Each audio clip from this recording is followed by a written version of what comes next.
What if Bella encounter with Edward late night? Episode number 1. Edward Pov, finally home. I had chosen my profession to save lives, and in exchange, it felt as if I were sacrificing my sanity. Being the chief resident of the wasn't easy, as it was never meant to be, but that day in particular seemed to just take the cake. Surrounded by interns who didn't even look old enough to be out of high school yet, the nurses who were making not so subtle attempts to flirt with me, and then on top of it all, my best friend, Emmett, busting my balls about needing to get out and get laid. He and I had been friends since I was an intern myself, and he was working his way through medical school as an orderly. He had eventually dropped out of med school and kept the job, and we had worked for many years together in the and I had endured just as many years of him being on my ass about my lackluster sex life. To be honest, I couldn't totally disagree with him. The last time I'd had sex was with Tanya 6 months ago before that relationship went up in smoke, just like the rest of them. Yet even that had never been exceedingly gratifying, very routine and unadventurous. Beyond that, it was difficult to find a woman who would tolerate the long hours and my pager going off at all hours of the night, so I'd just given up entirely. However, I also didn't get off on random encounters either. I needed a connection with a woman, and for that, Emmett called me soft. I fell back onto my couch, enjoying the feel of finally sitting down somewhere other than my car, and rested my head back. Reaching into the front pocket of my scrubs to grab my cigarettes, I heard a piece of paper crinkle and fall beside me. I picked it up and opened it, immediately seeing Emmett's handwriting and groaning. Ed, seriously man, you're too uptight lately. If you're not gonna come out with the guys, at least try this out. Might ease you up a bit. I glanced below the note to see a cybersex website written there and quickly crumpled it, casting it aside on the couch. Damn it, Emmett, I groaned internally, tossing my pack of cigarettes on the table and opting for a shower instead. As I stepped inside moments later, I tried to focus on the hot jets relaxing the muscles in my neck, but thoughts of that slip of paper kept creeping into my mind, and before I realized it, I was hard. Was I really that desperate? It's been 6 months, my inner voice chanted in. Even your porn collection is getting lonely. My porn collection, courtesy of Emmett, of course. I knew I needed to get off, but porn just didn't do it for me. Even then, standing in the shower, rock hard and trying to picture the images in my head of writhing and moaning women, as I was jerking off for some relief nothing. I groaned in frustration and released my hand from my throbbing cock, trying to think of anything non-sexual I could possibly conjure. Football mom, Emmett's mom, shit, wrong direction.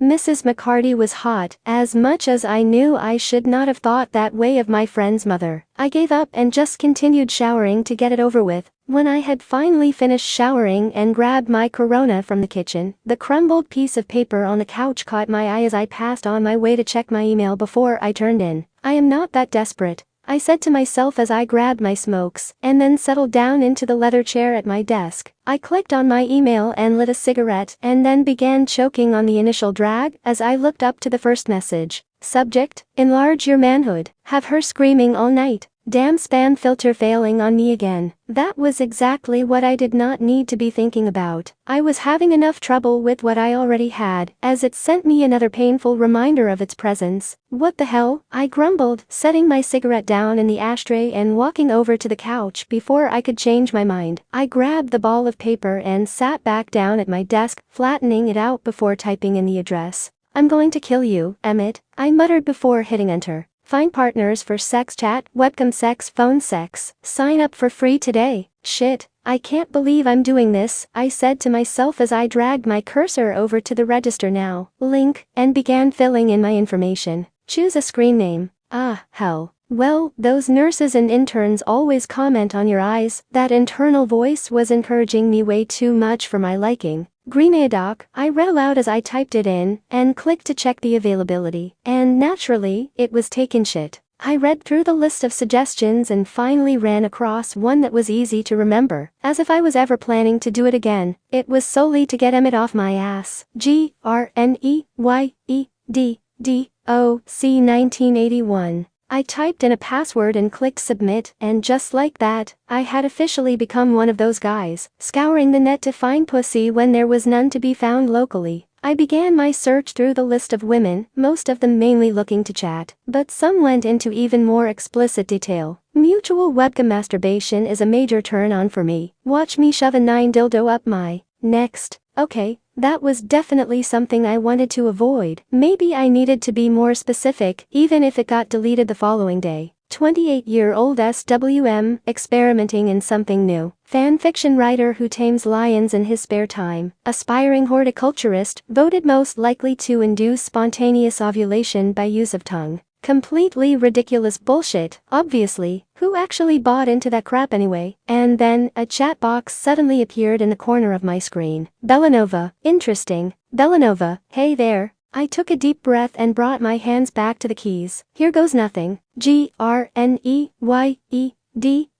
1981. Hi. Bellanova, saw your profile. Nice new to this too? GRNEYEDDOC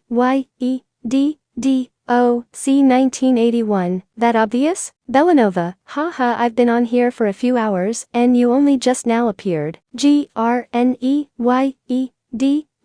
1981. You said too, so you are as well? Bellanova, yeah, really horny tonight. My eyes widened at her forwardness, but then, I rolled my eyes at myself. What other reason do people have for coming to this site, Dumbus? Bellanova, hello? GRNEYEDDOC 1981. Me too. Bellanova, so, doctor, I assume you really are a doctor? GRNEYEDDOC 1981, perhaps. Bellanova, tease. GRNEYEDDOC 1981, yes, I am a doctor. Why? Bellanova, I like Scrubs Easy Access. What would you have me do to you right now? Well, that was a loaded question. What would I have her do to me? Looking down at my erection that was beginning to poke through my boxers, only one thing came to mind. GRNEYEDDOC 1981. I want your pretty mouth on my cock. Holy shit. What was wrong with me? I never spoke to women that way, ever, let alone a complete stranger. I kept watching the screen, waiting for her to disconnect. Bellanova, take it out for me. I felt my cock twitch at the sight of those words and grow invariably harder. Maybe this won't be such a bad idea after all. I lifted my hips to lower my boxers, releasing my erection. Bellanova, is it out? GRNEYEDDOC 1981, yes. Bellanova, you have some lube? GRNEYEDDOC 1981, yes. Bellanova, I want you to put some in your hand for me. I quickly grabbed my lube out of my bedside table and returned to my desk. I couldn't believe how incredibly turned on I was by this faceless woman, who was making me hornier than any I had ever physically been with. I unscrewed the cap and placed some in my hand. GRNEYEDDOC 1981, okay. Bellanova, now fist your hand and make your cock slide inside really slowly for me. I did as she requested and made a fist, placing the tip at the edge of my hand and slowly sliding my cock into the tight space. The feeling was heaven, and I almost came right then. The thought that it was a woman who taught me a better trick on how to pleasure myself was excruciatingly erotic. GRNEYEDDOC 1981, fuck yes. I somehow managed to type one-handed, reveling in the newfound sensation. Bellanova, you like my mouth on your cock, Dr. Green Eyes? GRNEYEDDOC 1981, yes. Bellanova, I am so fucking wet right now. GRNEYEDDOC 1981, feel yourself, tell me how wet you really are for me. Bellanova, my panties are soaked, doctor, what do you prescribe? I smirked. So, she's into role-playing, I thought as my cock throbbed in my hand at the notion, and I stroked myself a few more times before replying. GRNEYEDDOC 1981, take them off stat. Bellanova, as the doctor wishes. GRNEYEDDOC 1981, put your fingers inside yourself, tell me how wet you are for my cock. Bellanova, so warm and so wet. GRNEYEDDOC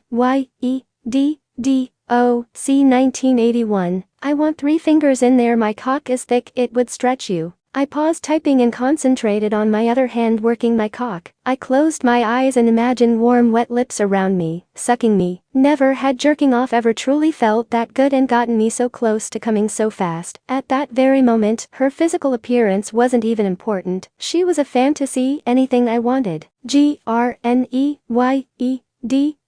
1981. Feel good? Belanova. So good I need your cock in me so bad. GRNEYEDDOC 1981. Not yet. Fuck yourself with your fingers. Belanova. So close. Please. GRNEYEDDOC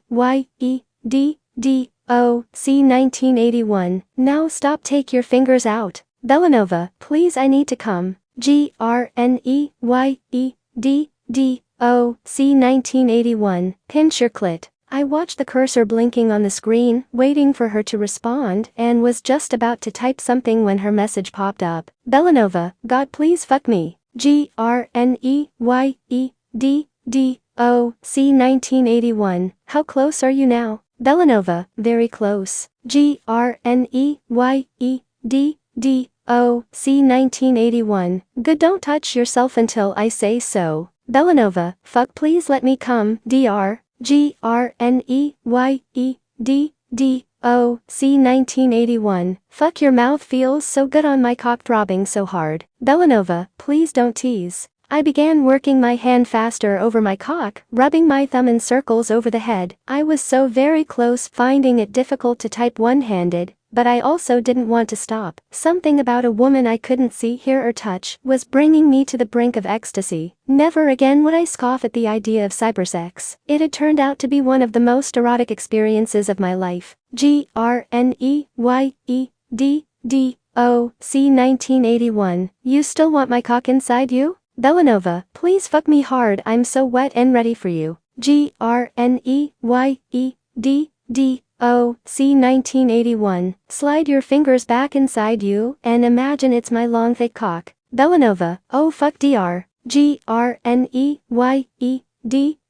1981. Deep inside feels so good deeper. Belanova, more fuck please tell me more. GRNEYEDDOC 1981. Close? Belanova, yes. GRNEYEDDOC 1981. Stop. Belanova, no God please no. GRNEYEDDOC 1981. How bad do you want it? Belanova, more than anything. GRNEYEDDOC 1981. Suck my cock again, taste yourself all over me. Belanova, GRNEYEDDOC 1981. Tell me how it tastes. Belanova, heaven. GRNEYEDDOC 1981. I want my cock back inside you. Belanova, fuck me, now. That nearly did me in right there. I began thrusting my hips into my hand, running it along the entire length of my cock. GRNEYEDDOC 1981. I'm gonna come. Belanova, me too. GRNEYEDDOC 1981. Now. Belanova, fuck. My entire length throbbed in my hand, and I let out a loud groan as I came harder than I had in as long as I could remember. I felt lightheaded and my hips thrust of their own accord as my climax lingered, akin to overlapping orgasms. When it finally subsided, I rested back in my chair further, panting heavily. Someone had just made me come with words, only words. No physical or emotional connection, simple words. And she brought something out in me that I'd never even known existed, and made me realize a fantasy I wasn't aware of. When I finally regained my composure, I stood to grab a towel when I heard my computer ring again. I quickly swiped the one hanging behind the bathroom door from earlier, and hurried back to the computer. She had messaged me again. Belanova, shit you there? With the towel in one hand, cleaning up my chest, and replied with my free hand. GRNEYEDDOC 1981. Yeah, just wow. Belanova, I just came so fucking hard. You were incredible. My eyebrows rose as I slid my boxers back on and sat down. She was still being incredibly forward even after the fact, and that was amazingly hot. GRNEYEDDOC Oh, see 1981, so did I. You're amazing. I'd say we could go for round 2, but I have to be back to the hospital in 6 hours. Belanova, what a shame. I could go all night. What time do you get off? GRNEYEDDO, see 1981, 6 Chicago time 18 hours from now. Belanova, wanna meet again? I'm in law, so 9 your time? I pondered that for a moment. Did I really want to make a habit of it? Twice is hardly habit, my inner voice reminded me. And after 6 months, one more time will certainly not hurt at all. GRNEYEDDO, see 1981, I'll be here. Belanova, so will I. Look forward to it. I'll be nice and wet waiting for you. GRNEYEDDO, see 1981, I'll make you come even harder. Belanova, you promise? GRNEYEDDO, see 1981, guarantee it. Belanova, oh, good night doc. GRNEYEDDO, see 1981, good night Bella. I closed the chat screen and logged off for the night. But I didn't make an immediate movement to go to bed. I lit another cigarette, swiveling back and forth in my chair, deep in thought. I just had the most amazing sexual experience of my life with a complete stranger. I had never felt more gratified than I did at that moment, thoroughly spent. The way she spoke, the way I spoke, and I enjoyed it. It flowed out of me so naturally, as if I had been doing it forever. When before that night, I could not talk that way to save my life. Maybe it was because she wasn't right in front of me, staring me in the face. I could be that free and open over a computer in a way I never could in real life. It was invigorating. I snubbed out my cigarette and flipped the living room light switch, walking into my bedroom and quickly falling asleep. Before I knew it, my alarm was going off and I had to get up once again. Yet for once, I didn't feel drained the way I usually did. I felt relaxed and rested. Maybe these late night encounters could be a good thing. As I washed up and shaved for work, I made a mental note to thank Emmett when I went in that morning. As I walked into the less than an hour later, I immediately spotted Emmett and his jaw fell open. He quickly made his way over and followed me into the doctor's lounge. You got laid. Was it that cutie from admitting? Oh, it was Jessica from Triage, wasn't it? Nice, man. No and no. I answered casually as I shrugged off my jacket to hang it in my locker, and pulled out my white coat, immediately dismissing the notion of thanking him. So, busy morning so far? Oh, hell no doc. You're gonna spill the beans, Emmett replied, shaking his head adamantly and resting on the table in the middle of the lounge. Well, it appears that someone left a certain piece of paper in my scrub shirt yesterday that I happened to find when I dug out my smokes last night, I replied, shooting a glare over at him, and then reaching back into my locker for my stethoscope. Holy shit, you actually went to that site? I thought you'd blow it off like everything else. Dude, I'm impressed. The boy has become a man, Emmett announced in a boisterous voice. Tact, Emmett, look it up, I growled as I closed the locker door roughly. Now, if you'll excuse me, I need to make my rounds. I walked by him quickly and made my way to the board, seeing that for once the University of Chicago Medical Center emergency room was not as slammed as I had hoped. Not only would it give Emmett ample opportunity to grill me about the night before, but it also meant that the next 12 hours were going to drag until I could go home and get online again. I could not believe that I was actually looking forward to what equated to a little more than jerking off to a computer.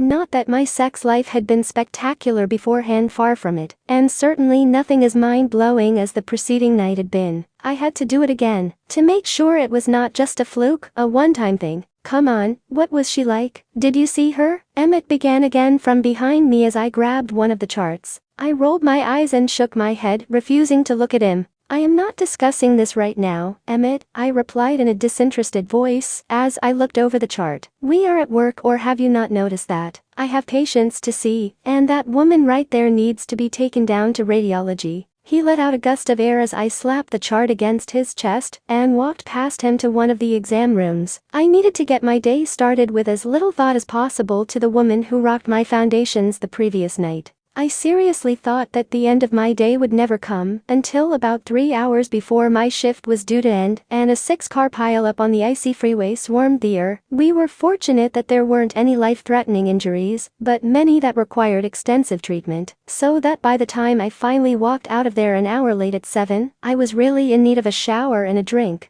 And there I sat at my desk, declining several chat requests waiting for her. 8:55, 8:56, 8:57. Time is such a cruel thing. 8:58, 8:59, 9 o'clock. I let out a long sigh and shook my head. I would give her a few more minutes. Maybe she got caught up in something or stuck in traffic. 9:05. Why did I feel like a pathetic loser, sitting around waiting for a woman I'd never met? 9:15. I finished off my beer and snubbed out my smoke, turning off my desk lamp. She wasn't showing up, and just as I was about to close the screen, I heard a familiar ring. Belanova, are you there? Bella Pov. Well, that was an amazing and extremely powerful dream. I really needed to get laid more often if the best sex I had was in my sleep. My body was still throbbing from the intensity, and my back was stiff. Why is my back stiff? I opened my eyes a tiny slit and squeezed them shut again as the offending morning sun shot into them and straight to my throbbing head. Just how many Jello shots did I have the night before? Too many, apparently. And now, I have to get up and get ready for class in.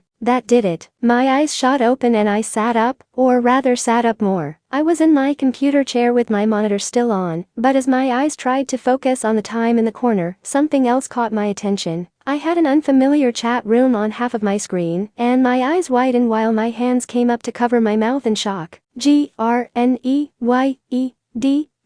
1981. I'll make you come even harder. Belanova, you promise? GRNEYEDDOC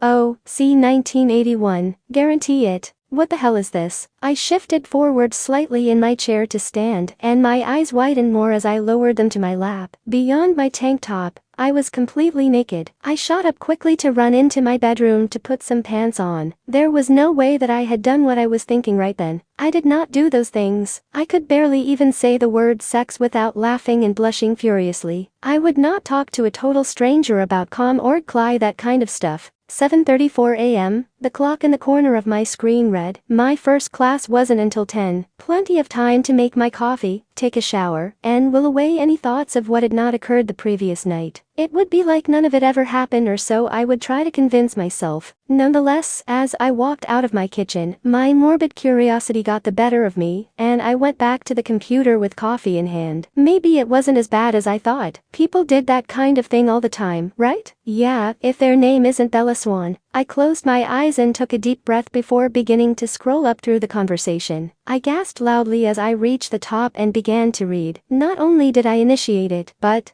Belanova, yeah, really horny tonight. My head fell hard on the desk. This person must think I am a real pervert or something. I am absolutely never drinking again. Once again, my eyes were drawn back to the screen. It was not me. There was no way it could have been me. I like scrubs? I exclaimed loudly, slapping my hand over my mouth. And he kept talking to me? Well, apparently, he had no problem with me being a pervert since he was one as well. Only perverted, lonely and or ugly men went to those sites when they were desperate for a piece of ass. And knowing my luck, he was all of the above. Yet, was I much better? Not only had I evidently gone to that site the previous night, but I talked to a complete stranger about how horny I was and even instructed him on how to give himself a hand job. I lowered my head and ran my hand through my hair, feeling the flush spread to my cheeks at the thought. However, I couldn't keep myself from reading it, and even worse, getting turned on by it. I felt a throbbing between my legs as my eyes scanned the filthy things on the screen, and I was getting wet.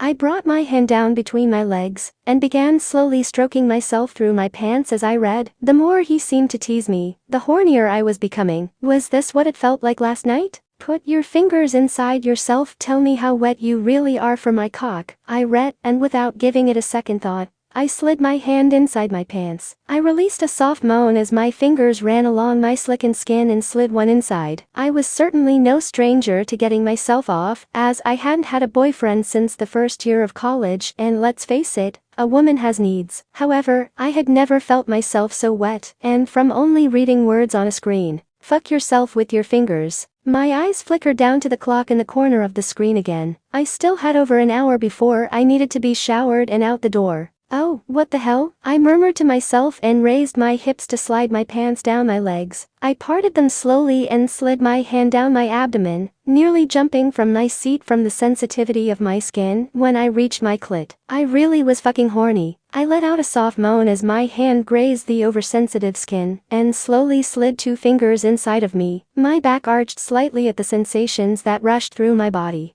I'd never gotten so into masturbating, but I couldn't say I didn't like it. I opened my eyes to look at the screen and stared at the words again and began doing as they instructed. Every thrust of my hand sent a shock through my body as my palms struck my clit in quick succession until my head began to lighten with the rush it was giving me. I was so close to my release already when I read the next statement on the screen. Now stop, take your fingers out. Oh no, that was just torturous. I was literally throbbing with arousal and I needed my release so bad. I did as the mystery man said and retracted my fingers, my walls clenching in protest to keep them inside. Fuck, I cursed softly, closing my eyes to regain some form of composure. This is insane. Why should I be allowing someone else to tell me what to do with my body? Why should it have actually worked? But apparently, it had the night before. I didn't even get off on erotica, as much as Rosalie had tried to shove those books down my throat. She claimed my lack of action in the past few years was nothing short of disgraceful, and I needed to enhance my imagination a little since I really didn't see the big deal when it came to sex. Sure, it felt good at times, but there was more to life than sex. Contrary to what Rosalie believed, college wasn't simply about sex, booze and parties. Yet the stranger with no face, no voice, nothing more than a screen name of GRNEYEDDOC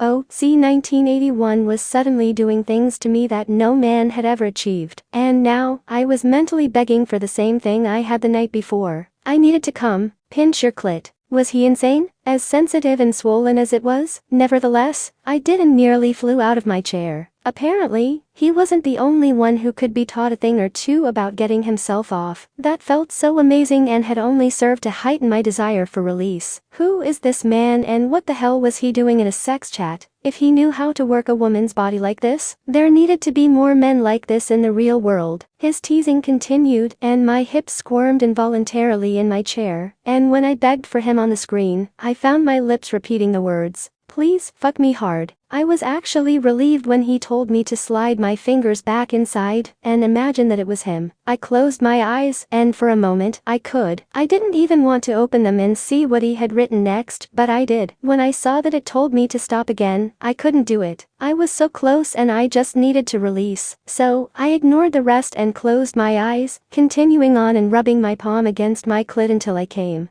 My head shot up once it subsided. That was it. That was what I made an ass out of myself for, and agreed to meet with him again. I noticed as I scrolled down. Wanna meet again? I'm in law, so 9 your time? There was no way in hell that was happening. I couldn't believe I'd made that much of an idiot of myself over that. Jello shots were completely off limits to me from then on. And with that, I turned off my screen and headed for the shower, cursing myself all the way. I would simply forget it ever happened, and no one ever needed to know. Except me, well, and him, I thought as I tapped my pen between my teeth in psychology class 2 hours later, staring at nothing in particular. I hadn't been able to get my mind off the faceless man I knew absolutely nothing about all day, other than he was online with me the night before, jerking off to my drunken ramblings and bringing something out in me that I would never do in my right mind. "Miss Wan?" A voice broke me out of my musings, and I looked up at the professor, instantly removing the pen from between my teeth, and ducked my head to complete the exam. The remainder of the day continued that way with my wandering thoughts and contemplations. What would happen if I did go back? Have another orgasm that I could give myself alone and go to sleep? Would I even get off again, without alcohol? Doubt it. That was why I was not going back, right? I thought to myself in the lecture hall of my medieval history class an hour later, staring down at my BlackBerry. I found the site I was on the night before, and typed in the screen name that had haunted my thoughts all day. GRNEYEDDOC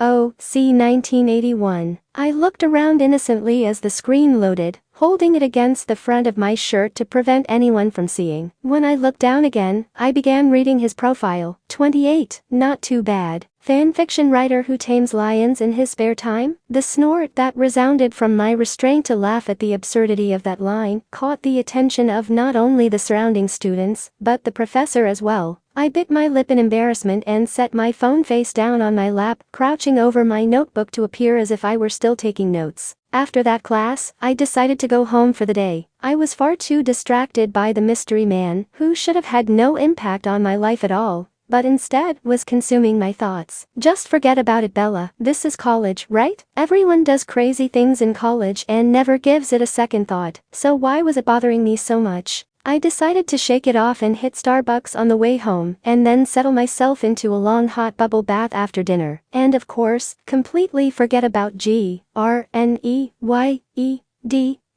1981, forget the previous night even happened at all, and pull myself together. Maybe I should just go out tonight and meet up with the girls. That should be a decent distraction. Yet, as I lay there surrounded by the vanilla-scented suds, mindlessly pinching them between my fingertips and flicking them away, I could think of nothing but his words I read that morning. The way they made my body feel, the tightening in the pit of my stomach I was experiencing right then. Once I stepped out of the tub and finally wrapped my bathrobe around me, I walked out to the front room and tried to ignore the overbearing presence of the machine in the corner of the living room, but I could almost feel the vibrations from the soft humming emitting from it, drawing me in. No, I scolded myself and continued through to the kitchen to make myself a cup of tea. Settling down onto my couch and sipping the hot beverage, I grabbed my remote and began channel surfing, wondering why of all nights, there was absolutely nothing even minutely interesting on television that evening.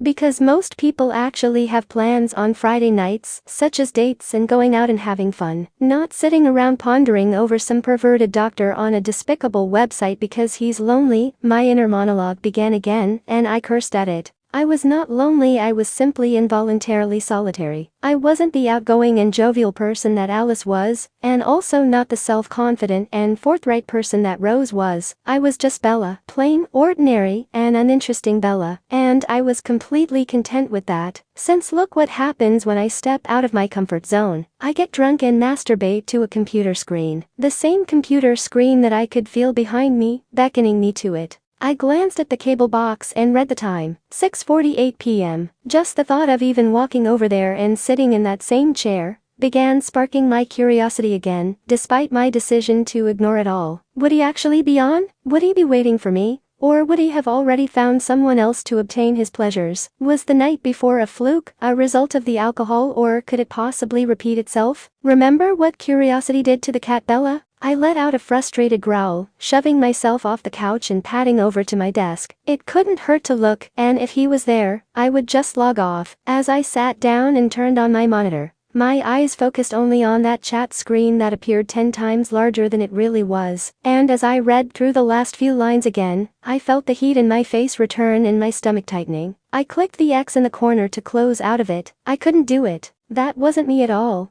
So why even pretend that it was? Because you're curious, remember? Why was my subconscious mocking me? My hand rested on the mouse, my middle finger gliding distractedly up and down the scroll button. There was no way I could do it. I wasn't a prude. I'd had my fair share of boyfriends in high school, but this was something completely different. He was a stranger, albeit one who could work my body with words more than any man ever had with physical touch, but a stranger nonetheless. I should just turn my monitor back off and call it an early night. 6:55. 5 minutes to make a decision. This is so stupid, I muttered to myself, taking a deep breath and clicking the login link. Shit, what the fuck is my username and password? This is what you get for making stupid decisions like allowing Alice and Rose to drag you out to college parties, where you get blasted, come home and sign up on a sex chat site. That inner voice was really getting on my nerves. Forgot username, I mumbled as I clicked the link and smacked my forehead. Duh, Bella, check your email. I opened my email, and sure enough, as if there were a neon sign blazing from my screen, there it was. Subject, your login information.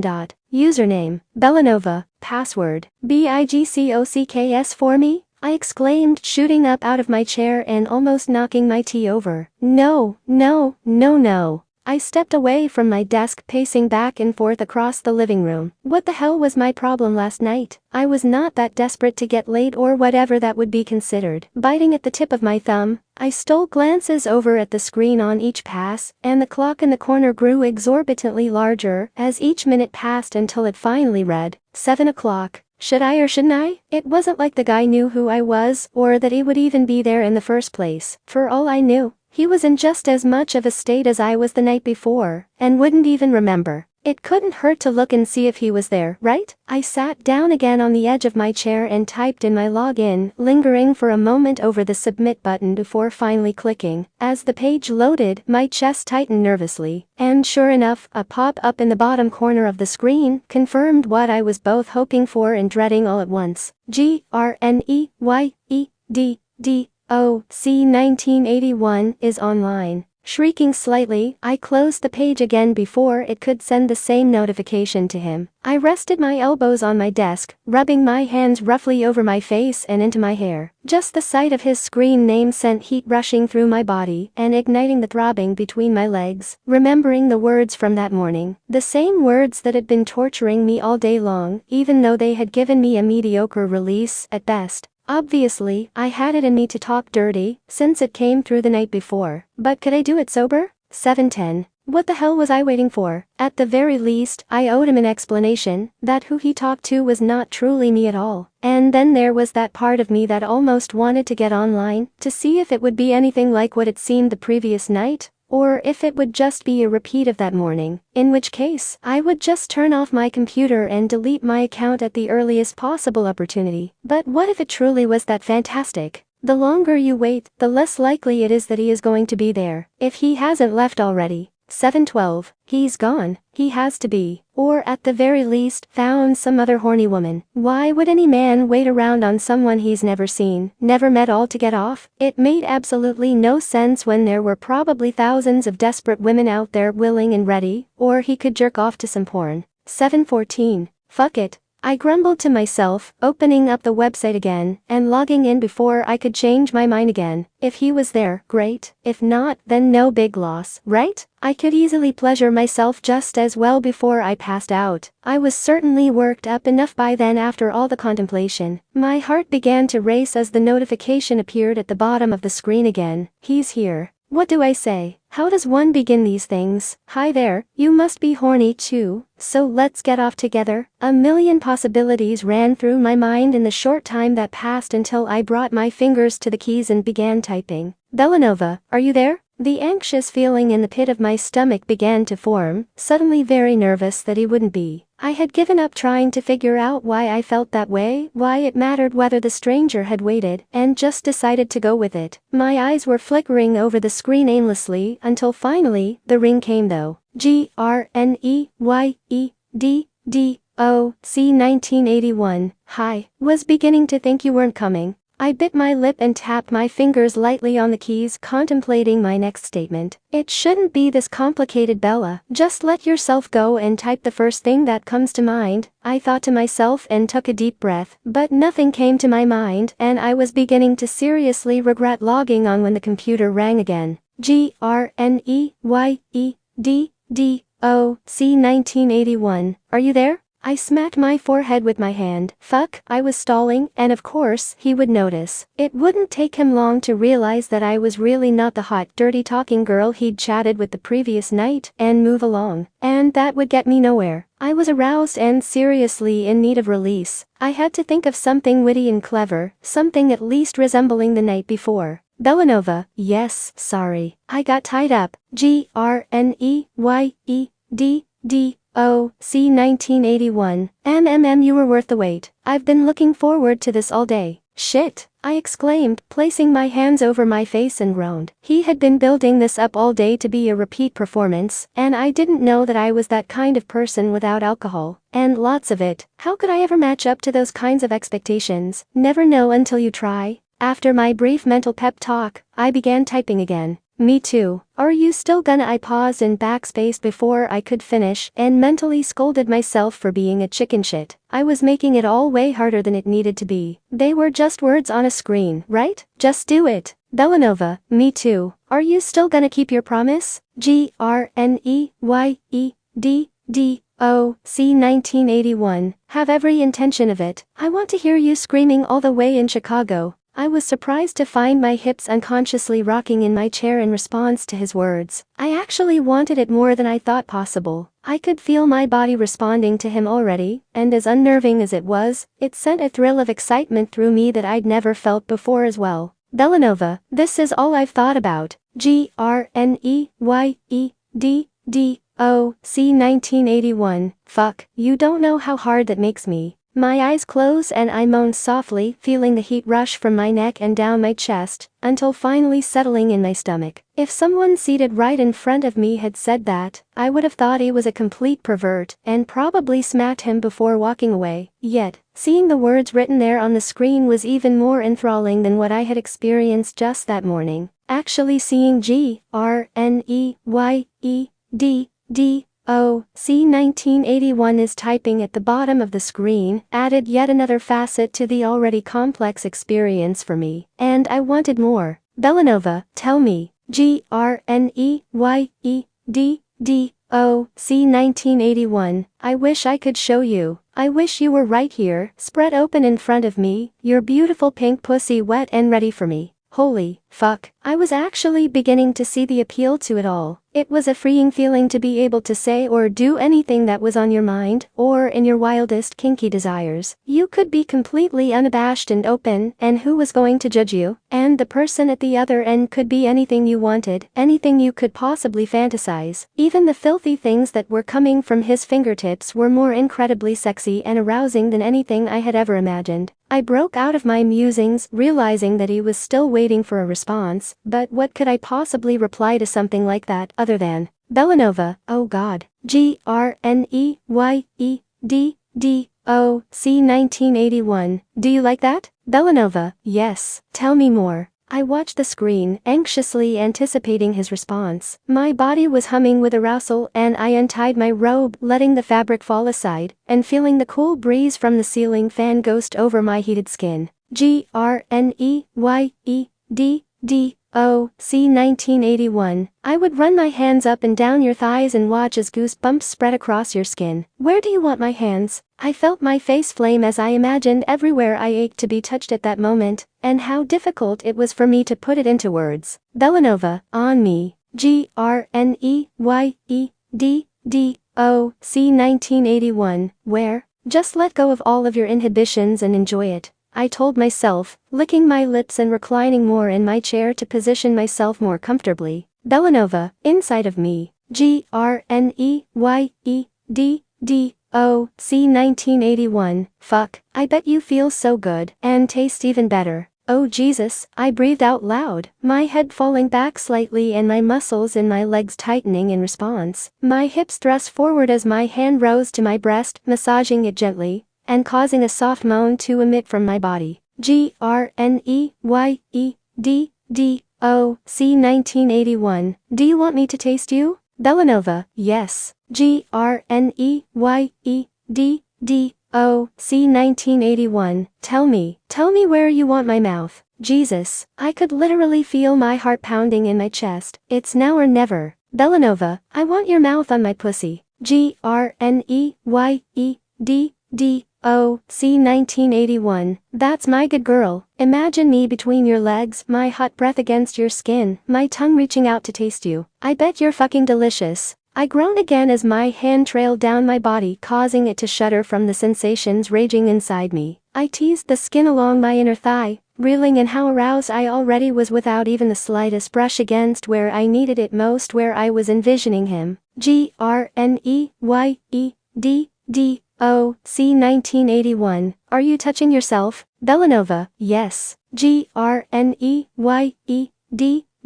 1981. Good. Rub your fingers around your clit and imagine it's my tongue. Are you wet? My hand finally rested between my legs as I enacted the movements he had just described, and I gasped sharply at the shock it sent through me. The lust I felt trumped anything I could ever recall feeling at any point in my life. No man had ever affected me that way, and it was unnerving, but at the same time, invigorating. Belanova, fuck yes. GRNEYEDDOC C 1981. Tell me how I feel. Belanova, amazing. C 1981. Put your fingers in that wet pussy and tell me how I make you feel. Just as I had that morning, I followed his words exactly and slid my fingers along my slick skin, groaning loudly as they entered me. My breaths were coming in pants as they moved deeper until my back arched when they filled me completely, and my palm rested on my swollen clit, pressing firmly against it. I was so aroused that it almost felt as if I could orgasm right then from that slight touch. What the hell was he doing to me, and why the fuck was I complaining?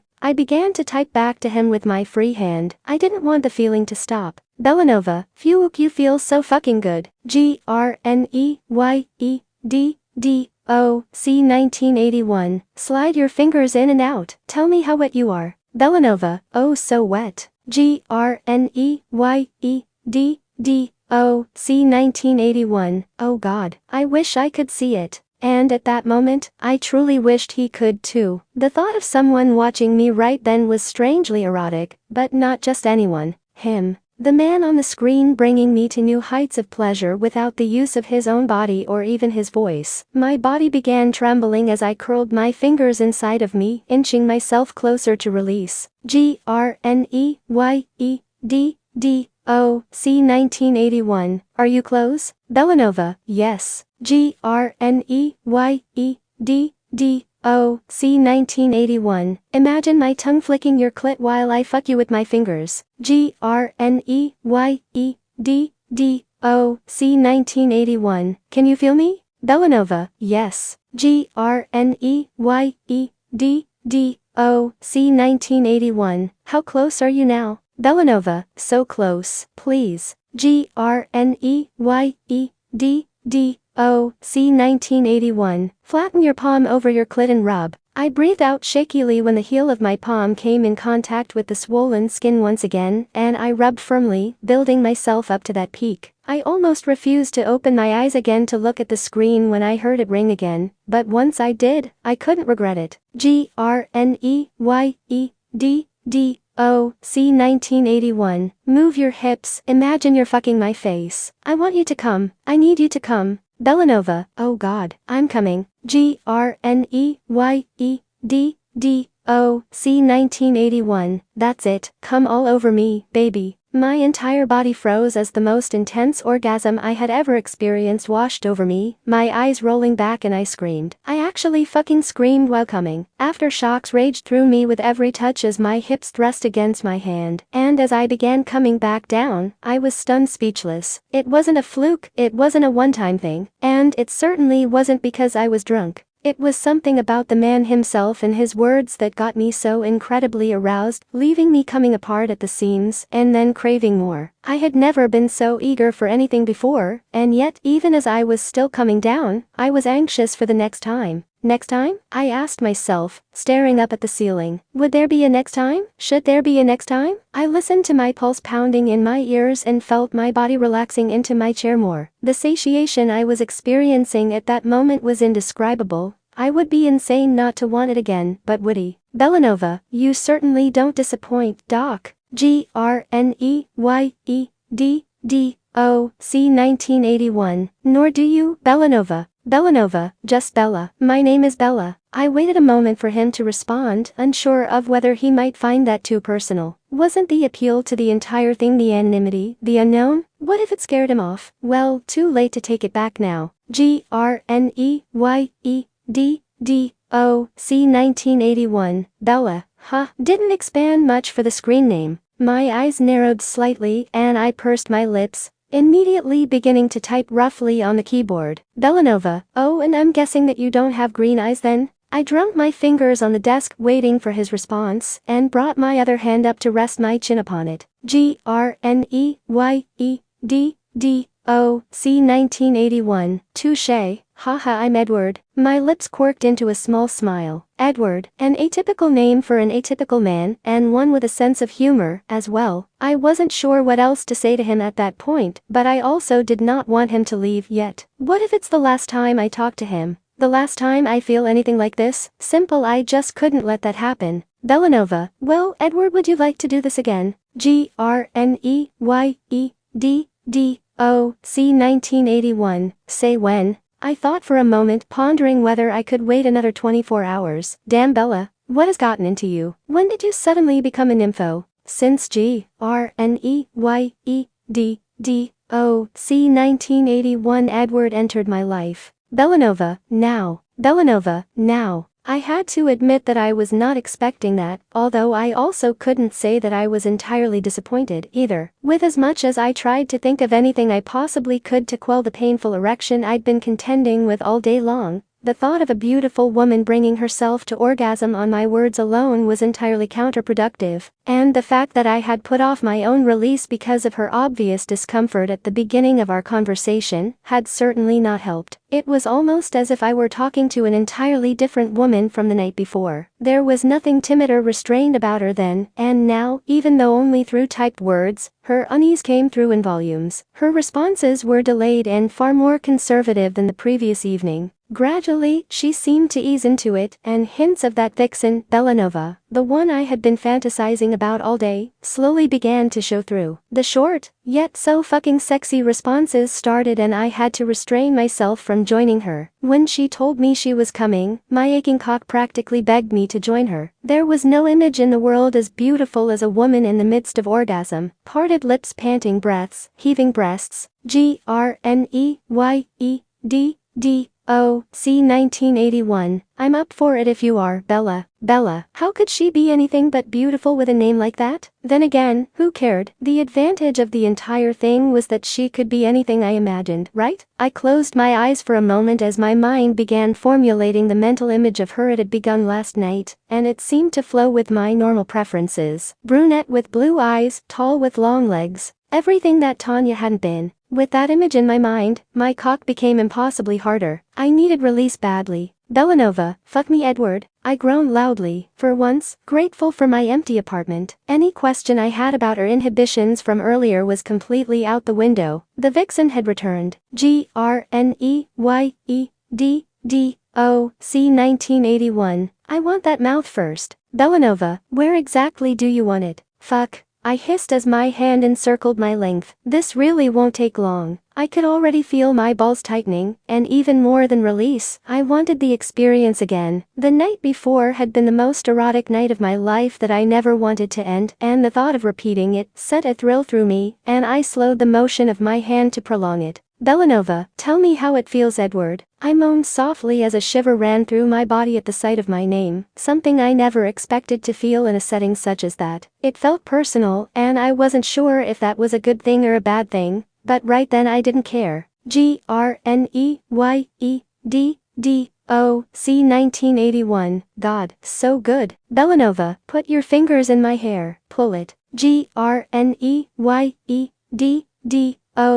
1981, Jesus, long hair, color. My hand slowly caressed the surface of my cock, stimulating me and keeping me aroused as I anxiously awaited a response. One more piece of the puzzle behind the amazing mystery woman. Please say brown, I repeated over and over in my head as my eyes remained trained on the screen. Bellanova, very long. It would graze my nipples while I rode you. And brown. Holy fuck. Oh yes, my girl was back and fuck me, she was a brunette. I was done for already and I had barely begun. My hand tightened slightly around my length, and my head fell back against the chair as my motions increased. As I closed my eyes for a moment, I entertained the image of my hand running through that long dark hair, as a pair of perfect lips created the beautiful friction driving me to ecstasy.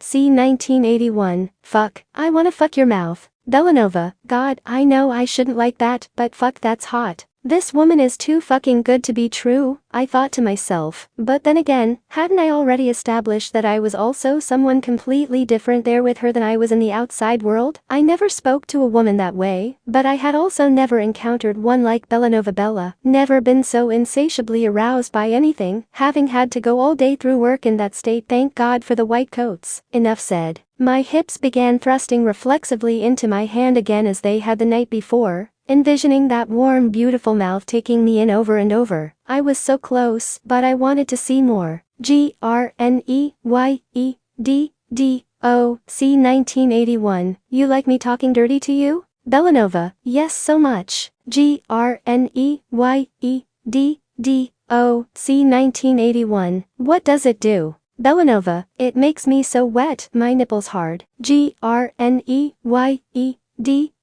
1981. Fuck, I want your pretty pink nipples in my mouth. Belanova, God, I want that too. A string of expletives escaped my lips, as I knew that at any moment I would come and it would be over, at least for that night. Just a little longer, I begged my body, even though my motions never relinquished their efforts. Please, just a little longer. I knew I was reaching the end, however, but I wanted her to come, too, to share it with me again. GRNEYEDDOC 1981. Are you touching yourself, Bella? Belanova, yes. My breathing became more ragged and I felt the beads of sweat forming on my forehead. My release was imminent. Fuck, it was like nothing I had ever felt before, and any thoughts that it had been something I wouldn't enjoy were completely gone. I was more turned on and enraptured by her than any woman I could physically see or touch. After only 2 nights. 2 nights. Fuck, what is this woman doing to me? I was Dr. Edward Cullen, highly respected and a gentleman, and yet with her, I became a complete pervert. And I fucking loved every minute of it. GRNEYEDDOC 1981. Get naked, right now. Belanova, okay, you too. I halted my motions, the prospect of drawing it out longer appealing to me even more. I lifted my hips completely off the chair and pushed my boxer briefs the remainder of the way down my thighs, and they fell to my ankles as I whipped off my t-shirt. Settling back into the chair, I began typing again as my other hand returned to my cock. GRNEYEDDOC 1981. I want to fuck you. Belanova, do it. GRNEYEDDOC 1981. Sit in your chair with your legs open. Belanova, okay. GRNEYEDDOC 1981. Pretend you're riding me. Put your fingers inside you and bounce on my cock. Belanova, God, you feel so good. I moaned audibly, reaching for the lube on my desk from the night before, and squeezing some out on my tip. Tightening my grip slightly, I worked it down over my length until finally I released my grasp. Fisting my hand as she had instructed me the night before, I pressed myself inside slowly, and my hips jerked again from the sensation. They began a rhythm of their own, and the feeling was just as indescribable. If I closed my eyes, I could actually imagine, almost feel. GRNEYEDDOC 1981. Oh baby, I'm stroking my cock imagining it's your pussy. Belanova, I love when you talk like that. GRNEYEDDOC 1981. Just imagine me whispering it into your ear while I fuck you. Belanova, I'm so close. GRNEYEDDOC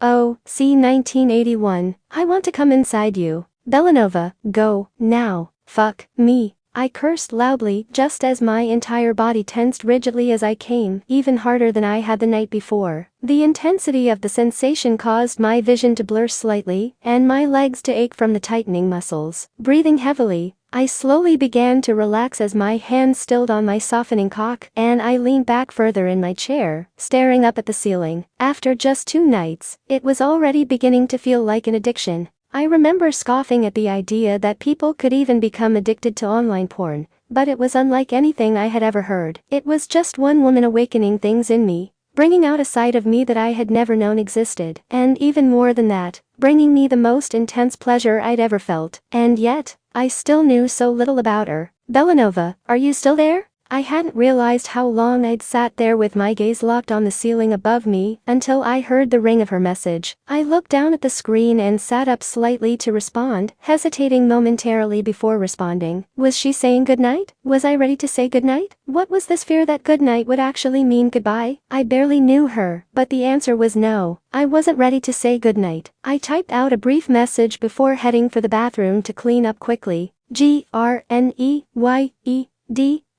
1981. Yes. Just catching my breath. Belanova, so I guess asking if it was good for you would be rather redundant? I came back to read her message and let out an actual laugh, something of which I had almost forgotten the feeling. Since when had life become so serious? When had I stopped enjoying the simple pleasure of just laughing? Why was she suddenly causing me to question every aspect of my life? I didn't know, and I didn't care. For once, Edward Cullen was just going to enjoy the moment. GRNEYEDDOC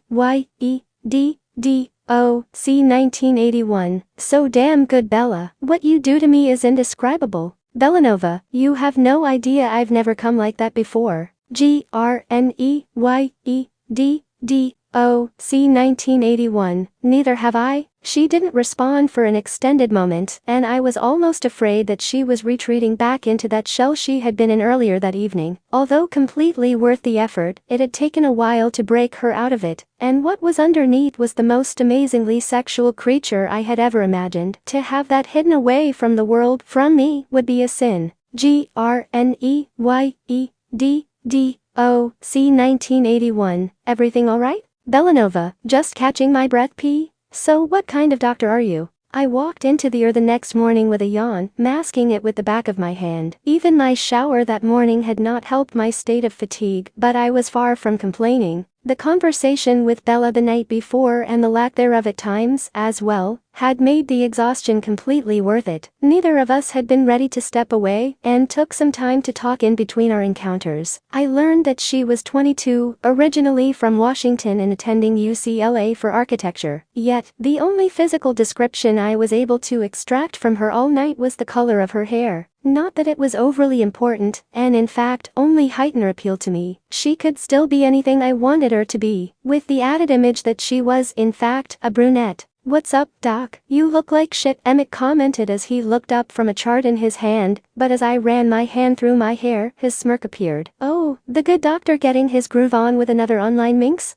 I rolled my eyes and walked past him toward the lounge without a word, but naturally, he followed me, relentlessly badgering me with questions. Standing at the coffee pot, I began pouring one for myself and continued shaking my head. "Emmett, so that you don't continue to ask me throughout the day. Not another woman, the same one. I'm very tired and have patients to attend to, and a shitload of paperwork to do. And beyond that, I don't feel like discussing it. I don't broadcast my sex life, unlike some around here." "Well, that's something," Emmett grinned, nudging my arm, and I rolled my eyes again in irritation. "At least you finally have some semblance of a sex life. That's an improvement. So come on, what's she like? Is she hot?" "I'm not talking about this," I replied in an annoyed tone as I passed by him, taking a sip of my coffee, and walking down the hall toward my office. The last thing I wanted to discuss at that moment was Bella. Even just thinking about her sent a shock wave to parts of my body that I would have much rather remained forgotten during work hours. I needed to keep a clear head, focus. But as I was grabbing my stethoscope and my white coat, I noticed Emmett was blocking the doorway, his arms folded over his chest and his smirk still in place. I knew I wasn't getting out of there until I told him something. "Look, Emmett, I don't know that much about her. I haven't seen her. I haven't talked to her. I have merely typed some words on a screen to her." "End of discussion," I said, leveling him with a gaze to make it clear that I was not elaborating any further. "Oh, you're killing me here, Edward," Emmett groaned, tilting his head back as I squeezed through the small space between him and the doorframe into the hallway. "Let me live vicariously through you for a change." I smiled and nodded at the nurse in triage as she handed me a chart, Emmett still hot on my heels. I continued walking down the hall, reading it over and speaking in a bored tone. "As if I have ever lived vicariously through you, Emmett. I would prefer to not require a database to keep track of the names of my bed partners, thank you. Come on, if you're not gonna talk about it here, at least come out with me for a beer after work. It won't kill you to be a normal guy for an hour." He huffed slightly as we stopped outside the patient's room.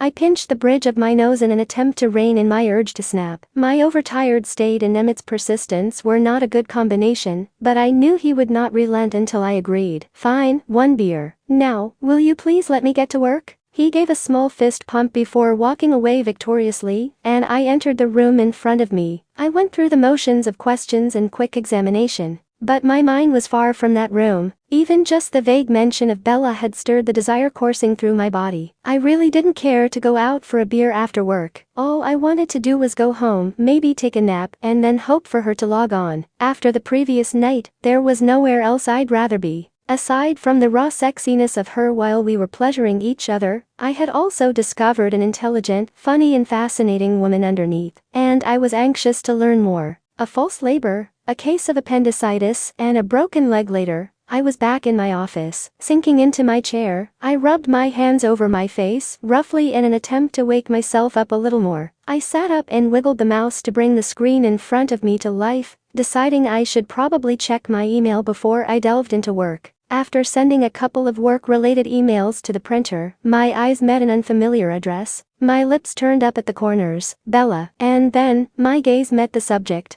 aching for you. My head hit the back of my chair, and I released an involuntary groan as my already semi-erect cock began to throb and harden all the more. Shit, there's was no way I'm getting through another day like this and hope to get anything accomplished. Before even attempting to open the email, I pushed up out of my chair, made my way across the room to lock the door, and then drew the blinds behind my desk before sitting back down. I inhaled and let it out slowly, finally bringing my hand to rest on the mouse and click the left button. Edward, I got your email off your profile. Hope you don't mind. I woke up this morning for work, completely exhausted, but it was definitely worth it. You want to meet again tonight, same time? It's only been a few hours, and just thinking about you is already making me so anxious. I have no idea how I am going to make it through work today. And I was thinking, do you have a mic on your computer? Typing one-handed is a little awkward, and it might be easier if we just speak to each other instead, and concentrated our hands on other things. Love to see if your voice is as effective as your typing. Let me know.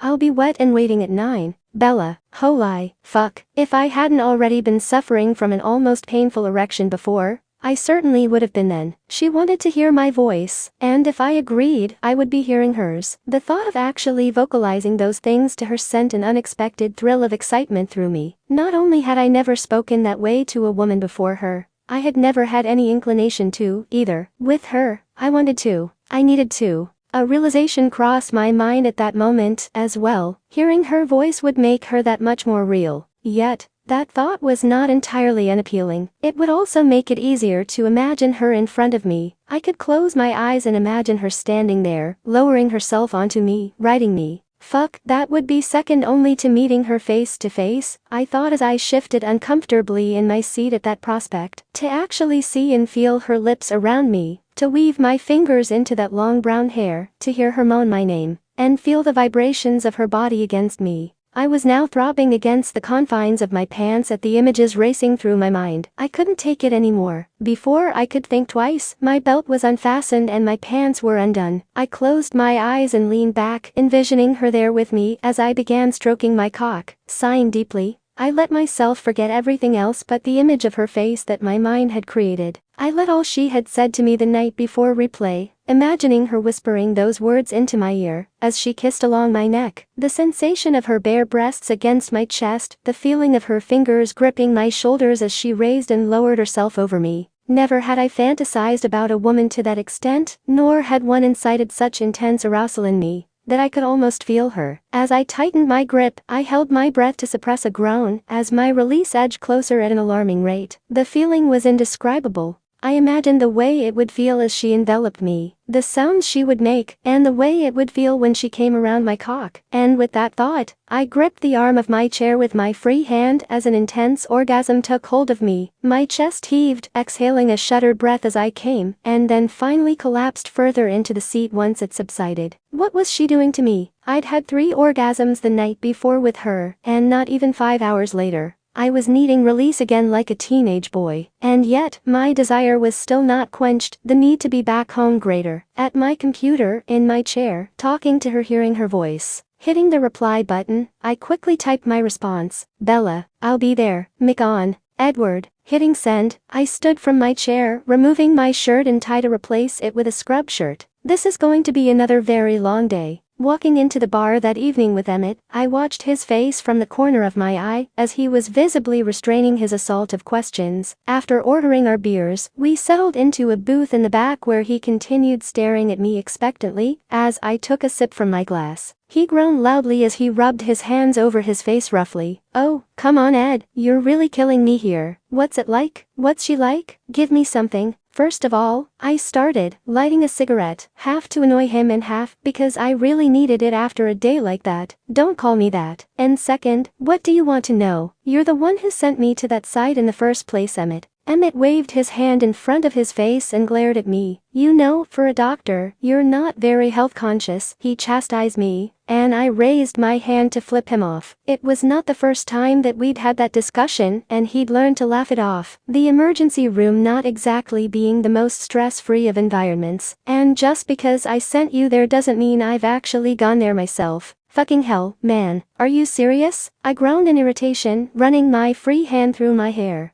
Up until recently, I had the real thing, never needed anything like that. He shrugged nonchalantly and then leaned forward on the table pointing at me. Now you, on the other hand. Then how the hell? I paused mid-statement, shaking my head. One of the guys handed it to me one night for you on one of the many nights you refused to come out with us, Emmett replied pointedly, his eyebrow raised. See, I'm not the only one who's suffering from your lack of action. So now, come on, spill. You're worse than a woman, Emmett. Seriously, I muttered, rolling my eyes only for him to fold his arms on the table, unrelenting. There's not much to spill. We log on, I get mine, she gets hers, and that's about it. Yeah, and that's why you walked in this morning looking the way you did, right? Dr. Prim and proper, waltzing in the door like he just rolled out of bed, Emmett retorted, pursing his lips in disbelief. So, are you gonna keep talking to her? Or maybe get out there in the real world with some real women? She is a real woman, I growled unintentionally, narrowing my eyes, and he held his hands up defensively. And yes, I am actually heading home after this to do just that. Emmett's eyes widened. Again? He exclaimed, and my jaw tensed as I glared at him after the passing waitress raised an eyebrow at us. Sorry, but I mean, you came in looking pretty rough this morning. Don't you think you could use a break? It's been a long time for you, you know. Not to mention, aren't you worried about chaffing? Conversation over, I said flatly in annoyance, snubbing out my cigarette and grabbing my jacket from beside me. I stood from the booth tossing the money on the table and began walking toward the door despite his protests. Good night, Emmett. The drive home was short, yet I still couldn't seem to get there fast enough. It was only 2 hours to go, and already, I could feel myself hardening in anticipation. No matter what Emmett thought, I didn't need anything more than what I shared with her, with nothing expected of me except to be online at a certain time. And even the following week when I was on call, I had nothing to explain, no feelings to attempt to soothe, no promises to make it up to anyone. Tossing my keys and jacket aside as I walked in, I pulled the scrub shirt over my head and tossed it in the bathroom as I passed. I yawned on my way to the kitchen and decided on an espresso over another beer, wanting to keep myself awake for as long as possible. While it brewed, I changed into a pair of jeans and went about making a quick frozen dinner. Settling in front of my computer, I checked my email as I took the first bite and smirked as I saw the most recent.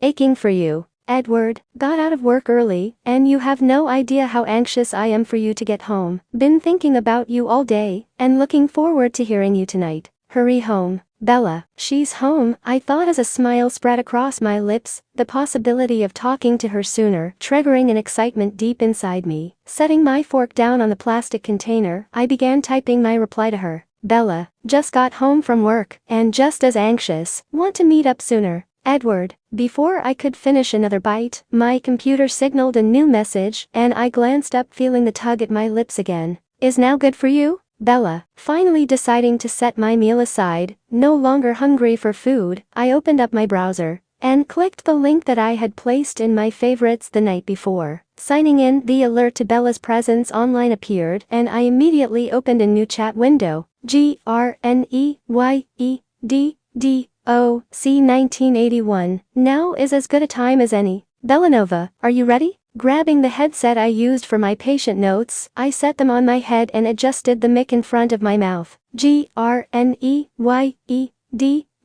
1981. Ready when you are. A second later, a message window popped up on my screen that I had an incoming call from Bellanova. Taking a deep breath, I clicked accept and waited a moment, hearing only the silent hum of the line between us. Bella. I heard a soft intake of breath and a moment of silence, followed by a soft sigh in the most beautiful voice I had ever heard. Hello, Edward. BPOV. When I woke up around 8 the next morning, my body was aching, yet, not in the way I would have thought with my activities the night before. After bringing myself to orgasm 4 times from Edward's words, it should have been only natural that my skin be a little tender. It had received more attention and vigorous at that in the past couple of days than it had in months, and now, my neglected body craved more touch, more pleasure, more of him. No man had ever aroused me to the point of being insatiable, but he had, from the moment we both stumbled into that chat room 2 nights before. Despite my nervous and sober state previous night, he had awakened a side of me that had been dormant for so long, and never as exhilarated. Even when he regretfully told me that he had to get a little bit of sleep before having to work and hold people's lives in his hands in a few hours, even briefly joking about his hand-hand coordination beginning to falter, I could still feel myself throbbing with need. As I slid between my sheets and lay there staring into the darkness, the pulsing between my legs never subsided, and I slid my shorts down my legs. When my fingers grazed the warm skin, my hips jolted from the mattress beneath me, and I groaned from the sensitivity, but it was far from unpleasant. I rubbed my fingers briskly over my clit,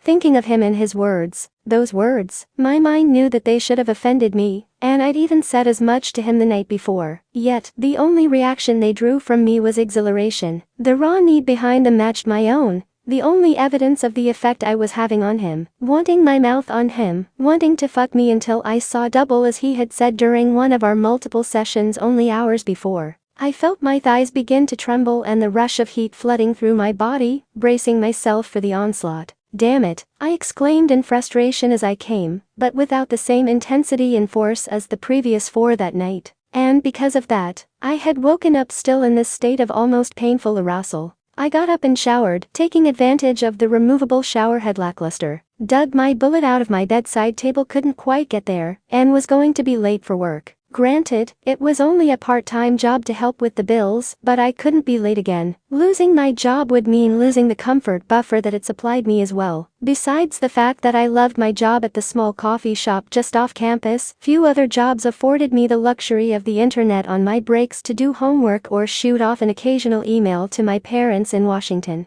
The coffee shop was dead for a Saturday when I arrived, and after wiping down the tables from the breakfast rush, I found myself in the back corner booth with my laptop. With midterms coming up, Mike and I alternated between covering the counter and studying as much as we possibly could, staring blankly at the screen that currently displayed the first 2 paragraphs of my 4-page psychology essay that was due the following Friday. I found that the furthest thing from my mind was homework, or my parents, or anything besides the ache and the man who caused it as I shifted uncomfortably in my seat to cross my legs. Something is better than nothing, right? Wrong. I bit my lip to restrain the moan at the slightest friction caused by that movement, and I knew there was only one thing I could do at that moment, even if I was at work. My eyes darted around the nearly empty coffee shop and then to Mike at the counter. Turning again in my seat, placing my laptop on my thighs as my back leaned against the wall, I opened my browser and clicked the history link. While I waited for the page to load, I swiveled my wrist to work out the kinks from the one-handed typing from the past couple of nights, and a small smile tugged at my lips. As soon as I located his profile, I immediately copied the email address from his information and pasted it into a blank message. I needed him again tonight, no matter how obsessive it was becoming. "Edward, I got your email off your profile. Hope you don't mind. I woke up this morning for work, completely exhausted, but it was definitely worth it. You want to meet again tonight, same time? It's only been a few hours, and just thinking about you is already making me so anxious. I have no idea how I am going to make it through work today. And I was thinking, do you have a mic on your computer? Typing one-handed is a little awkward, and it might be easier if we just speak to each other instead, and concentrated our hands on other things. Love to see if your voice is as effective as your typing. Let me know. I'll be wet and waiting at 9. Bella." I hit send before I could change my mind and rested my head back against the wall. Biting my nail lightly, I clicked the send receive button obsessively for several minutes, waiting for his reply, and began to wonder if maybe I had gone a little too far, not even allowing the thought to pass through my mind that he would still be at work. I was dreading the thought of never hearing from him or experiencing the effect he had on my body again, losing the sight of myself that only he had been able to draw out of me. "Hi Bella," a soft voice broke me out of my thoughts, and I looked up in time to see Alice settling in the seat opposite me with a grin that I knew all too well. She had something up her sleeve. Whatever it is that's going on tonight, not happening, I said quickly, returning my eyes to my screen and clicking the button one more time to no avail. I have this paper to get done, and I don't have time to go out. Bella, you never go out, Alice whined slightly, leaning forward on the table. I happened to recall going out just 2 days ago, and dragging through class yesterday with a hangover. Not my idea of fun, Alice, I grumbled in a monotone voice, still not meeting her gaze again, as my body began stirring more with the memory of what that night had incited. You seemed to find Eric quite entertaining that night, she replied with a giggle and a wink, finally causing me to snap my gaze over to meet hers. I seriously thought that we were going to be finding you in a dark corner somewhere when it came time to leave. My eyes widened and I felt my face flush. Was that what caused me to go online in the state that I was apparently in? And with Eric Yorkie? Really? I began aimlessly tapping my fingers on the keys of my laptop and shook my head. All the more reason for me to bow out of this one, Alice. I definitely have more important things on my mind. Like, she urged me to continue, and I was sure the color flooding my cheeks was certainly no deterrent for her. You have almost a week to finish that paper, and you could have that done in a night. Come on, it'll be fun. Live a little, Bella. I sighed heavily and once again clicked the button on my email, and a nervous flutter rippled through my stomach as I clicked the incoming message with his name on it. I'll be there, McOn. I fought the smile tugging at my lips, unwilling to give myself away, and quickly tabbed to my essay again. I can't tonight, Alice. I have something I need to do, I replied and closed my laptop to put it back in my bag. Maybe next weekend we can do something. She rolled her eyes and grabbed her purse off the table. And that gives you one more week to think of yet another excuse. How are you ever supposed to meet anyone if you never go out? I shrugged nonchalantly and slid across the seat. Who says I need to meet anyone? I'm perfectly content the way I am. She eyed me suspiciously and shook her head. If you say so, Bella, I still think you could benefit immensely from a little tension relief. It's not getting any better, you know. I'm doing just fine all by myself. You go have some fun without me, I replied and waved as she stood and began making her way to the door. She looked back at me before she walked out with her hand to her ear and mouthing, "Call me." Okay, your turn, Mike, I said as I set my bag behind the counter and took his place at the register. He smiled gratefully and disappeared into the back room as I began taking the orders of an elderly couple who just entered. My thoughts, however, were still completely on Edward. I had no idea how I was ever going to explain my nightly activities to my friends, my new reason for the lack of desire to leave my apartment. But it definitely wasn't something I wanted to see end anytime soon. The night before was the most alive I had felt in as long as I could remember, even without the sexual aspect. Just sitting there talking to him had felt so comforting, and I never once got the impression that he wasn't paying attention to every word I was saying. And with the added prospect of hearing his voice that night, it filled me with such a nervous excitement. It was the first thing I had actually looked forward to in so long. The draw and connection I felt to him was surreal, as if it shouldn't exist. Maybe that was the instigator behind my forward request to actually talk to him, to make him more real. I hadn't realized before that email that I actually wanted him to be real. There was no underlying cause for him to associate with me. He couldn't see me, so there was nothing physical drawing him to me. The only thing concerning me about the evening was that once I heard his voice and he heard mine, my nerve would falter, and he would realize how inexperienced at everything I really was. He had told me the night before that he'd never done anything like that in the past, and while I had no reason not to believe him, I found it astonishing. He seemed so confident and knowledgeable on how to arouse a woman with merely words. I still couldn't understand how he was not taken. Oh my God, I thought suddenly and froze in place, feeling the color drain from my face completely. What if he was taken and it was his way of getting some on the side? Anyone could type anything on a website without an ounce of truth in it. Thinking back to his profile and all the ridiculous things he had put there, why would his marital status necessarily be any different? I felt my fists clenching at my sides at the thought. How would I feel if that was my boyfriend or husband, and some skank online was giving him his pleasures? And then, another thought struck me. What taken man would share his name and email address connected with a major university hospital, and also be able to spend all night at a computer with another woman, and in addition to be so willing to allow said woman to hear him in his surroundings, without even hesitating? Hey Bells, I shrieked as Mike came up behind me and held his hands up until I let out my breath with an embarrassed laugh. You seem really on edge today. Are you alright? Oh yeah, sorry. Just have a lot on my mind and didn't sleep well last night. Well, if that isn't the understatement of the century, I don't know what is, I thought to myself, and Mike's raised eyebrow didn't help at all. Well, if you need to cut out early today, Aang is coming in at 2, and I can cover the rest of your shift, Mike said with his hand resting on my shoulder, and I shifted somewhat uncomfortably under his touch, which I had never done before. Maybe it would be a good idea for me to take off early and collect myself, sort out my head and think about what was happening to me, how a man I would never meet could take over so much of my life and my everyday interactions, but I could also get home earlier and have a chance of maybe catching him sooner if he was around. God, did I need help? Actually, that would be great, Mike. I have this essay due, and I really need some sleep, I replied in soft tone, looking down at the floor. When Angela arrived at 2, I quickly finished my tasks and cashed out, telling Mike I owed him one and running out to my car. The closer I came to my apartment, the more the excitement settled in over the nervous musings from earlier.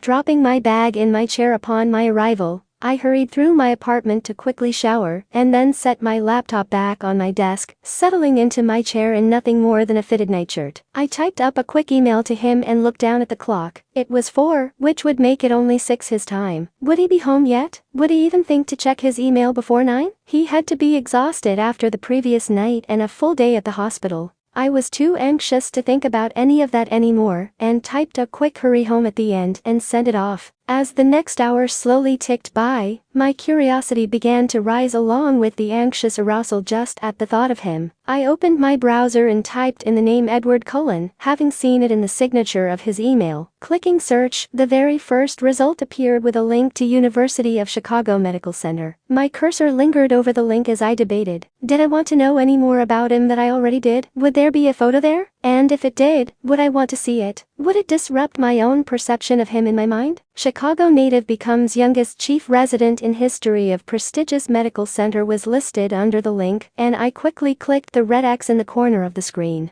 What would an obviously intelligent and successful man be doing on a site like that? Much less associate with an ordinary college student like me? That thought made me sure that the less information I had about him, the better it was for my sanity. Even after only 2 days, I didn't want to lose what I shared with him. I wanted to enjoy it while it lasted without adding any more doubt to my fragile frame of mind. I started to distract myself with a game of solitaire when the email notice popped up in my taskbar, and I practically leapt from my seat to open it. Edward Cullen. I bit my lip and clicked it, giggling as I read the contents. Just got home from work, and just as anxious. Want to meet up sooner. Edward. I instantly hit reply, and my fingers flew over the keys, asking if right then was good, and opening my browser again to log onto the site. The notification popped up in the lower corner of the screen that he was online, and I took in a shaky breath as my nervous fingers ghosted over my touchpad to open a chat screen. But he beat me to it. GRNEYEDDOC 1981. Now is as good a time as any. My heart began racing, and my hands shook slightly as I read the message from him, and I took a deep breath, preparing myself for anything. I placed my buds in my ears and brought my fingers to the keys. Bellanova, are you ready? GRNEYEDDOC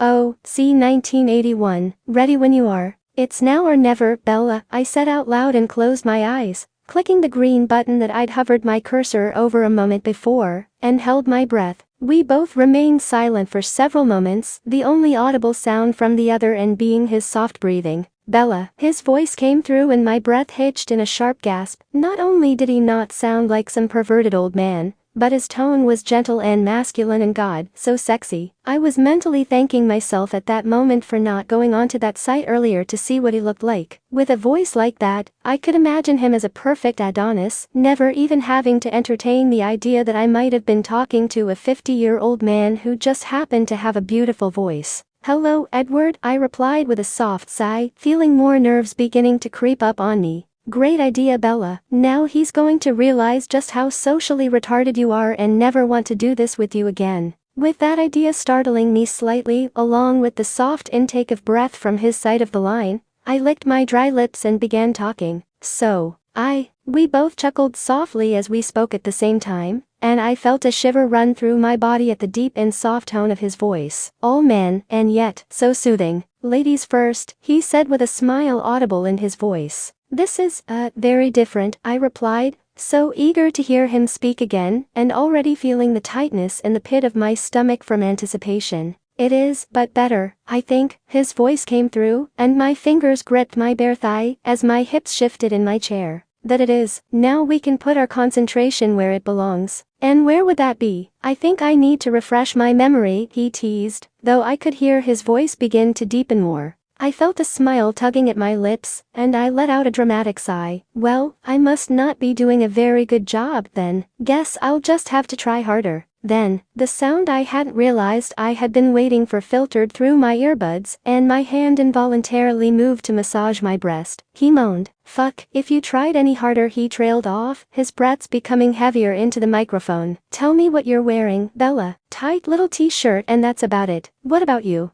Just a pair of scrubs. Long day at the hospital, he replied, and that time, it was my turn to moan softly. Guess I really do like scrubs. All I would have to do is pull that tie and wait. No panties? I smirked as my free hand trailed down along my inner thigh. Pointless piece of fabric, if you ask me, since they spend most of the time on the floor. Oh, God, he groaned again, and the sound of it reverberated through my body, as if he were there against me. Are you wet, Bella? Very. I've been waiting all day for this, thinking about last night. Couldn't get enough, I replied in a tone I barely recognized as my own, subconsciously attempting to coax yet another reaction from him. It felt as if my entire body was aching for it as my fingers trailed lightly across my oversensitive skin. I heard his body shifting in his chair, as the sound of the creaking leather came from his end. You have no idea what you're doing to me. Why don't you tell me? Shit, I am so fucking hard. Fuck, Bella. I bit my lip, listening to his breathy moans almost whisper my name, and rolling my nipple beneath the fabric of my shirt between my fingertips, while my other hand lightly brushed the sensitive skin between my legs. Do you have a fantasy, Edward? Besides you riding me? Yes, his immediate answer came through, his voice growing gruffer by the second, his arousal evident in his voice. Yes, besides burying your cock deep inside of me, what is it? I replied, closing my eyes and losing myself to the moment. I had always thought myself too shy to be so brazen with a man, ever. And yet with him, it was easy, effortless, and judging from the sounds emanating from him, arousing us both equally. Fuck, my tongue driving you to oblivion on my exam table, he nearly growled, and the image flew into my mind, my fingers moving more briskly over my skin as I envisioned my body spread over the table, my hands weaving into his hair as his mouth brought me to extraordinary heights. Oh, fuck, me, I panted, involuntarily arching my back as my fingertips moved lower. We'll get to that, Bella. First, I need to hear one of your fantasies.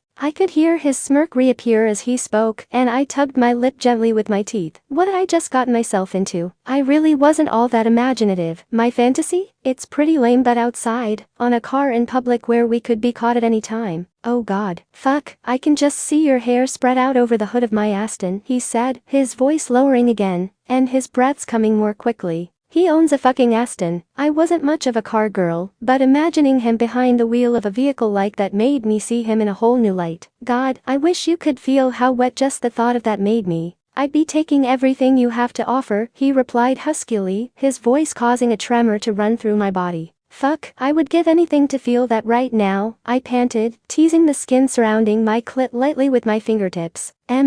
He hummed and I heard him shifting in his seat. I closed my eyes, imagining him loosening his scrub pants and pushing them down over his hips. I can just imagine how amazing you taste. I smirked as if he were actually there to see it and licked my lips. Would you like me to find out for you? Fuck yes, he groaned deeply, and I shivered. The way he sounded when he cursed was so fucking sexy and arousing. Take one of your fingers and touch yourself, baby. I uncaringly moaned loudly as he whispered baby, and my fingers moved of their own volition and slid inside me. Though I had heard several of Alice's past boyfriends call her that, I'd never had any desire to hear it myself. Yet again, Edward had broken every rule and made it sound almost intimate, even in the current setting. I gasped sharply as I nearly came with the first thrust of my hand. God, so good. I need you to stop for a moment. Taste yourself. You're such a tease, I groaned, wanting nothing more than to continue my ministrations. I had never actually tasted myself firsthand that way, only on someone's lips after the fact. Yet, the thought aroused me, compelling me to comply with his request rather than simply playing the part. I brought my fingers to my lips, swirled my tongue around the tips before enclosing them in my mouth, and hummed contentedly. Better than candy. A loud, clearly audible moan escaped him, and his breaths quickened more. God, I want my mouth on you. Would you like that, Bella? Fuck yes please, I replied, pinching my clit lightly between my index and middle finger, rolling it between them, and imagining his soft lips on me in their place. So good, you taste like ambrosia. I want to bury my fingers, tongue and cock deep inside you. He spoke barely above a whisper, the height of his arousal evident in his voice. Returning my hand to its previous endeavor, I resumed slow, deep thrusts with my fingers. My body convulsed slightly with each movement, and I longed for his voice again, even though it had only been moments since I'd heard it last. I want you, hard, now. I want to ride you until you forget your name.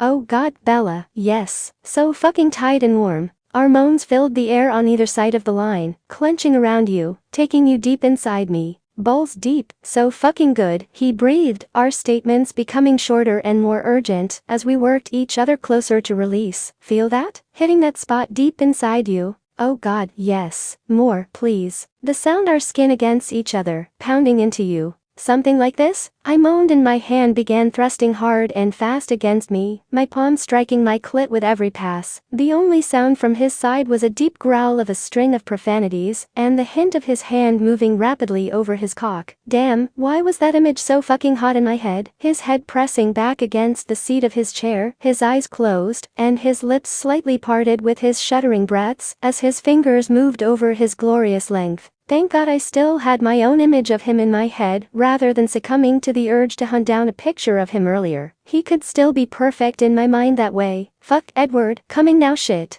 Let it go, baby. I'm not done with you, yet, he replied in a gravelly voice, and I cried out as I came with even more intensity than I had the night before. My thighs were still trembling as it slowly subsided, my hand still causing my back to arch, as it continued to graze against my sensitive, swollen skin. God, Edward, I breathed out heavily with a shiver, swallowing hard in an attempt to steady myself. You all right over there? He asked softly after another silent moment. Oh yeah, I replied enthusiastically with a soft chuckle. This sure beats the hell out of typing. He laughed softly, but his breaths were still uneven, reminding me that he still had not gotten his release, to my knowledge. Fuck talk about stamina, I thought to myself. Either that, or I really need to build up my tolerance. I'd have to agree with you there. I've never been so hard in my life. How about I taste myself on you this time? I whispered in a soft, sultry voice, and a low fuck escaped his lips. After Edward finally released, as did I, one more time we reluctantly said goodnight, logging off to get some much-needed sleep from our late night the evening before, but not before we both came to the conclusion with each other that this was something that neither of us wanted to give up, confessing that no one else had ever made us feel that way, and with that knowledge that I wasn't alone in that, I fell into a deep peaceful sleep that night. So, when he told me the following night that he could not guarantee that he would be on for the next week, having to spend a majority of it at the hospital on call, the sense of loss I felt was both deep and startling at the same time. Yet, it eased some by the same sound of longing in his voice, as he told me that he would also miss our nights together. Even still, I was surprised when he asked me, with a slight hesitance in his voice, for my phone number, so he could at least text me, if he got a chance. And what was even more shocking was my lack of hesitance in giving it to him. For 3 days, I waited, periodically checking my phone for any word from him, earning me several questioning looks from Alice and Rose. I was never one to cling obsessively to my phone for anything, so it more than warranted their curiosity. How can I explain this to them? Do I even want to? The answer was unequivocally no. Besides being unsure of how they would react to their sweet little Bella engaging in something as out of character for me as my actions were, I found myself unwilling to share, as well. My time with Edward was something that was unarguably mine, and so was he for the few hours we shared together. Mine, and no one else's. On Wednesday afternoon, I was sitting in the coffee shop on break with still no word from Edward, and I began to feel anxious. Had the time away from me changed his mind, or was he simply able to distract himself in a way that I had found myself incapable?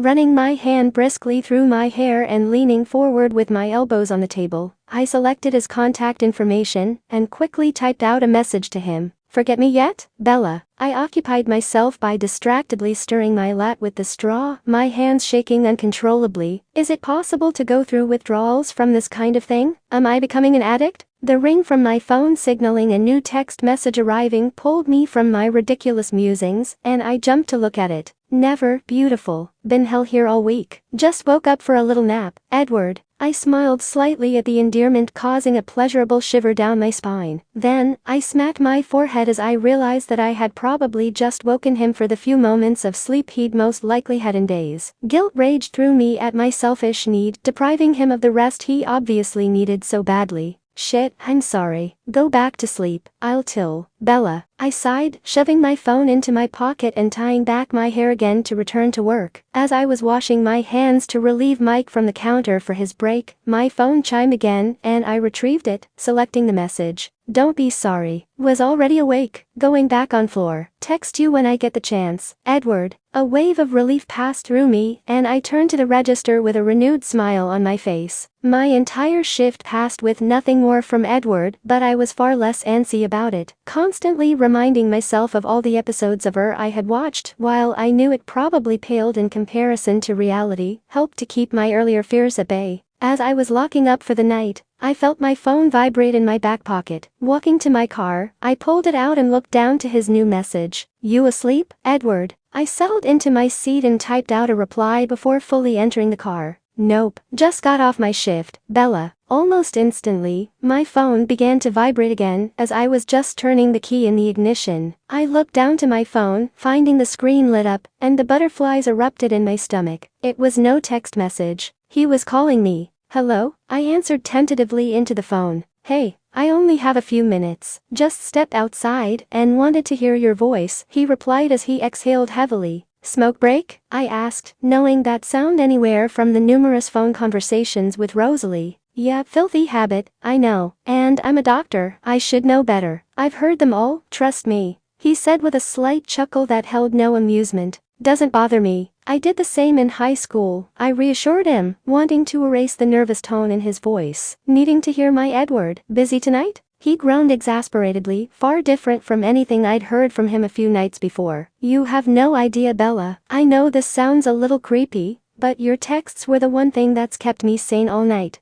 I felt my chest swell unexpectedly in excitement, and a soft sigh escaped my lips. "Not creepy at all. Yours have been doing the same for me. I've sort of missed hearing from you every night. We'll just have to make up for lost time Sunday night, won't we?" he said, his breath coming out in a rush at the end of his statement. "That we will," I replied with a smile. He was silent for a moment, and if it wasn't for the hissing sound of the doors somewhere beside him, I would have thought the call had dropped. I heard him draw in a deep breath and let it out slowly before he spoke again. "Bella, can I ask you something?" "Of course," I said softly, confused by the nervous tone of his voice, as I pulled into my parking space in front of my apartment. "How do you feel about webcams?" "Oh, my God. How do you feel about webcams?" The silence from the other end of the line was deafening, and I instantly regretted the words the moment they formed. "Good one, Edward. Scare her away even more, why don't you?" "Bella, I'm sorry, forget I ever." "No, don't," she interrupted me, finally breaking her silence, but her voice and breath were shaky. "I'm just, look," I started, tossing my cigarette to the ground and stamping it out with my foot. "I have to get back in. I'll try give you a call or something in the morning." "Edward," she began with a heavy sigh, but I cut her off. "Sleep well, Bella," I said, ending the call and shoving it back in my pocket as I headed back inside. Truthfully, I had no idea what came over me to ask such a question. Just a few days prior, I hadn't even wanted to so much as see a picture of her, fearful it would disrupt the intensity of the draw I felt. Yet, the past few nights at the hospital had been overwhelming. There were so many instances in that time that I had such a strong urge to at least text her. Hadn't I been the one to ask for her number, after all? But every time I would try, I'd get paged or fall asleep for the few minutes I could catch. And when I received her text that night as I was getting ready to return to the floor, I felt a tugging at the pit of my stomach. forget me yet? B. Did she honestly believe that I could so easily forget her, after sharing the most exhilarating 5 days of my life with her just the week before? But at the same time, I felt a sense of familiarity at that sentiment, growing more unsure myself with each passing day, of how my absence would affect the connection we'd felt. Would it dim or even disappear completely in this time? Although she had shown herself to be reserved and somewhat shy at times, underneath it all, Bella was a very sexually charged woman. Would she find someone else to share these things with her on that site, or even worse, in person?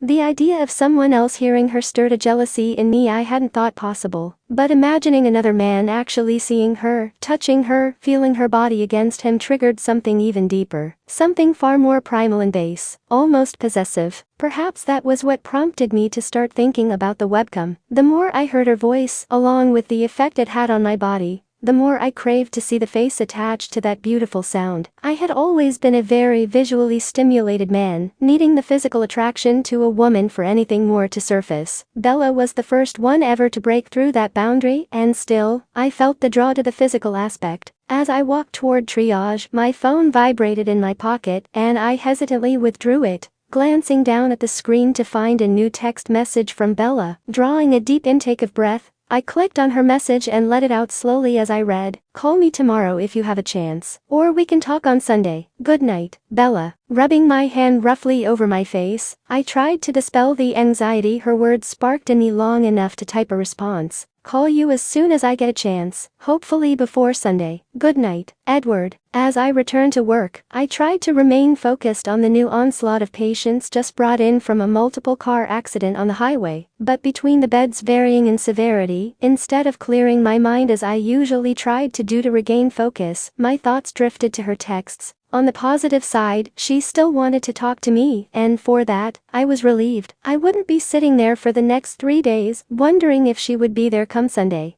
Nevertheless, the feeling of dread over what she would have to say once we finally spoke again consumed me at the same time. She could easily tell me that she wanted to end it, that it was getting far too personal. In that instance, I would immediately retract any mention of the webcam, suggesting that we continue as we were if she was still willing. With the weekend quickly approaching, the was customarily swarmed, and I barely had time to even text her, let alone make the inevitable phone call, and even less time to ponder on it anymore. Until Saturday night arrived and I finally clocked out for my 2 much-needed days off. Not only was I completely exhausted, but it also meant the wait was almost over to talk to Bella. As I lay down in bed, before the fatigue could pull me under, I plugged in my nearly dead phone and dialed her, hoping at least to hear her voice for even a moment before I fell asleep. "Hi, this is Bella. I'm not here right now, but my phone is. Leave me a message. Bye." "Well, you wanted to hear her voice, Cullen. You weren't specific," I grumbled to myself quickly before the beep signaling me to leave a message sounded. "Hey Bella, it's Edward. Sorry for calling so late, well, late for me anyway. And I guess you, too. Fuck." I trailed off, rubbing my eyes with the palm of my hand in both exhaustion and frustration. Great way of displaying what an idiot you can be at times. Sorry, really tired. Anyway, I guess I'll talk to you tomorrow. Good night. I ended the call and tossed the phone on my bedside table, hugging my pillow to my face, and quickly falling asleep. What felt like moments later, the buzz of my phone vibrating on the wooden surface roused me from slumber, and I reached my arm out from beneath the warmth of my covers to retrieve it. New text from Bella. I glanced at my clock and saw the brilliant green numbers blazing back at me. 5:27 p.m. Running my hand through my hair, I swung my legs out of bed and threw back the covers with a groan. I stretched slightly as I clicked on her message, forcing my eyes more widely open.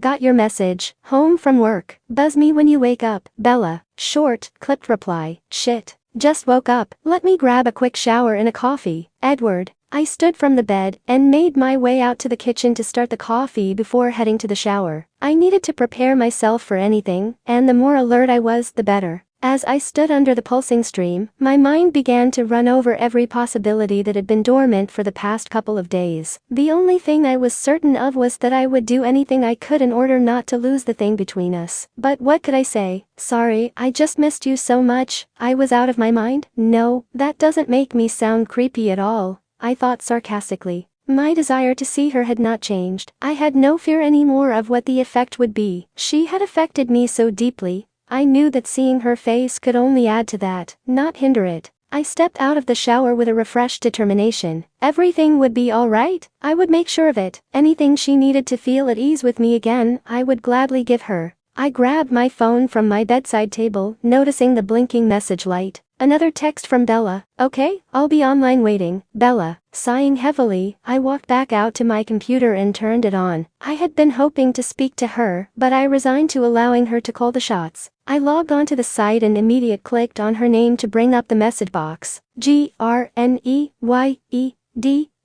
1981. Hello, Bella. Bellanova. Hi. I rubbed my hands over my face, preparing myself to begin typing. I needed to fix this to bring my Bella back. The computer rang first, and I uncovered my eyes to view the screen. Bellanova, can we go voice? I just thought this would be better than running up our phone bills. I let out a breath I had been unconsciously holding and my shoulders relaxed. The smiley at the end of her statement and the fact that she wasn't avoiding speaking to me was reassuring. I grabbed my headset and situated them in place, finally bringing my fingers back to the keys. GRNEYEDDOC 1981. Of course, I'm ready when you are. Bellanova is calling, appeared a moment later and I clicked accept, hearing her soft breaths against the microphone. Hi, Edward, she said softly and I closed my eyes, losing myself in the gentle sound of my name on her lips. Hello Bella, how are you? I asked, starting the conversation casually. Okay, she replied, barely above a whisper. I've missed this. A smile tugged at the corners of my mouth, and I leaned further back into my chair. I've missed this too. The line was silent for several moments, both of us seemingly pondering how to begin the conversation that was days in the making. About the other night, she started hesitantly, but didn't continue right away, and I pinched my eyes closed more tightly. Bella, just forget what I said. It was presumptuous and out of line. Will you let me speak? She interrupted me sharply, taking me by surprise, and then letting out a chuckle. Her fire was returning, and I couldn't help but release a soft laugh in return. I'm not saying that it's something that I wouldn't be interested in at some point, but all this seems to be moving so fast and getting more personal than I bargained for, and I still know so very little about you. I mean, is this normal? Hearing the reservation in her voice reignited the fear in me. This was moving too fast for her, and with what purpose? We were practically on opposite sides of the country, thousands of miles apart. This wasn't an actual relationship, it was a means of tension relief without the other strains and pressures that came with one. Regardless of the connection I felt to her.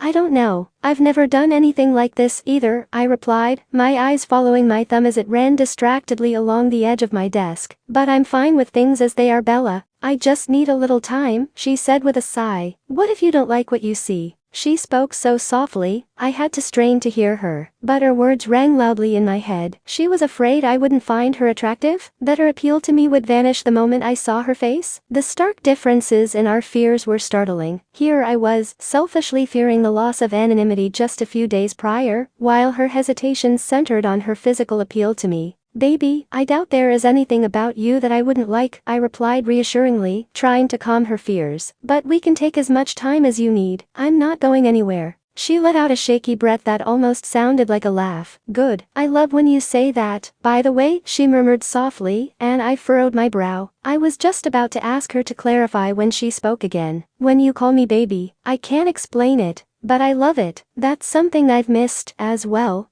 I chuckled softly. I hadn't even realized that I'd ever said that to her before, and barely noticed when I had just then. Can I ask you a personal question, Edward? I completely understand if you say no, she quickly added to the end of her statement, a nervous tremble returning to her voice. Sure, go ahead, I answered calmly. After her comment earlier about knowing nothing about me, I felt surprisingly relaxed about telling her anything she wished to know, to help her feel more at ease. You are single, right? She asked in a rush. I felt my eyebrows lift in surprise from her question, and could not hold back the laugh that broke through. Yes, I am single, Bella. Why? She asked me suddenly, shocking me into silence with her abrupt question, and then cleared her throat. I mean, I'm not complaining. Kinda glad to hear that I'm not the other woman of sorts. But obviously you know how to take care of a woman's needs. If you are this good at it. Just with what we've done, you're intelligent, you're successful. I guess I'm just having difficulty understanding why you would choose to come here, rather than something more real. I sighed heavily, hearing the same questions I'd been asked numerous times before. Everything comes with a price, Bella, and my profession seems to be too high of one to pay for most women. As you've seen this past week, I'm not always the most available man in the world and can't really put the attention required into a relationship. That sounds pretty selfish, she replied in an annoyed tone, and then suddenly gasped. Them, not you. Oh God, sorry. It's fine, Bella, I chuckled and shook my head. Would you mind if I asked you the same question? If I'm single or why? She asked, her voice dropping again. Both, I responded, shrugging my shoulders. Yes, I'm single. And why? She said and gave an annoyed groan. I'm surrounded by college guys, rowdy college guys. Does that answer your question? Besides, I guess I don't have the time or energy to put into a relationship either, and still keep up my grades. Well, aren't we a pair? I replied, taking a sip off my long-forgotten coffee. I can't say I'm sorry, though, she said in a low voice, and I slowly swallowed the liquid in my mouth. I've never experienced anything like this, Edward. The things you do to me no one has ever done. I've never been this insatiable before. Neither have I sighed, the lustful tone of her voice radiating through me, and my erection began straining against the front of my jeans. Edward, I know we were having a conversation and all, but do you think we could? Could what? I was almost certain of what she was trying to say, but I was determined never to be so presumptuous again. Aside from that, I wanted to hear her say it. I needed to hear her say it. She sighed exasperatedly, followed by a soft growl that was so damn erotic. I bit back my own groan, as my cock hardened. It's been a week. I need you. My eyes widened and I swallowed hard at her boldness. While I was almost expecting her to hint at something like this from the sound of her voice moments before, I still gasped slightly at the bluntness of her statement. Never in the past few days had I even allowed myself to entertain the idea of her ever initiating anything like that between us so soon. Close your eyes, baby, I replied huskily, unbuttoning my pants to release the pressure against my throbbing erection. Are they closed? Yes, she whispered back.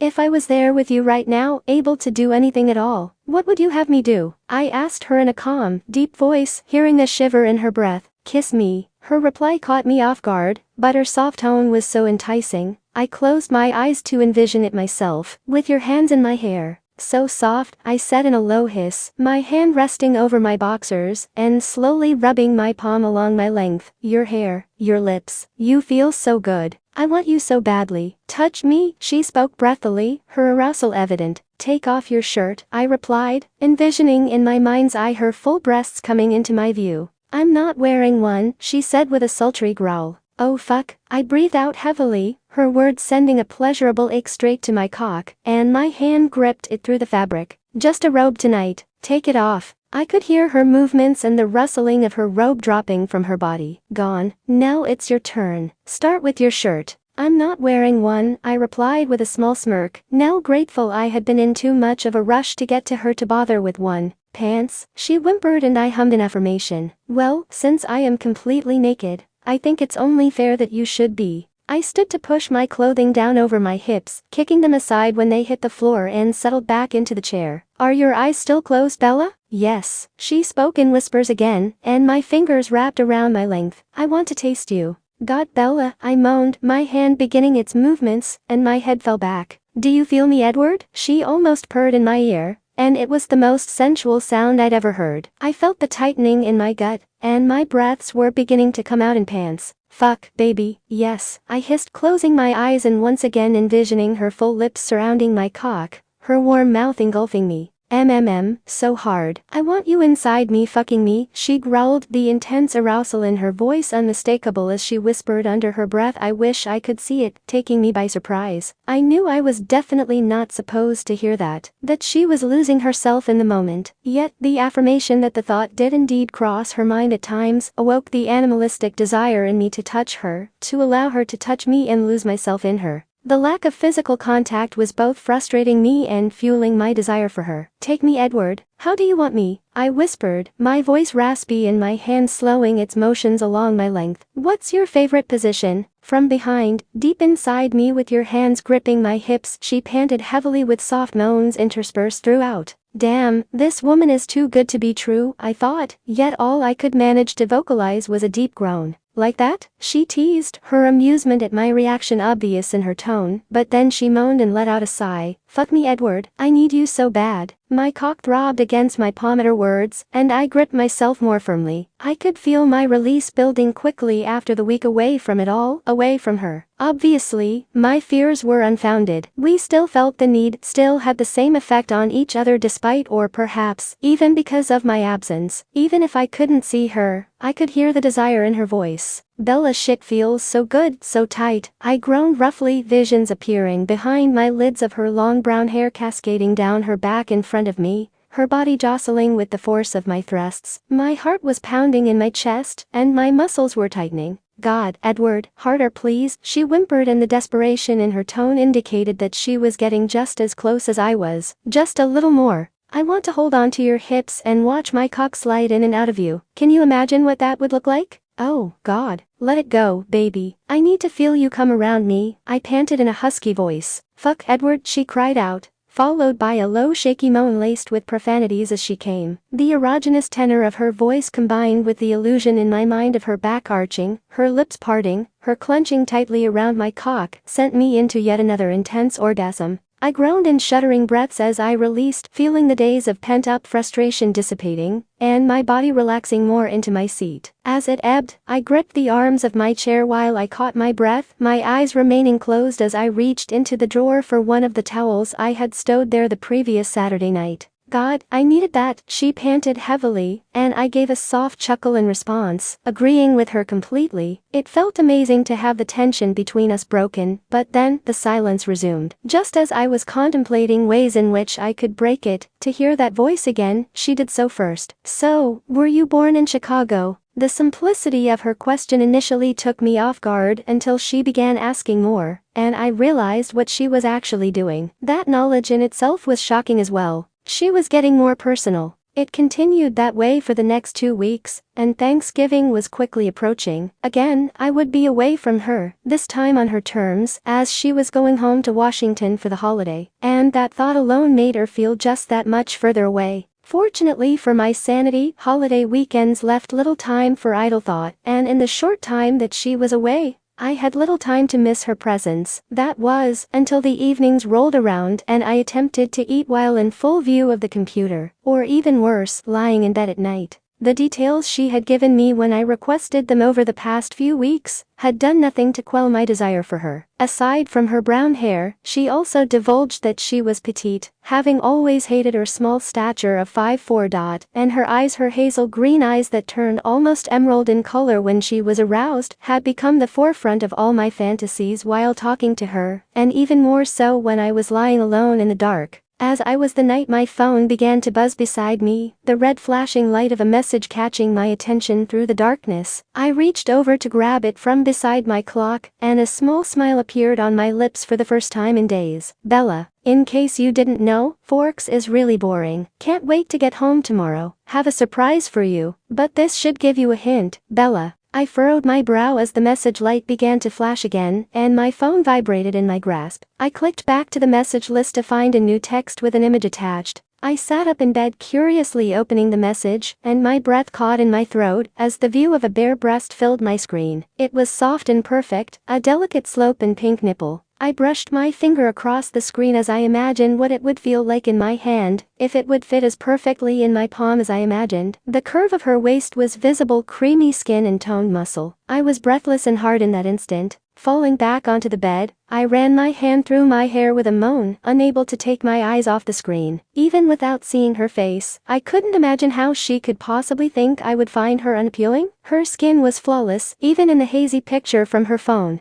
God, Bella, I am so hard right now. Edward, prove it, Bella. I smirked and licked my lips, tossing the covers aside and pushing my boxers down. With one hand resting on the base of my cock, I aimed my phone at it, the bright flash illuminating the room as I captured the image. Sending it to her, I waited for her to respond, and my phone was dormant for several minutes before it finally buzzed beside me. Holy Shit, God, it's so pretty. Bella, I chuckled in amusement at her response, unsure of how to respond to that. WOW, never heard that before. Edward, never in my life had I heard a woman call my cock pretty. Again, indicating that Bella was not just any woman, she was unique, special. Yo, you have amazing hands too. BTW, the things those fingers could do as well. Bella, as much as I had been determined to go one night without seeking release, there was no way I was going to be able to fall asleep, with the effect she was having on me with her words. That picture. And would P. Edward, what time are you getting off work tomorrow? Bella, day off. Edward, be waiting for me at 3. Good night. Bella, I'll be here. Good night. Edward, setting my phone down, I rolled out of bed, indulging myself in yet another shower before turning in for the night. Returning to my room several minutes later, calm and relaxed, I rested my head back against the pillow, with anxious anticipation of what the following afternoon would bring. 3 o'clock. All day, I had been waiting for that moment to arrive, and seated in front of the computer with my phone in hand, I prepared myself for her arrival. I watched the minutes pass more slowly than the one before, until her name popped up on my screen, and almost instantly, the message that she was calling appeared. I grabbed my headset quickly and accepted the call. Hey, baby, I said, smiling as I consciously uttered the endearment and heard her laugh softly in response. Hey, so, are you ready for your surprise? She replied with a trace of mischief to her tone.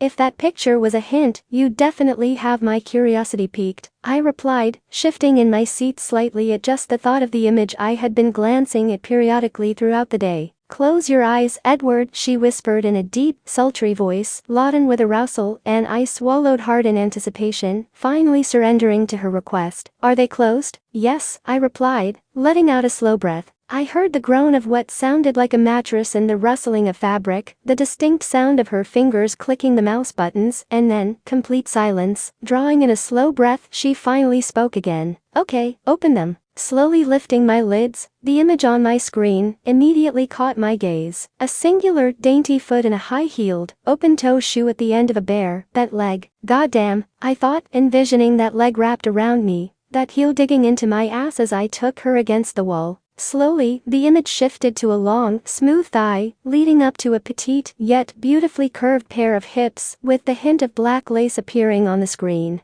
Oh, fuck me. I rubbed my hand along my unshaven jaw, rocking back in my chair. I could feel my cock throbbing painfully in my thankfully loose pants, and I let out an involuntary groan. Should I stop? She teased, the picture on my screen remaining stationary just below her waist, showcasing the planes of her flat abdomen, hidden beneath yet even more thin black lace. She was wearing lingerie. Holy shit. No, God, no, please, I groaned, my hand moving on its own accord inside my pants, stroking myself slowly, as the camera began to pan up her body again. The curves of her breasts filled my screen, her silky, brown hair draping over her shoulder and running down her arm, and I bit my lip at the sight. The perfect shape of them, firmly resting in the corset top she wore. My breaths began heaving slightly as she inched more slowly toward her shoulders and collarbone. Fuck, Bella, please. Fair is fair, Edward, she whispered, and I watched as her fingertips ghosted lightly over the swells of the tops of her breasts. You're a tease, I growled, sighing heavily and causing her to laugh as I adjusted the webcam on my desk. I leaned back in the chair, my cursor lingering over the button that would effectively end the mystery, at least for one of us. You're one to talk. This was your idea, she pointed out, and I groaned in defeat. She was absolutely right, and she had already given me more than I had expected, initiated the whole thing, even sent me the picture the night before, putting herself out there on a limb. Okay, here goes, I replied, clicking the button and watching the drastic rise of her chest as the image appeared on her screen. Her hand curled around her breast, squeezing it gently as she let out a soft moan. Well, that's a good sign. Your turn, baby. The curve of her chin moved in and out of the frame as she nodded, and I heard her take in a slow breath. Gradually, her pouty red lips appeared fuller than I had ever imagined. As her tongue swept out to moisten them, I ran my hand through my hair, trying to restrain my groan until the image began moving again. Her perfectly shaped nose appeared, and I began to give up the notion that there was any part of this woman that would not be breathtaking. The moment her lashes appeared in the frame, I swallowed hard, knowing that a woman's eyes were always what sealed the allure of her to me. They remained closed for a moment while I took in her face. She was absolutely beautiful. Her cheeks flushed and her lips parted slightly, the lines of her jaw soft and smooth, her head resting back against a huge white pillow. "Open your eyes, Bella," I murmured softly. Taking a deep breath, her lids parted, revealing a stunning pair of almost emerald green eyes.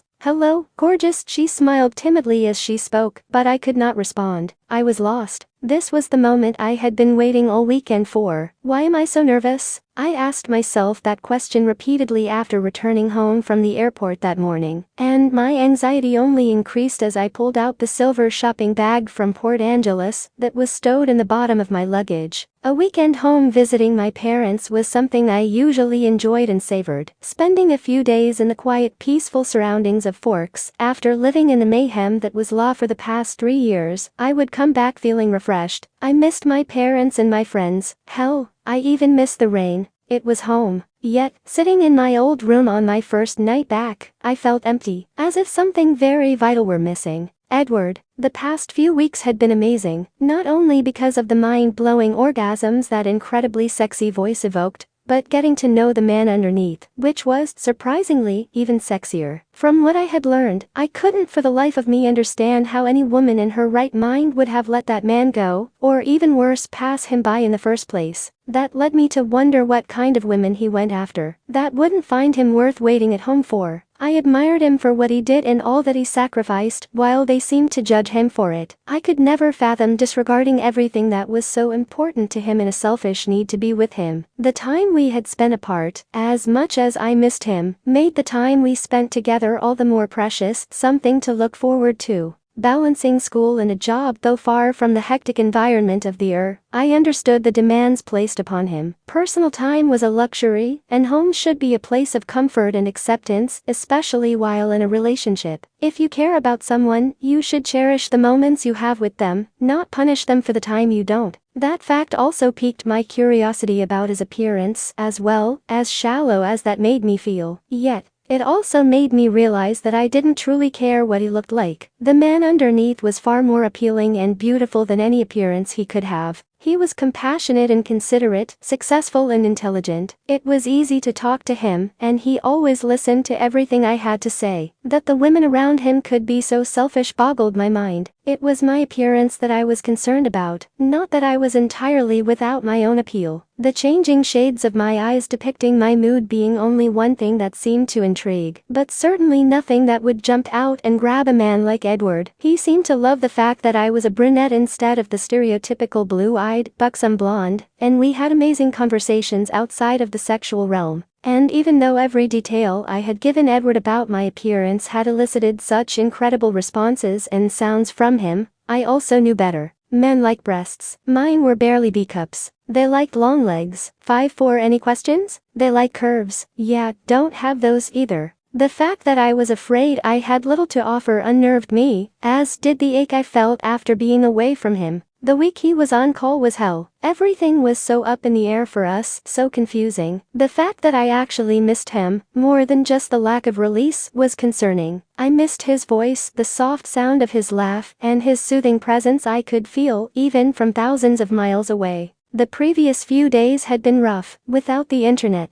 Being back in my parents' house meant relying solely on my BlackBerry for any contact with the outside world. Normally, this would have been refreshing, but when it cut me off from my world with Edward, I was restless. I had intended to tease him a little more the previous night before bed, just to feel that connection with him. But after seeing what I could only refer to as his pretty cock, with his amazingly long, beautiful fingers splayed around it, I found myself in desperate need of a shower. I missed all that once again, but the level of distraction it had caused was no longer concerning, but disturbing. I daydreamed of him constantly, losing count of how often my father said my name, bringing my attention back to the present. I hardly slept at all during the night, wishing I could be back in my apartment instead, with him and my laptop. That was not helping to ease the fears I felt. I had become so reliant on him that when he asked about the webcam, I went into a panic, evaluating my options. If I said no, I risked losing our time together or limiting it, as well as coming off boring. Men enjoyed women who were willing to explore. But if I said yes, I risked the same thing. If he found me unattractive, why would he ever come back? That was a risk I wasn't willing to take, which didn't just disturb me. That scared me. All of those things were running through my mind as I stepped into the lingerie store in Port Angeles the previous afternoon. I had made the decision the night before that when I got back, the webcam was making its debut, and I was going to be ready for it.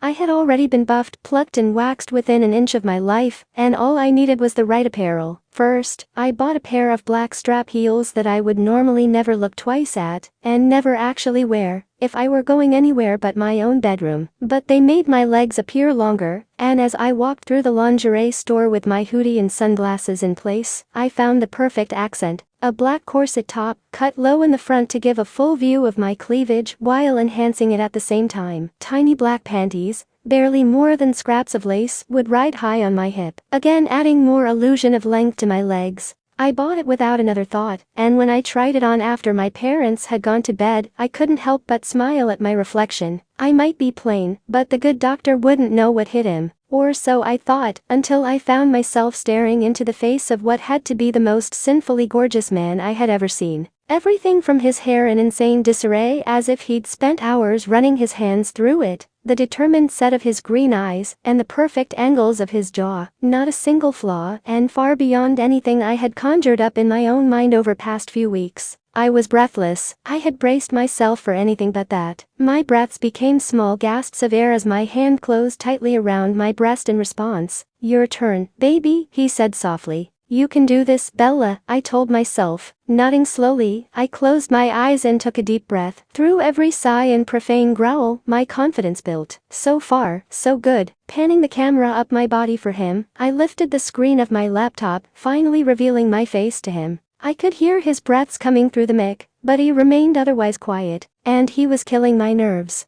"Open your eyes, Bella, here goes." With another long draw of breath, I finally brought my gaze back to the screen to look at him, watching his Adam's apple rise as he swallowed loudly. His eyes flickered slightly over the screen, the silence driving me insane. Anything would be better than nothing right now. "Hello, gorgeous," I said with a nervous smile, running my fingers through my hair, brushing it back from my face. He grinned before covering his mouth with his fingertips. Shaking his head, he rested on his elbows in front of him. "God, Bella, you're fucking beautiful." The wonder and amazement in his tone made me blush from the nerves. Biting my lip, I lowered my eyes. "Thanks, you too," I whispered, and then my eyes shot up as he chuckled, covering my face with my hands. I just called him beautiful to his face. "I mean, you're very good looking." Not even close to what I was anticipating. His soft laughter continued, and I heard the creaking of his chair, and I dropped my hands to see him leaning comfortably back, rubbing his chin with his hand. "What were you expecting, Bella? The hunchback?" "Well, you never know, with the internet," I teased back, more at ease with the sight of his relaxed posture. "It's nice to see the face attached to the voice, though." "I agree," he replied, his smile widening, and my heart began to pound more. The way his entire face brightened with such a simple gesture was incredible, only serving to make him far more sexy and appealing. "I like the outfit too." "Was it too much?" I asked, noting the way his brow lifted as he cleared his throat. "Not at all," he breathed, shaking his head for emphasis. "That was something I was certainly not expecting. But shit, you look fucking amazing. Just feeling a little overdressed here." "Well, then even things up a little and lose the shirt," I taunted, raising my eyebrows. As breathtaking as it was, that picture was a tease. I was aching to see the rest of him. He smirked and muted the mic before standing, his face disappearing as those long fingers lifted his shirt. Involuntarily, I traced along my inner thigh, envisioning his hands doing the touching. As the first hint of his muscular abdomen appeared, I sighed at the light dusting of hair trailing beneath the button of his jeans. "Thank God, he doesn't wax," I thought to myself, having always had a fixation for the treasure trail on men, as long as it wasn't excessive. My gaze drifted up as I soaked in everything. The lines of his muscles were not excessively defined, but still taut and firm. Not a gym buff, obviously, but he certainly did take care of himself. And again, I was stunned that some woman actually willingly gave him up. Her loss, my incredible gain. For a moment, his shirt balled and his hands in front of him, obstructing my view, and I let out a soft growl of displeasure before he tossed it aside. Lowering himself back down into the chair, I watched him move, licking my lips at how beautiful he truly was. The broad shoulders and the expanse of his chest were begging for my hands. He replaced the headset, and I could practically envision my nails digging into his biceps as they flexed.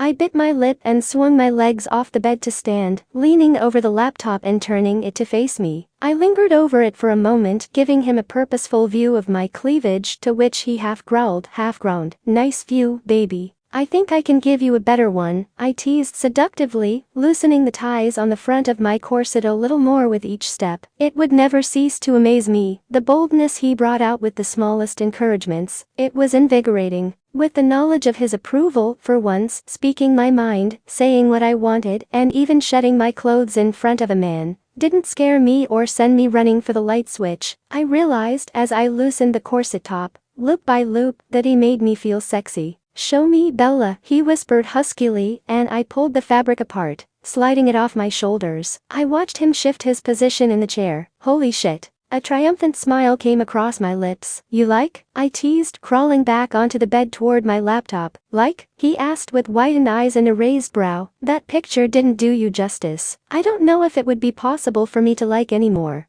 I moaned softly at the deep, resonating sound of his voice as he spoke, settling back against the pillows again. I had missed him, our time together, and everything so much. Moving my laptop, I adjusted it to give him a view of as much of my body as possible. "Well, let's see if your picture did you justice." He chuckled again and stood, his waistline filling the screen. I sat with full attention as long, amazing fingers worked the button of his jeans. "Have I told you that I love your hands?" I whispered, my own fingers tracing lightly along the lace rim of my panties now. "You may have mentioned that," he laughed, pushing his pants over his hips, the boxer briefs underneath, accentuating the prominent bulge hidden behind them. "Oh fuck, why is he so far away?" I asked myself as my hands slid between my thighs, teasing my aching clit already. After so long without him and seeing him that way, I was impatient. My eyes followed the subtle V of his abdomen as he also lowered the briefs, leaving him completely exposed to me. A shiver of pleasure shot through my body, straight to the already pulsing need I felt for him.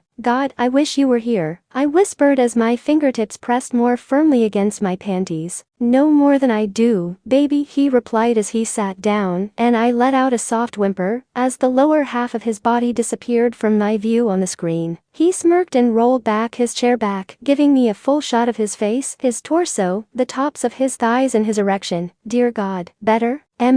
Much. You read my mind," I moaned, my gaze running over the length of his body. "Good, now, read mine," he said suggestively, then he winked. Smiling at his challenge, I pushed myself off the bed and stepped out of the camera's view, earning a growl from the other end. "That's not right, Bella," he groaned, one hand gripping the armrest of his chair, while the other wrapped around his length and began their movements. "Patience, Dr. Cullen," I teased, sliding my panties down my legs and stepping out of them. In a burst of inspiration, I decided to tease him, dangling the fabric in front of the camera. "Really not right?" he growled, shifting his hips. "Apparently, I'm not the only impatient one. Can't take a little suspense?" I asked in a sultry voice, letting the scrap of lace fall from my fingertips. "Oh, please let me see you," he pleaded in a soft voice. I stepped in front of the camera slowly, trailing my hand between my breasts, down my abdomen, finally brushing against the soft, bare skin between my legs. "Fucking hell," he growled, cupping his hand over his length, and closing his eyes briefly with clenched teeth. "Can you lay down for me?" I propped myself seductively on the bed, our eyes meeting, staring. "Put the cam between your legs and show me," he continued in a husky tone, and I complied, adjusting it so he could see the full length of my body. God, so perfect, Bella, perfect. My heart swelled at his praise, at the way he said those words. He meant it and my confidence soared higher. I had this effect on him. It was my name falling from those perfect lips. I licked my own, trailing my hand down my thigh and resting between my legs, not quite touching yet, as much as I really wanted to. Watching his hand was far more arousing than I ever thought it would be. Knowing that his erection, every moan and sigh was caused by me, was empowering. "Fuck, I've missed you," I whispered softly without thinking, and the nervous butterflies returned as I realized what I said. "I've missed you too," he replied with a soft sigh, and I reopened my eyes to look it in, seeing nothing but sincerity in his eyes. "Really?" I asked, in spite of the expression written clearly on his face. A small smile broke across his lips, and he nodded. "Yes, Bella, really, I've missed you. You." He emphasized you, not this or it, but you. And that, by far, was the sexiest thing he'd ever said to me.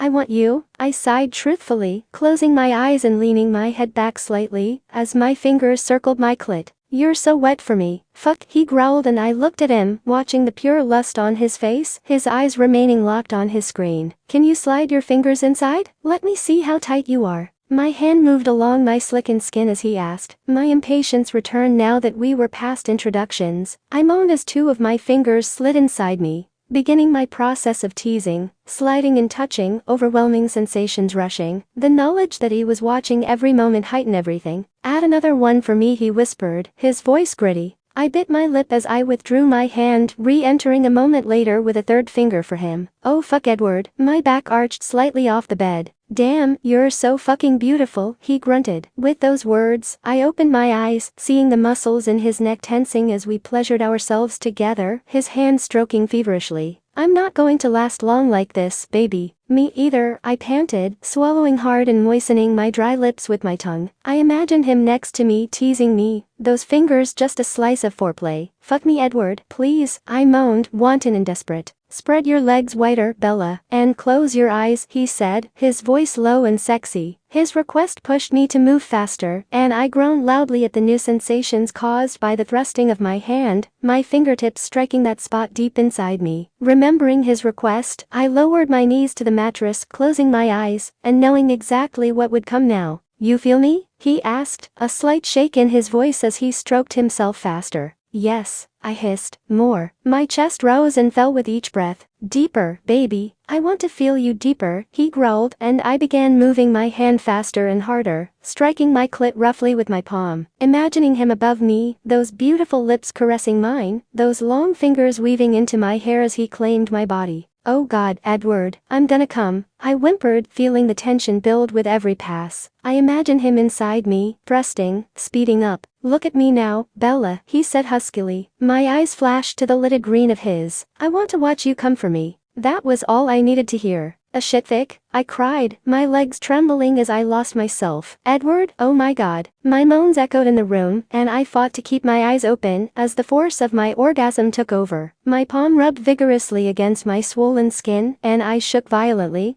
but my eyes never left his. The high began to recede, but the pleasure only increased as I watched him find his own release. He kept eye contact, his green gaze narrowing into mine. With an open mouth, I watched him in awe, panting and euphoric, entranced by the sheer magnificence of seeing Edward in the midst of orgasm. His tightened jaws he hissed between clenched teeth, the creases deepening in his forehead, his eyes closing unbiddenly, but I didn't mind. It was the most beautiful thing I had ever seen. His eyes finally fluttered open, and his features slowly relaxed, a gentle smile gracing his features as he looked at me. Just when I thought this couldn't get any better. I know, I concurred as his voice trailed off. I might spontaneously combust next time at this rate. Our laughs blended together as he rolled closer to the desk, turning his head to reach for something beside him, giving me an amazing view of his profile. I hadn't noticed his nose was slightly crooked at the bridge, as if it had been broken at some point, or his perfect lips that pouted slightly, or the stubble along his angled jaw. He wasn't just sexy and beautiful, he was handsome. Once again, I felt the stirrings of the now familiar ache inside me of being so far away from him, and the arousal.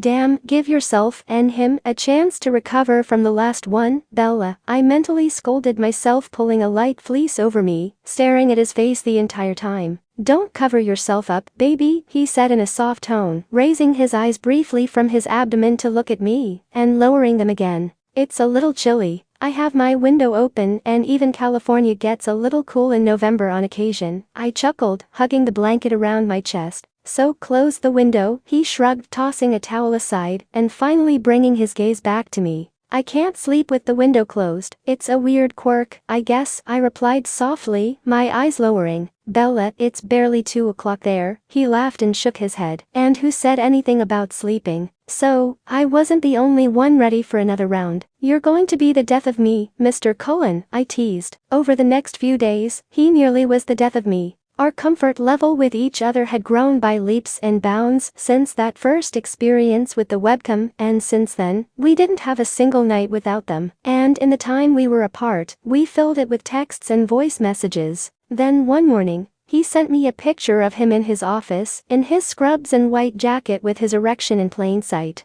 Payback for the dirty message, my naughty little vixen, but I agree, Edward. I smirked at how much I loved the possessive side of him, but also the memory from the night before. After he had logged off, I lay back on my bed and snapped a picture of myself with my laptop still between my legs, fingers pinching my clit and my head thrown back, opening my photo editing program, and typed the words "wish you were here" across my abdomen. I spent so long staring at the picture of him, I hadn't noticed the light turning green until a blaring horn sounded from behind me, tossing my phone onto the passenger seat. I stepped on the gas and the car behind me squealed its tires and swerved around me. "Pay attention, you stupid bitch, or get off the damn road," the driver yelled out his window, flipping me the bird in the process. "Learn some manners, asshole," I yelled back, returning the gesture and laid on my horn as he cut in front of me. "Motherfucker, I hate law, I hate law, I hate law." I continued my mantra all the way to campus, still shaking slightly, trying to control my breathing and calm my pounding heart. As I parked, I leaned my head back against the seat to collect myself before retrieving my phone to reply to him.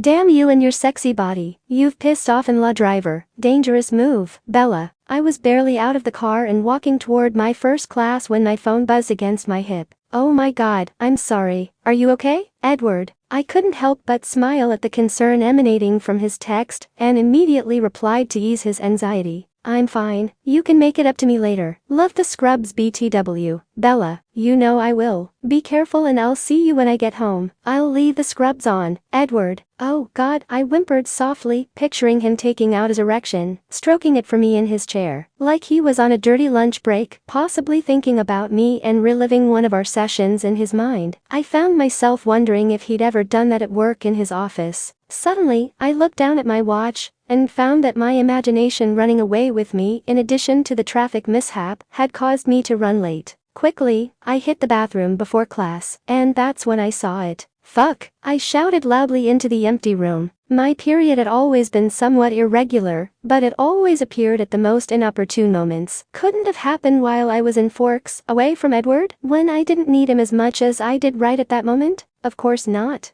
And with absolutely no warning this time. Could this day get any worse? Sitting in my first class, I pondered what to do. He was a physician, but that was too awkward. There was no way I was telling him what was really going on. Before I could think on it anymore, Alice appeared. "Hey Bella," she called out from across the green. She ran toward me, speaking before I could even greet her. "Before you say no, hear me out. A bunch of us are getting together as a kind of group date sort of thing, and I'd really like you to meet this guy, Jasper, I've been seeing. No wild parties or drinking, just dinner. Please, it will be fun." "Little problem, Alice. No date," I replied, having no desire to be the third wheel yet again. "Already covered," she smiled. "His name is Riley, so sweet, so cute, and so perfect for you." I sighed heavily, rubbing my forehead. "No expectations, Bella," she continued, "and you know I'd never set you up on a blind date, if he was anything but a gentleman." Alice always meant well and I trusted her judgment, but that wasn't why I agreed. Her big brown eyes were pleading with me,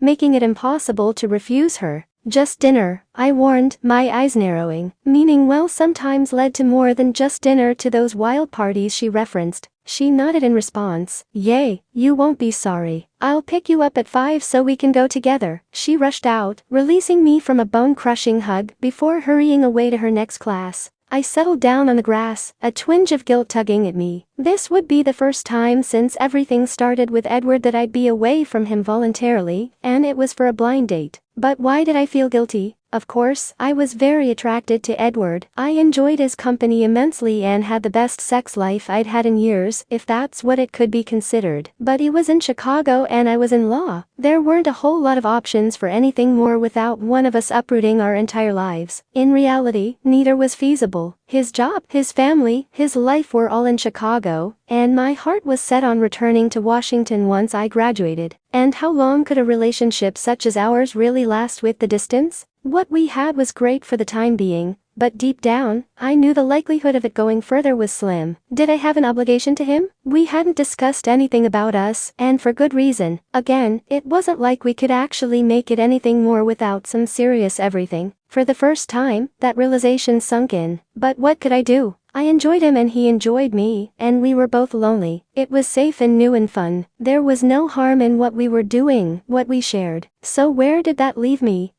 My thoughts drifted back to my confusion over what type of women I had assumed he had dated before. Being a gorgeous, successful doctor, I wasn't sure what kind of women he had pursued in the past, or what he expected from me, but I really had no choice but to be myself. Being myself meant being honest and open, with no secrets. Thinking hard, I decided that no commitments existed between us, but I still had an attachment to him that was extraordinary. Whatever we were to each other, more than friends and not really lovers, he was a good man, and one that deserved the truth. I pulled my phone out of my pocket, drawing in a hesitant breath and letting it out shakily. Even though I was already emotionally invested in Edward, in reality, I couldn't give him what he needed to be happy. Sometimes words and letters cannot express what one feels for the other, and touch is more significant in a person's time of need. At that time, we needed each other for release, and although I would love for there to be more, I knew that couldn't happen. I wanted to come home from a bad day and curl up in his arms. I wanted to kiss his lips and tell him everything would be all right after losing a patient. I wanted so many things, and I had no idea if I was the only one feeling this way, and no one to turn to for advice. Even Alice, as free-spirited as she was, wouldn't understand the situation. I'd never been in a meaningful relationship, and the first time I felt as if I wanted to be in one, it was unconventional, to say the least. That moment was going to be the turning point. I felt it as I pressed send. Change of plans. Going to dinner with a friend. Talk to you soon. Zoe Bella. I grabbed my notebook from my bag to start my homework when my phone buzzed against my thigh. A friend? Female. Edward. I sighed heavily and bit my lip, frowning as I typed the truth, as if he was standing right in front of me. No. Bella. A friend? Female. Edward. No. Bella. My stomach dropped with that one simple word, as if I'd been physically struck as I re-entered my office. Tossing the phone onto my desk, I drove my hands into my hair, breathing heavily. Son of a bitch, I exclaimed through clenched teeth, tugging roughly on my hair, and sweeping a pen holder from the surface of my desk and onto the floor. Is everything all right, Dr. Cullen? I turned my head toward my still open door, and the petite blonde nurse from reception that I could not remember the name of standing there. Her name had never mattered. Everything over the past several weeks had revolved around one thing. Bella. Who wouldn't be there that night? Who was going out on a date with another man? Yes, fine, thank you. I paused, discreetly glancing down at her name badge. Lauren. No problem, she replied with a wink and turned, closing the door behind her. I rolled my eyes and sat back heavily in my chair, spinning it roughly toward the window. Even the beautiful sight before me of the lightly falling snow, blanketing everything in a glistening white cover, could not quell the anger and the accompanying ache caused by that one word. She'd lied to me, and I believed her. She told me that she didn't date, yet wouldn't she have specifically said it wasn't a date if it had been anything else? Was this all just some kind of game to her? Was she really no different than every other superficial, needy woman I'd encountered in my life? Just the day before, it would have been nearly impossible for me to think of Bella that way. And at that moment, I was sitting there, agonizing over why she would do something like that. Everything had been amazing between us, despite the base nature of what we had. I actually looked forward to going home every day, my apartment no longer filling me with a sense of loneliness I yearned to escape. For the first time, it actually felt like a home, as if I had something to come home to. And I did. She was there waiting for me, every single night. No matter the time or my frame of mind, just one look at her face or the sound of her voice instantly relaxed me. Never once had she indicated that she wanted anything else, that the time we spent together wasn't enough. Until today. I'd been an idiot, allowing myself to become so personal and comfortable with her, for trusting her, for needing her. Turning back to my desk, I reached for my phone, her last text still staring back at me from the screen. What had changed in just a little over an hour, since our morning ritual of playful banter as she went to class? Or more specifically, who had changed it? Images flooded my mind of some faceless college jock moving in and touching what should be mine. Her smile and that beautiful blush as he asked her for a date, biting her lip the way she did when she was nervous. The way her small hand fit into his, like it should in mine, as she invited him in. His hands touching her, running them over her body, pulling her full bottom lip between his, causing the sweet sounds she made to escape her. The sounds that only I should elicit.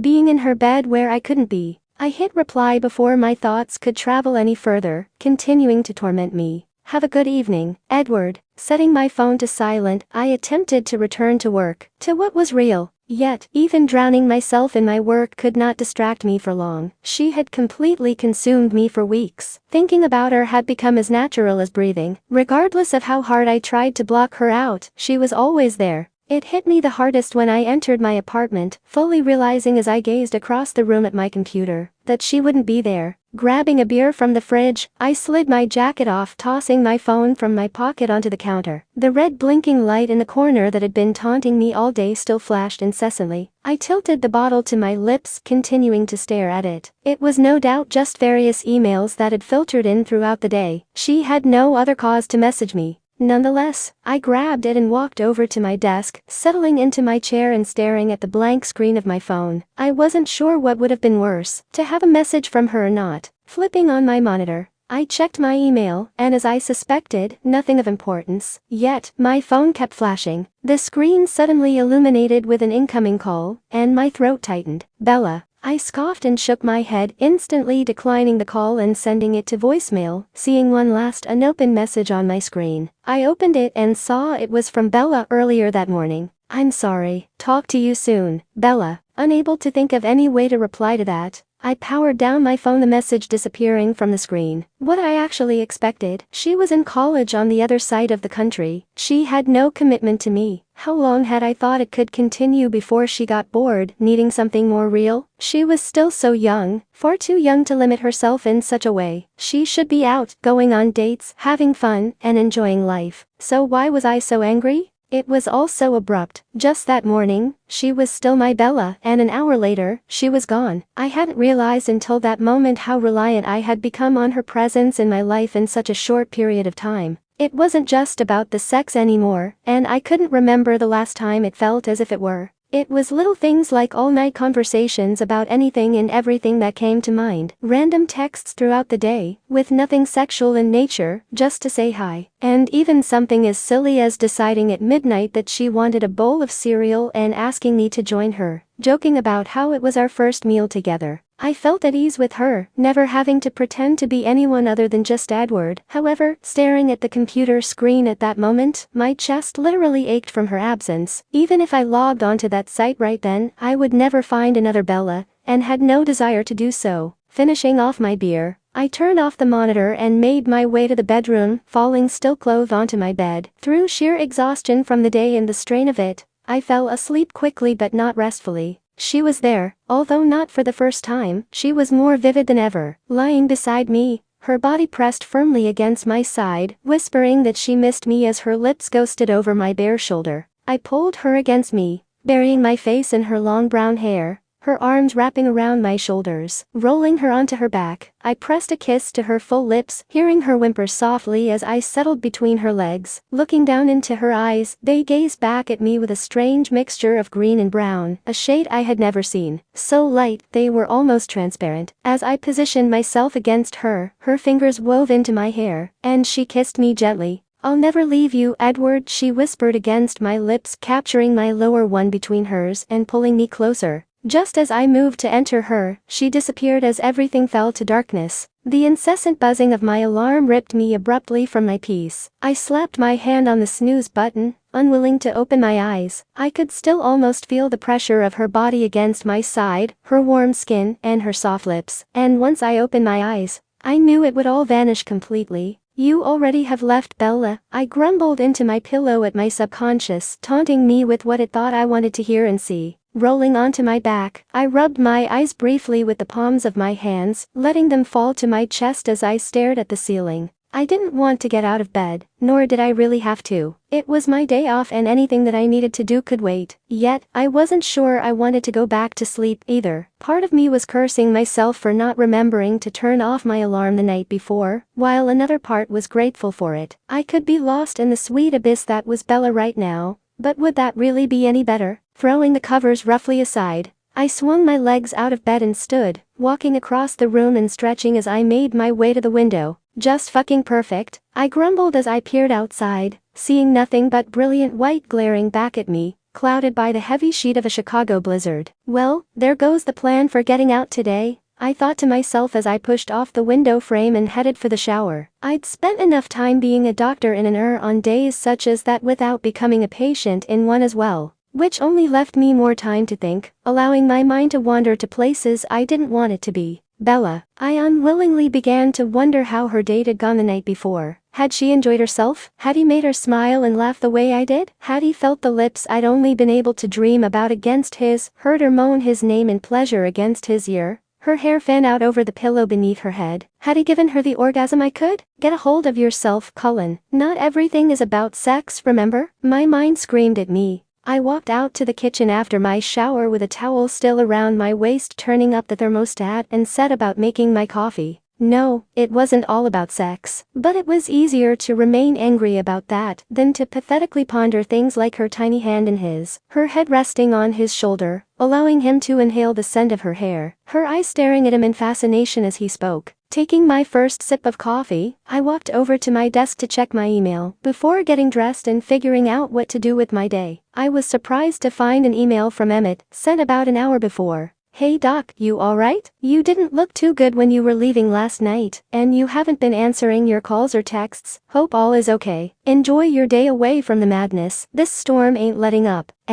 Shit, I mumbled, grabbing my phone and powering it up as I walked into my closet. No sooner had I slid on a pair of jeans, I heard my phone begin to vibrate incessantly on top of my dresser with incoming messages. After pulling a shirt over my head, I took it back into my hand and looked down at the screen. Several messages throughout the night from Emmett, but only one message caught my eye. She texted last night. Running a free hand through my hair, the other fell to my side, and the screen rested against my thigh as I drew in a deep breath. Why is she doing this? She made her choice. Nonetheless, I brought it back up to my view and selected the message. I really must be a glutton for punishment. I'm so sorry, Edward. Buzz me when you have a minute, please. Bella. I rolled my eyes as I gazed at the time of the text. 10:28 p.m. Barely 8:30 her time. Some date. I turned my head at the chime of my computer sounding in the next room, indicating a new email. I tossed my phone on the bed and walked back out to the living room. I'm fine, Emmett, I mumbled under my breath before I sat down, knowing he would not give up until he received a reply.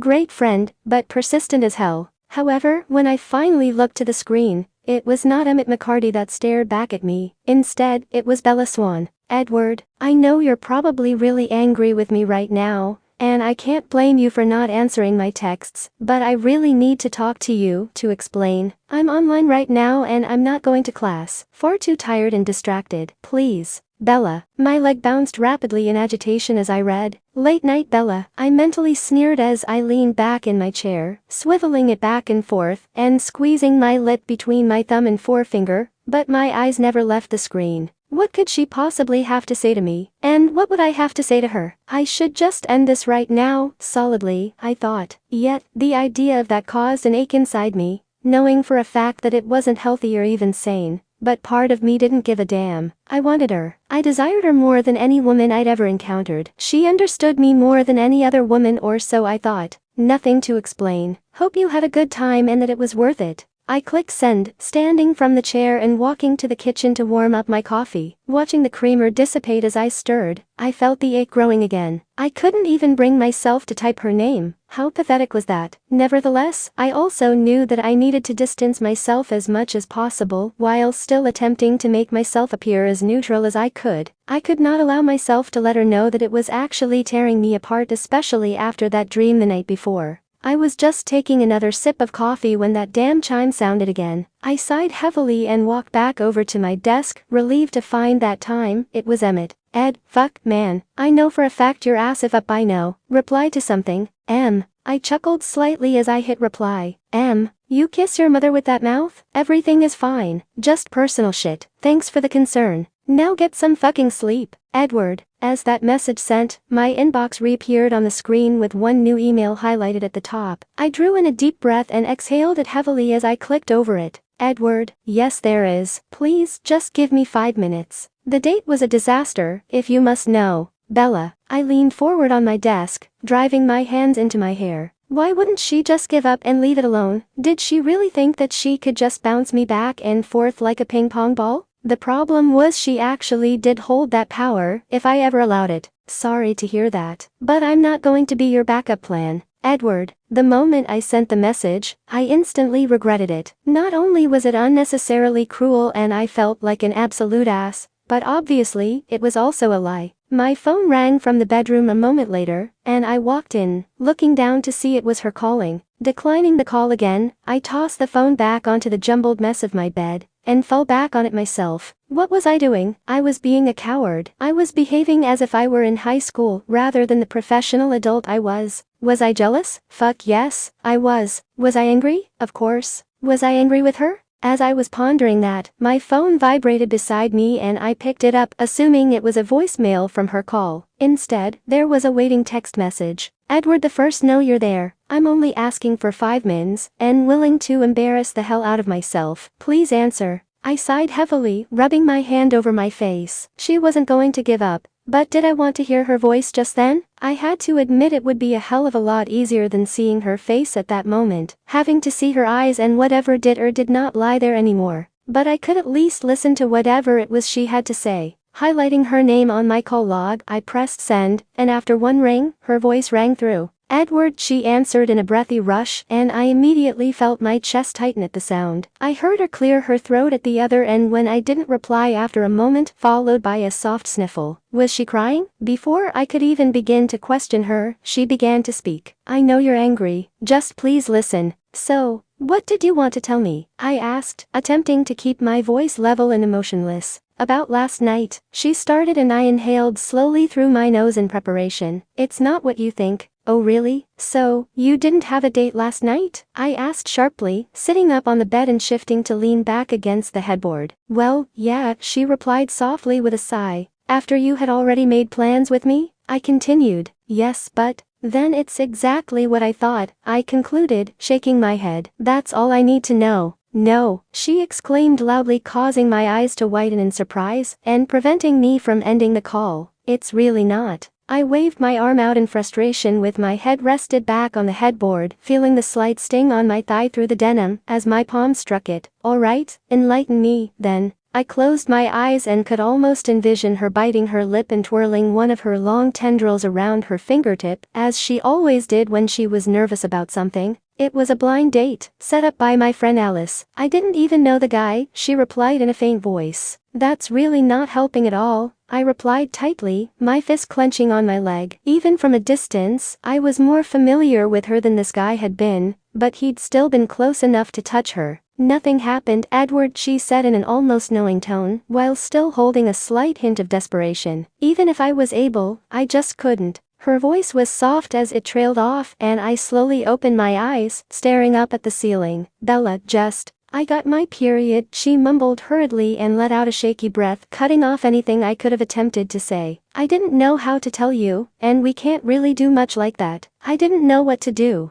I sighed heavily, running my hand through my hair and resting my head back against the headboard again. So, rather than just telling me that you got your period, you decided to go out on a blind date instead. I know, it was stupid, but it's not exactly the most comfortable topic for a woman, you know. She breathed out heavily, and I could just about hear her lips pursing in frustration, especially given the nature of our relationship. And exactly what is that? I snapped back, my head shooting up. It's sex, Edward, she said, her voice barely audible. She huffed almost defiantly before continuing. Whether we can touch each other or not, it's sex. My hand rose to pinch the bridge of my nose, and we were both silent for an immeasurable period of time. I honestly couldn't say what I was expecting because I really wasn't sure, but her words were like a punch to the gut. My hand fell to my lap with a heavy sigh escaping my lips. That's all this is to you? What else can it possibly be? She replied weakly, followed by a deep intake of breath. No, I chuckled humorlessly, pushing up off the bed and storming back into the living room. I wasn't buying this over the phone. Typing in my password to the site, I immediately received the notification that she was still on, as well. Turn on your cam, Bella. What? She exclaimed breathlessly in shock. Turn on your cam and let me see you.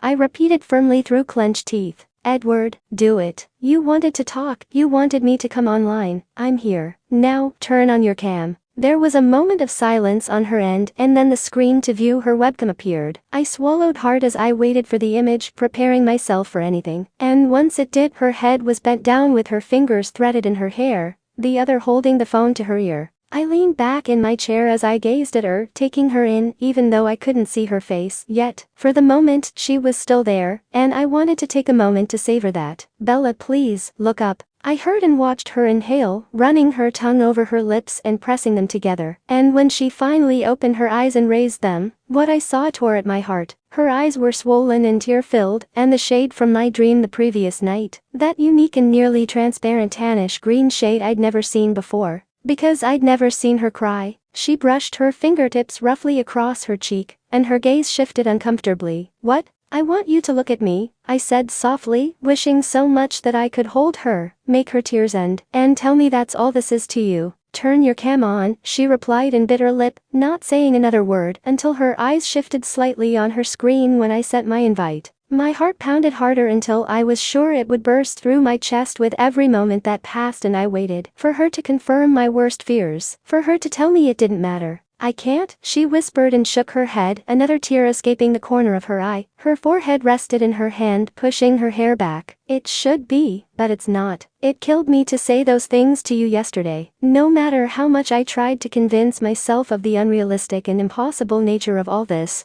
I watched her eyes, seeming as if they locked right on me, and beyond the sadness and anguish was nothing but sheer honesty. I lowered mine slightly, taking a sip off my now cold coffee. "Did you want him at all?" "No," she replied softly but firmly, and I looked up to see her still shaking her head. "And that scares me." There was absolutely no other reason for me not to want him, other than, he wasn't you. All I could think about all night was how much I would have rather been home talking to you, imagining he was you just to get through the damn dinner, thinking of how much different it would have been, and in the end, getting pissed off because he was sitting next to me and you were in Chicago, angry with me. Her eyes fell with her last statement, and as I gazed at her, I had the answer to my earlier question. I wasn't angry at her. While she could have handled the incident better, I couldn't be angry with her. I was irrationally angry with this guy, whoever he was, for trying to take her away. Angry at the situation and angry with me for allowing myself to become so attached. But I was at the point of no return, nor did I want to. "Bella," I said gently, trying to keep my voice calm, and her eyes rose again. "If we're going to continue this, I won't share you. If you decide at some point that you want to start dating, you can tell me and I won't hold it against you. But I'll have to let you go completely. I can't bounce back and forth like this." "Would you want me to go on a date with a woman, possibly even sleep with her, and then come back to you?" I watched as she visibly stiffened, her back straightening and her hand gripping the wrist holding the phone. Her jaw tightened and she took a shaky breath. "No," she said in a firm and steady tone, shaking her head sharply. "So what does this make us? Exclusive internet lovers?" We both laughed at the same time, and she covered her face with her hand, but her smile was refreshing. "Well, that's certainly an interesting way of phrasing it," I chuckled, staring at her as she rested her cheek in her palm, and even though she appeared tired, she was still so damn beautiful. "I missed you last night." "I missed you, too. I thought about you all night," she replied, tilting her head slightly and gazing at her screen for a prolonged moment. "You didn't shave this morning." I released a breathy laugh, rubbing my hand along my chin, and then looking back to her. "Well, why don't you go get some sleep, and I'll go shave. You can give me a call when you wake up." "No," she exclaimed, sitting up sharply again and then biting her lip. "Please don't shave if you don't have to. I'm not ready to go to bed yet." I laughed softly and shook my head. "Bella, I'm still going to be here when you wake up. It's my day off, and it's snowing like a bitch outside. I'm staying in today." "Then just stay here with me for a little longer," she replied tiredly. "I just want to look at you. I've been going through withdrawals." I couldn't help but chuckle softly along with her at her comment. "Then take your laptop into your room and lay down. We can talk for a bit longer until you're ready to fall asleep." She nodded slowly and held the phone between her shoulder and her ear as she picked up her laptop. "Do you want to hang up and use the mix?" I asked as I watched her trying to balance everything as she walked. She replied and set the laptop beside her bed, climbing onto it and bundling herself under the covers, hugging the phone against her ear. "You feel closer this way." Her eyes were already closing as she began to mumble, though she was fighting to keep them open. I heard her breath slowing against the phone, and I looked down to my watch. It was only 7:30 there. "Bella, did you sleep at all last night?" I asked softly, and her eyes blinked open for a moment, and then she shook her head. "Couldn't. Needed to talk to you," she grumbled, pulling the blanket under her chin. I couldn't take my eyes off her. She looked so peaceful and beautiful, her eyelashes fluttering over her skin, her lips slightly pursed. I knew I should have said goodnight and just let her go to sleep, but fuck, I had missed her. "You're quiet," she muttered without opening her eyes. "Sorry, you just look so tired," I replied, and she slowly nodded her head. "Baby, shut off the computer. But I will be here when you wake up. I promise," I continued, interrupting her protest. "Kay," she said softly, opening her eyes and blowing me a kiss before her screen went black, and I shut mine down as well. I chuckled as a soft whimper came from her end. "You were supposed to shut it down, Bella." Okay, fine," she huffed, and I heard the click of the top closing and the shuffling of fabric against the phone. "It's off. Now, go to sleep," I urged gently, hearing a soft hum in response, and then silence. Bella had fallen asleep on the phone. I whispered a soft goodnight and hung up, setting it on top of my desk. As I tried to occupy myself throughout the day, the image of a sleeping Bella combined with the memories of my dream from the night before floated through my mind. What I would have given to be right there with her, watching her fall asleep and brushing away the stray hair that had fallen over her face. To wake up to her still there beside me, needing only to roll over and have her beneath me. For those lips to be against mine instead of her fingertips as she kissed me goodnight. I halted mid-chop through a carrot on the cutting board at that thought. What exactly would that be like? For the first time, I was seriously allowing myself to think about that. While we didn't have an actual title for our relationship, exclusive internet lovers as she called it, she was, in a sense, mine, as I was hers. Would we always be denied of each other's touch? I couldn't see any reason why we'd have to be. When my phone finally rang later on that day, with her name appearing on my caller ID, I was anxious to hear her voice, to talk to her. "Hey, I'm sorry I slept so long. It was a long night, and not in a good way, by any stretch," she said when I answered the phone. "It's fine. It gave me some time to think anyway," I replied with a smile, taking a bite of my dinner and a sip of my beer. "Oh no," she breathed out and audibly swallowed hard. "No, not oh no, nothing like that," I replied calmly, pushing my chair back from the table, and standing up as her relieved sigh sounded through the phone. "I actually wanted to ask you something." "What?" she asked in a nervous tone. "What are you doing the week after Christmas?" I asked, leaning against my window frame and staring out at the mass of white outside.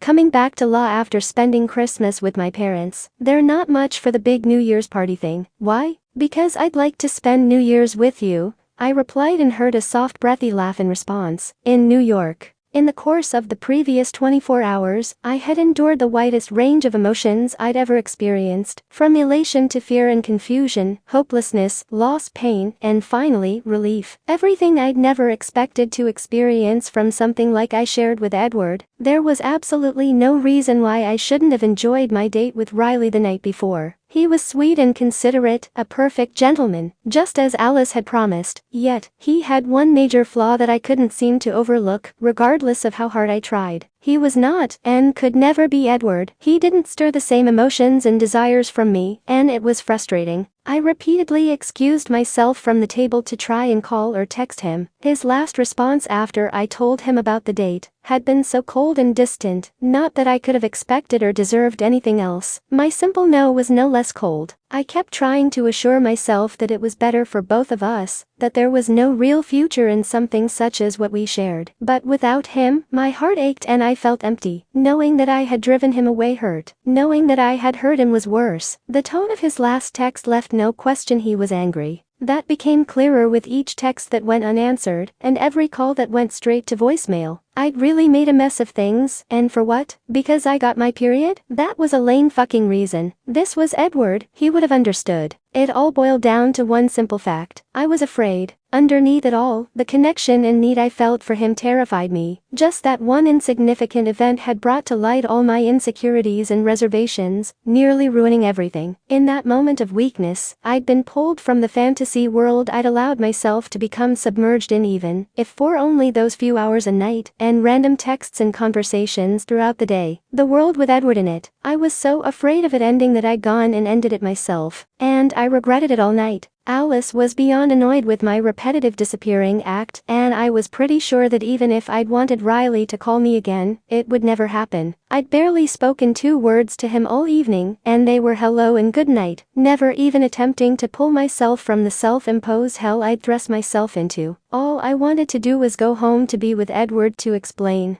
Yet even when I did convince Alice to take me home, I'd still received nothing in return from him. I tried to fall asleep, even setting my alarm an hour early, so I could try him again and have some time before class to talk to him, but it wouldn't claim me. All night, I felt the tears trailing down my temples and onto my pillow. I missed him so much, lying there thinking about all the things that had taken place in that bed without him ever being physically present. Not only the effects he'd had on my body, but the way he could make me smile and laugh after I'd failed one of my exams, or how he'd indulged me in something as simple as singing to me when I mentioned that I miss going out karaokeing. He was my perfect man, if only he were closer. Eventually I grabbed my pillow, made my way out to the living room, and curled up on the couch. The tears never ceased, and I'd sat there helplessly as my phone remained dormant on the coffee table. My alarm went off at 6, and despite my exhaustion from being up all night, I sprang from the couch, running to my room to shut it off. Hurrying back into the living room, I checked my phone, foolishly hoping to find something there. A fresh round of tears began when I found nothing. Grabbing my laptop, I sat on the bed with a defeated expression and powered up. I needed to talk to him, even if it meant complete humiliation.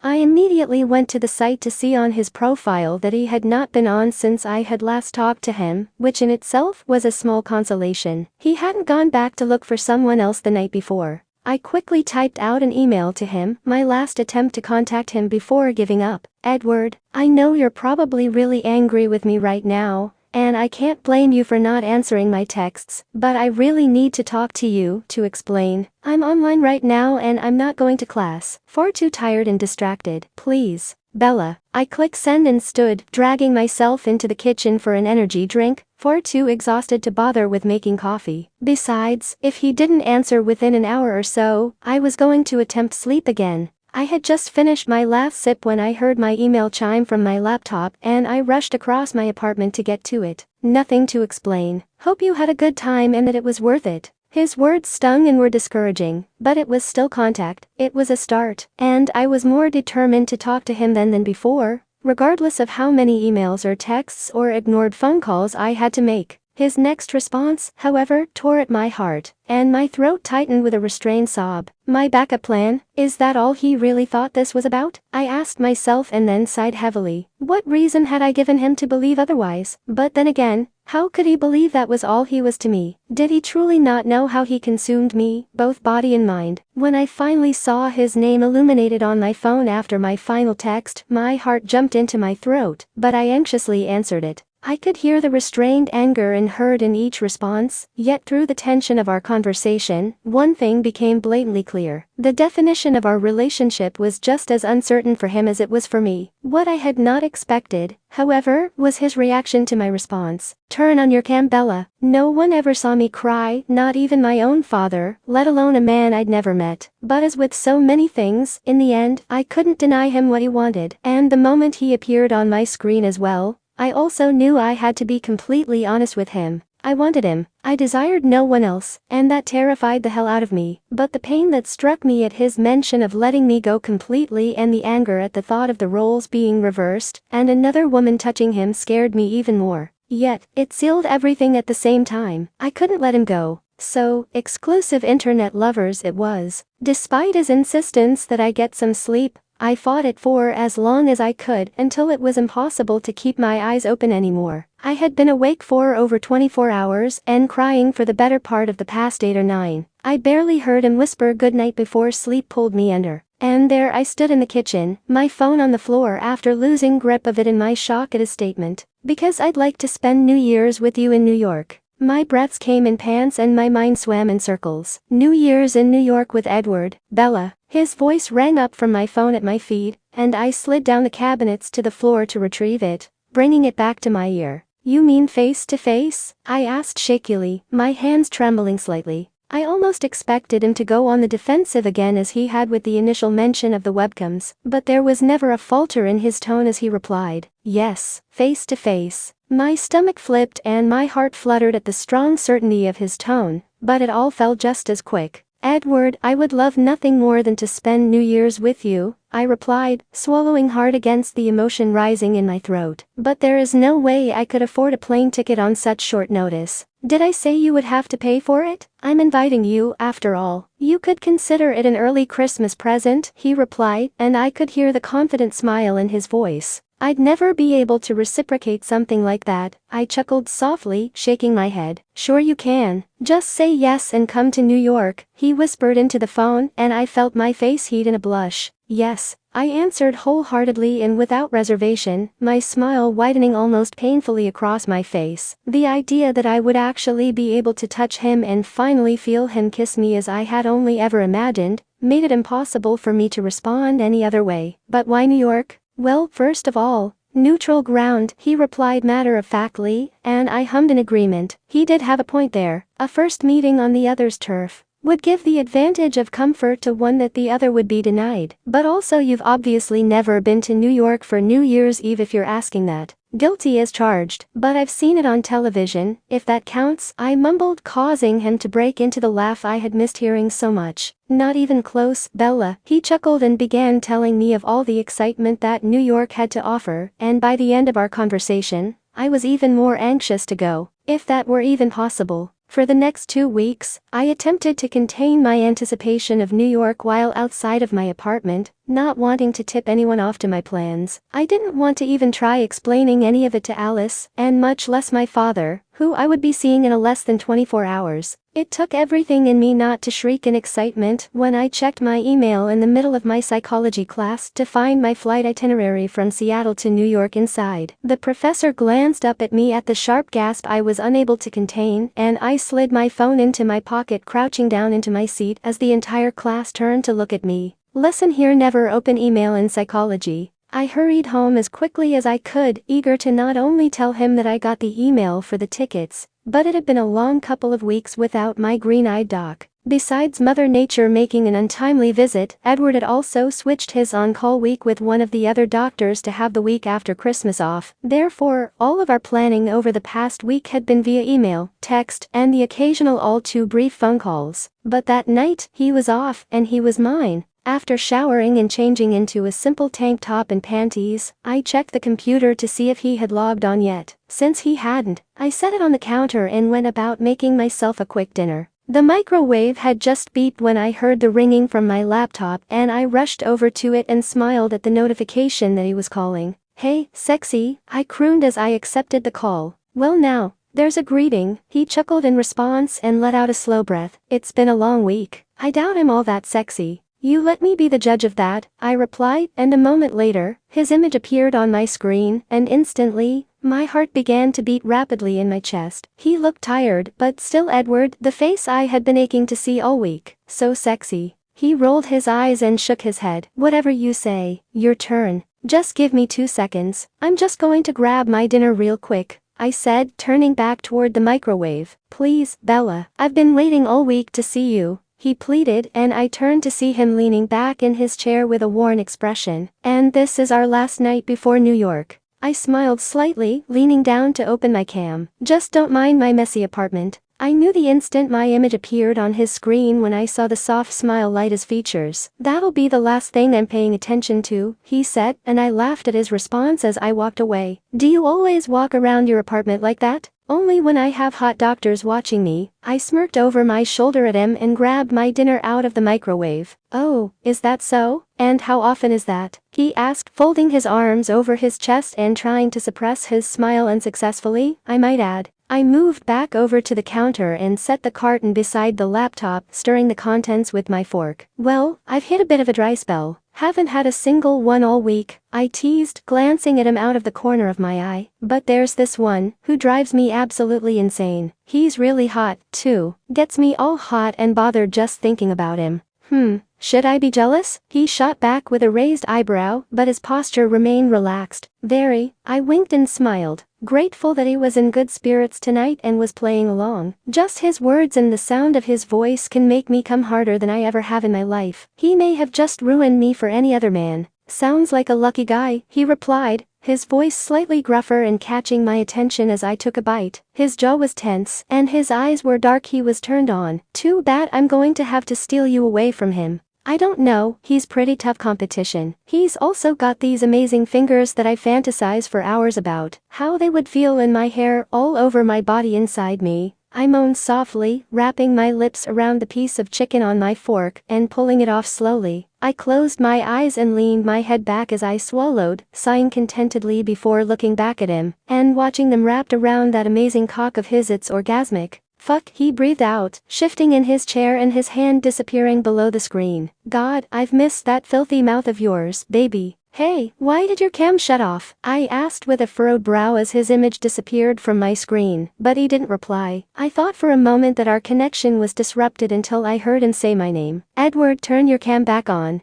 Did you hit mute or something? I can't hear you, he said, and I checked to see that everything was fine. Can you hear me now? I inquired, but again got no response, so I brought my hands to the keys. Belanova, you still can't hear me? No, not a thing, he replied, and I ran my fingers through my hair. Fuck, I growled internally. We had both been looking forward to this night all week, and it was our last one together until the day after Christmas, still a long week away. Belanova, your cam is off too. No, I still have it on, baby, he murmured, and I let out a frustrated growl. I heard him chuckle softly and I narrowed my eyes. And so do you. You're sexy when you're mad. I flipped off the cam and heard his laughter increase, brushing my hair behind my ear and typing again. Belanova, let me restart, jackass. No, don't, he exclaimed immediately, and I furrowed my brow in confusion. You said you could come from the sound of his voice, right? I groaned softly as the deep tenor returned to his voice, biting my lip anxiously. It was the possessive tone that made me feel both appealing and weak at the knees, simultaneously, something only he was capable of. I simply nodded in response. I'll make you come 10 times harder. Oh, holy shit, I whimpered,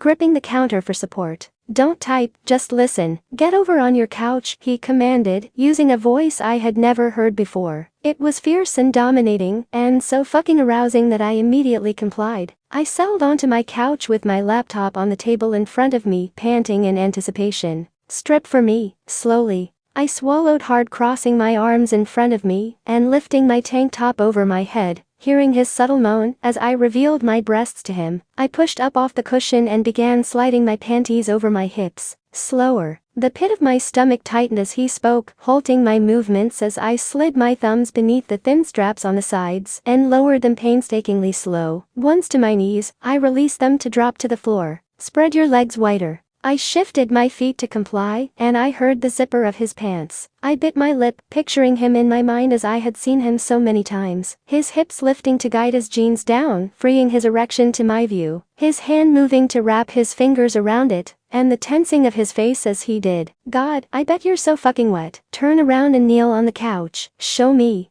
My entire body was throbbing with arousal from his deep, sharp tone, and I turned around, lowering myself onto my knees and leaning forward onto the back of the couch. Fucking beautiful. Touch yourself for me, Bella. I rested my head on one arm while my other hand trailed down my abdomen, sliding my index and middle finger along either side of my clit. I gasped softly as I pinched it gently before rolling it between them. Feel good? He asked and I nodded, continuing to massage the skin between my fingers. You know what I would do to you right now, for driving me crazy like that? I closed my eyes and swallowed hard. Maybe I had pushed him too far, and after everything we had been through a few weeks prior, it might not have been the best course of action, but there was still arousal heavy in his voice, I was sure of it, even if I couldn't see him. Put your hands on the back of the couch, don't touch yourself again until I say so, he commanded, and I whimpered in response, gripping the seat cushion tightly in my fists. No complaints, Bella. I shook my head and then let it fall, exhaling heavily. The effect he was having on me was like nothing else I'd experienced with him. He sounded so powerful, so commanding and utterly masculine, and I was relishing in it more than I could have ever expected, aroused to the point of agony. Now, the first thing I would do is wrap that pretty hair around my fingers and make you look at me while I tease your clit with my cock, so you can feel how hard I am for you, until you're begging me to fuck you, and then,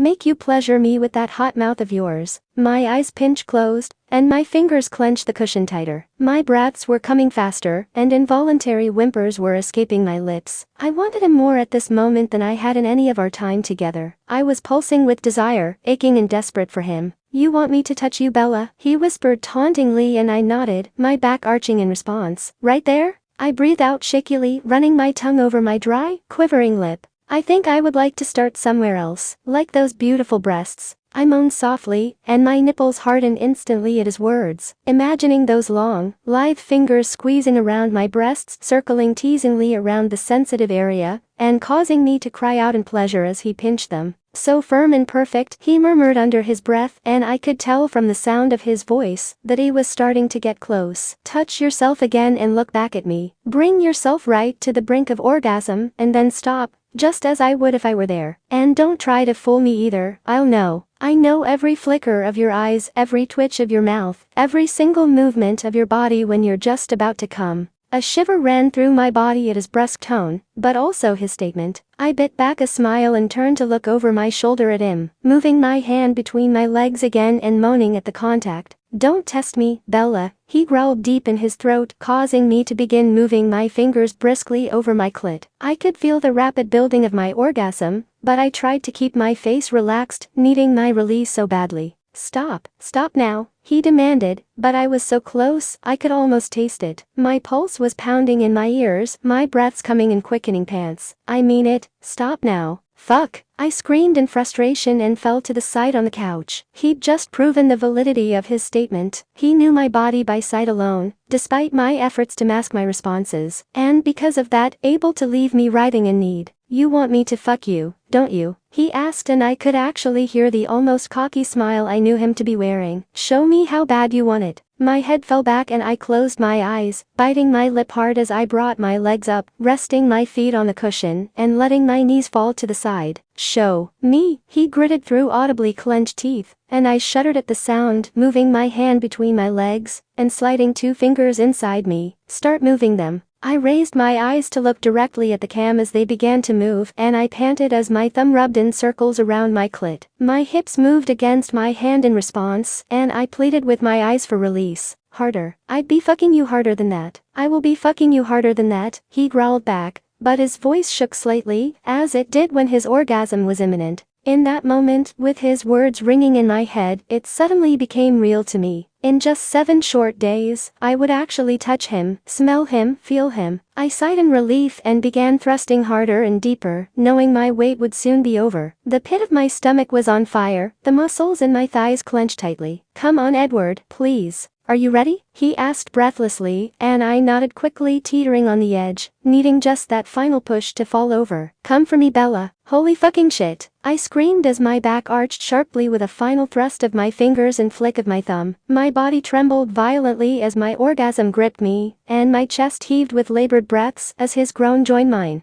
I collapsed sideways onto the couch, trying to catch my breath as it subsided. The room was spinning around me, and I felt lightheaded, but so completely satiated after 2 long weeks away from him. Baby, are you okay? Edward's voice came through, and knowing that my face was out of the view of the cam, I held up one finger, needing just another minute to recuperate. I turned my head toward the table and smiled as his ringtone sounded on my phone, rolling onto my side. I reached for it and brought it to my ear. Oh my god. He chuckled at my greeting. Have I won you over then? I let out a breathy laugh at his teasing and shook my head. I think it's safe to say there is no contest, and that is definitely getting a repeat performance in New York. With one exception. What's that? He asked curiously. I finally sat up and looked into the webcam. I'm not turning back around next time. Saying goodnight to Edward that night was difficult, more so than any other time we'd had to be apart. I had thought it would be easier, since I would be actually seeing him in a week's time, but I was wrong. The anticipation of the following week made the time in Forks for Christmas drag, although I did get a text from him every night with a smiley kiss. Cheesy? Definitely, but never failed to make me smile. And when I crawled into bed after spending all of Christmas Day with my parents and friends, I reread his text from a few hours before. See you tomorrow, baby, sweet dreams. Kissing my father on the cheek when he dropped me off at the airport for my early morning flight, excitement filled me as I hurried inside. My stomach fluttered with butterflies and anxiety as the plane began its slow descent into JFK International Airport. Even with the relatively short period of anticipation, it felt as if that moment had taken forever to arrive. And once it finally had, I felt more nervous about it than any other experience with him. The worst he could have done before this was turn off the computer and never come back. My first time stripping for him wasn't nearly as nerve-wracking. I hadn't been as emotionally invested then as I had become since, and in less than 20 minutes, he would be standing right in front of me. What was I going to do, or say, or feel? Everything had been so easy over the internet, but would the connection and the chemistry between us be the same in person? Or even worse, one-sided once we were face to face? As the plane taxied in, my heart began to pound invariably harder as I gripped my carry-on tightly against my chest. I took a shaky breath as the seatbelt light turned off and the captain announced our arrival, sliding the strap of my bag over my shoulder. I slowly rose and made my way down the aisle, nodding to the flight attendant as she bid me goodbye with a polite smile. And walking up the ramp, I suddenly felt like a lamb being led to the slaughter. Calm down, it's going to be fine, Bella, I kept reassuring myself as I walked past terminal gate after terminal gate, closer and closer to my destination. Moving along with the crowd toward baggage claim, my eyes began moving anxiously around the groups of people gathered on the either side, even rising up on my toes to try to see the slightest hint of him, but he was nowhere to be found. He had to be there. There was no way he would send me a plane ticket just to stand me up in the middle of New York. I tried to calm myself, attempting to draw deeper breaths into my lungs. Yet even as I entered the baggage claim, I stood there lost, unable to find him. Just as I felt the tears beginning to form, I heard a commotion beyond the group of people in front of me. Bella. I looked up at the sound of my name, my eyes searching frantically for the source. The voice grew louder and I spotted him, finally moving hastily through the crowd toward me. My breath shuddered slightly as I began taking tentative steps toward him, relieved and just taking him in. The webcam had done nothing to prepare me for the true beauty of the man himself. He was taller than I had expected, but everything else about him was absolutely perfect. His hair that I had dreamed of running my fingers through was in its usual state, though slightly more disheveled. Stopping just a few feet from me to catch his breath, his lips turned up into a smile. "Well, hello there," he panted. At the sound of his voice, I dropped my bag where I stood, taking 2 steps and instantly swept into his arms. I smiled as the light scruff of his jaw brushed against my cheek when he lifted me off the ground. My arms clung tightly around his shoulders as his strong ones embraced me securely around the waist. I was in heaven, inhaling the clean, masculine scent of him at last, feeling his breath in my hair while my lips ghosted softly over the skin of his neck. "God, I'm so glad you're finally here," he murmured and slowly pulled his head back, gazing at me for a moment, before finally pressing his lips against mine in a firm, yet still gentle kiss. I wove my fingers into his hair, holding him against me, and relishing in this moment I had been dreaming of for so long. He was there, in my arms, and I felt a tear of relief trail down my cheek. Resting his forehead against mine as we parted, I opened my eyes to see him gazing back, never loosening his hold around me. "Sorry I'm late. Damn it," I cursed loudly, slamming my hand against the steering wheel, while the other propped my head up. I could see nothing but glow of red brake lights up ahead. The traffic on Grand Central Parkway stalled for at least a mile. It was only 3:30, her plane didn't land for another half hour, but if the traffic didn't move, I was going to be late. I had left the hotel early to avoid that exact situation. I glanced down at the clock, rubbing my temple with my fingertips, frustrated. So close, yet still so far away. I felt the nervousness creep in. In a half an hour, she would be with me, in the flesh. No miles or technology between us, and I could hold her, touch her, kiss her. The last week had passed so damn slow, with nothing more than texts between us. I wanted her to spend time with her family, but the selfish part of me missed her so damn much. We'd only had one night together after an entire week apart before she left for Forks, but what a fucking night. Before that, it had been a week of hardly being able to talk to her or hearing her sweet voice. Without seeing her beautiful face. Without her smile.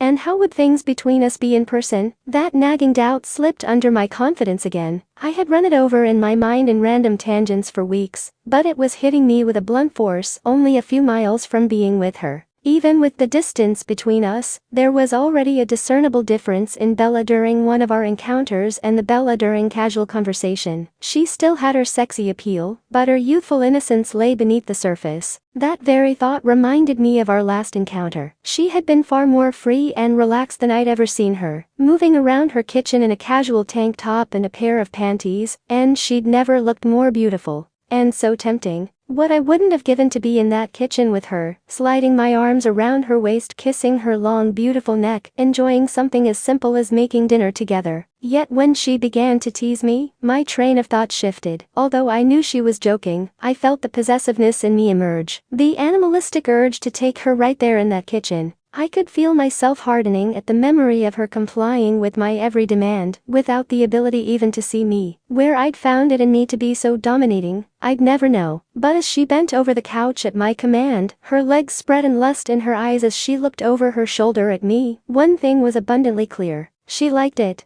I wanted nothing more in that moment than to grab those perfect hips and bury myself deep inside her, make her cry out my name in ecstasy, and completely lose myself in her as well. In what was mine, she craved me just as much as I craved her. Watching her orgasm that night, even without the luxury of hearing her, I knew she desired me, at least in law. But what about there in New York? Would we feel as natural together as we did from a distance? Over the previous few weeks, it had been very easy for us to discuss our desire to be together physically, but there were still miles between us. Not feet or inches. Would she be the same Bella from our last night together, bold and brazen, or would the reality of it all strike her too, causing her to retreat to the shy, timid girl I had seen in the past? Looking down at the time again, I groaned. 3:45. I had moved a single car length in the last 15 minutes, which was not helping my unease. I wanted to be there waiting for her the moment she entered baggage claim, and the only image I could manage to conjure in my head was her standing there, alone and stranded. That would make for a horrible first impression. How could I expect her to feel comfortable and confident with me if I couldn't even manage to be on time for something we'd been planning for weeks? Come the fuck on, I yelled out to no one, my frustration reaching new heights as the cars gradually began to move at a snail's pace. 3:55. The clock was fucking taunting me as I finally reached the exit. It had taken 25 minutes for a mile and a half all,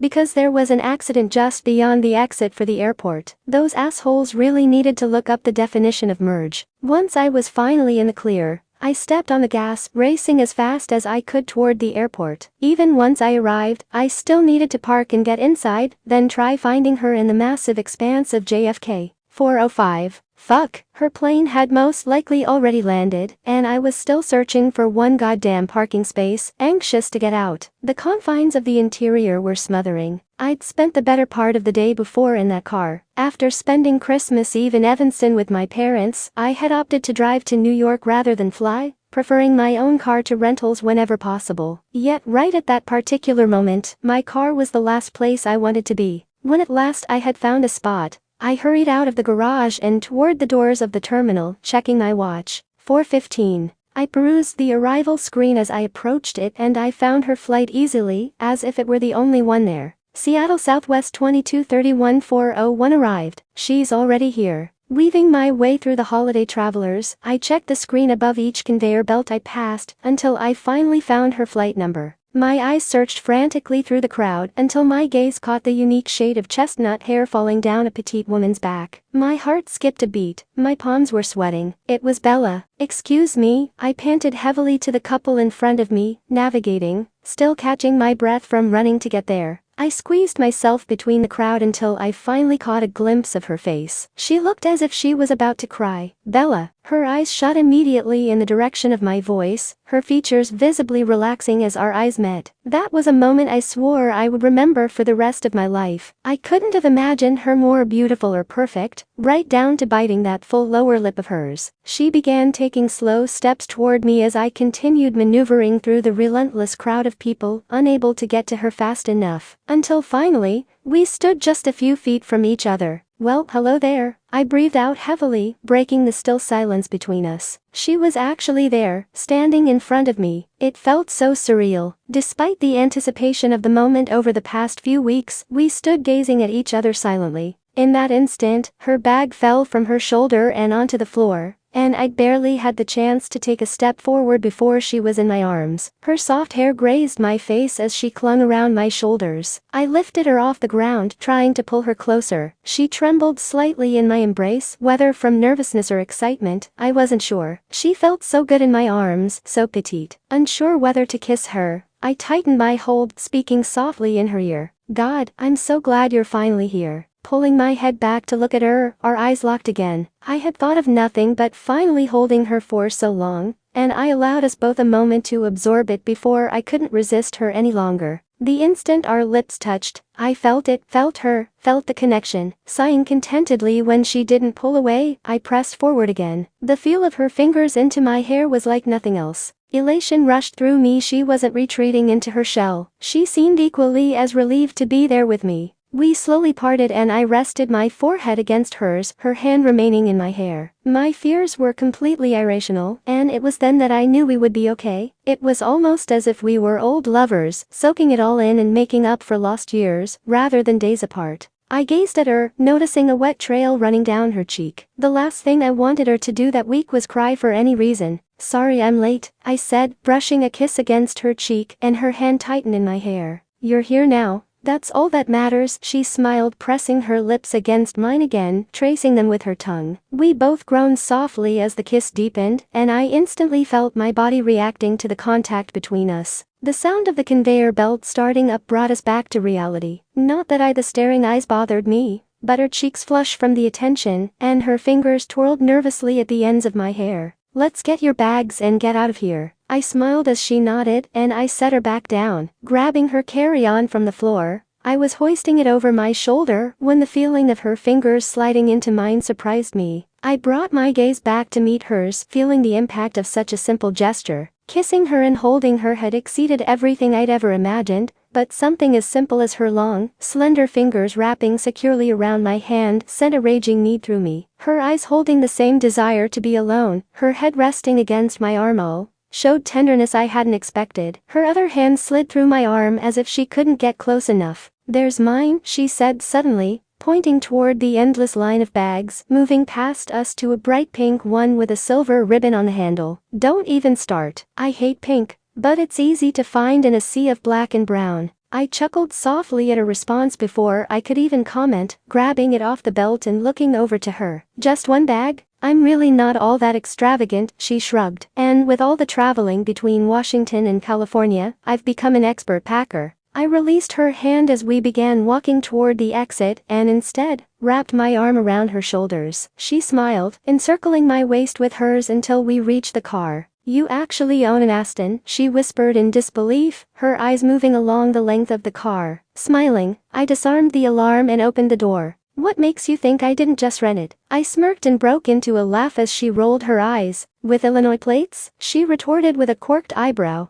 "Observant, but I could have rented it in Chicago," I pointed out, ready to join her side. Stepping to her, I bent down to brush her lips gently with mine, feeling the warmth of her skin as her hands slid around my neck. We couldn't keep our hands off each other. Of all the scenarios I had envisioned for that moment, that certainly wasn't it. Not that I was complaining. The electricity racing between us was profound, more than I could have ever imagined. There was no building up or easing into it all. The connection was instantaneous. "And what would be the point in that?" she asked. "I could just be trying to impress you." I shrugged, staring at her full lips, so pretty and pink this close. "Bit late for that," she mumbled softly before her lips sealed over mine. Again, we were kissing as if the world around us didn't exist. My hands rested on the roof of the car on either side of her as she leaned back, gripping the front of my jacket in her fists, a soft moan escaping her. She felt so good, so warm, such a contrast to the biting chill to the New York air around us. I had to force myself to pull away, breathing heavily from our heated kiss, and my eyes remaining closed for a moment as I attempted to calm myself. "I think we should get in the car." "I agree," she whispered breathlessly, loosening her grip and running her hands down my chest and abdomen. She kissed me gently once more before stepping back, lowering herself into the car. Closing the door behind her, I hurried around to the driver's side to get in and let out a slow breath before starting the engine. I could smell her perfume, soft and floral, teasing. I nearly asked her the brand when her hand reached over, resting on my thigh, running her thumb over the denim. The surprising gesture and the nerves of the moment made me shudder, a reaction she observed. If you're that out of breath from just a kiss, maybe you should cut back on the cancer sticks. Thought they didn't bother you, I teased, shifting into gear. They don't, she shrugged, gazing at me. Just saying, if a kiss leaves you that winded, must be the effect you have on me, I smiled. Since I quit 2 weeks ago. Her hand stilled on my leg and her eyes widened, sitting up straighter in her seat. You what? Thank you. I nodded to the attendant and rolled up the window, pulling out of the garage. I quit a few days after you agreed to come to New York. Why didn't you tell me? She asked excitedly, her smile brightening her entire face. I mean, I'm glad you quit even if it didn't bother me. That's incredible. But why? I've tried to quit before, obviously not very successfully, and I wanted to make sure I could do it before I said anything. But the 5 minutes I take smoking a cigarette is 5 minutes I'd rather be spending with you,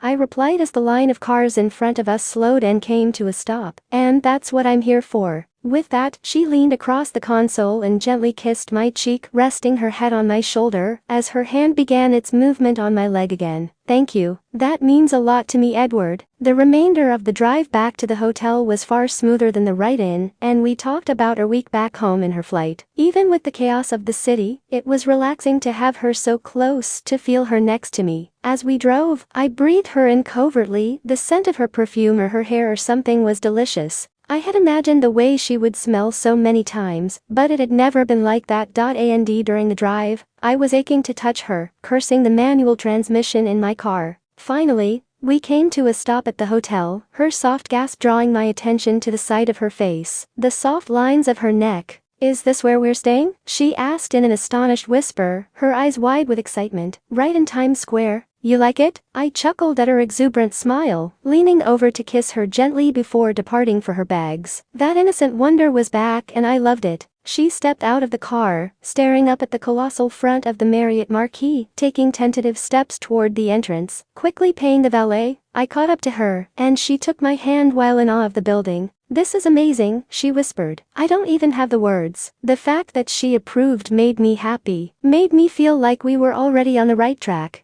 I brought her hand to my lips and kissed it gently, her gaze finally meeting mine. Come on, I'll show you our room, I said, my tone even, though the excitement was pure. I wasn't sure if it was her nerves or the splendor, but Bella fidgeted nervously on the way up to the room, holding my hand securely in the crowded elevator, until we reached our floor. Once more, that possessive side of me enjoyed her embrace, relished her hand in mine, and more than anything, I couldn't wait to get her alone. Close your eyes, I murmured in her ear as we stood outside the door of the room, lightly kissing the skin just below it, and feeling her shiver. Bella eyed me warily as I straightened before she finally complied. The suite was exquisite, and if she loved the building, I knew she'd going to love the room as well. I unlocked the door, setting her bags just inside, leading her across the darkened room. The window was my target, so gently I guided her to the far wall, pulling back the curtains swiftly. Okay, open them, I said softly. She gasped and covered her lips with her fingers, gazing down at a thriving Times Square. And just as I'd wanted to do when she was flitting around that kitchen, I came to stand behind her, resting my hands on her waist. I was touching her.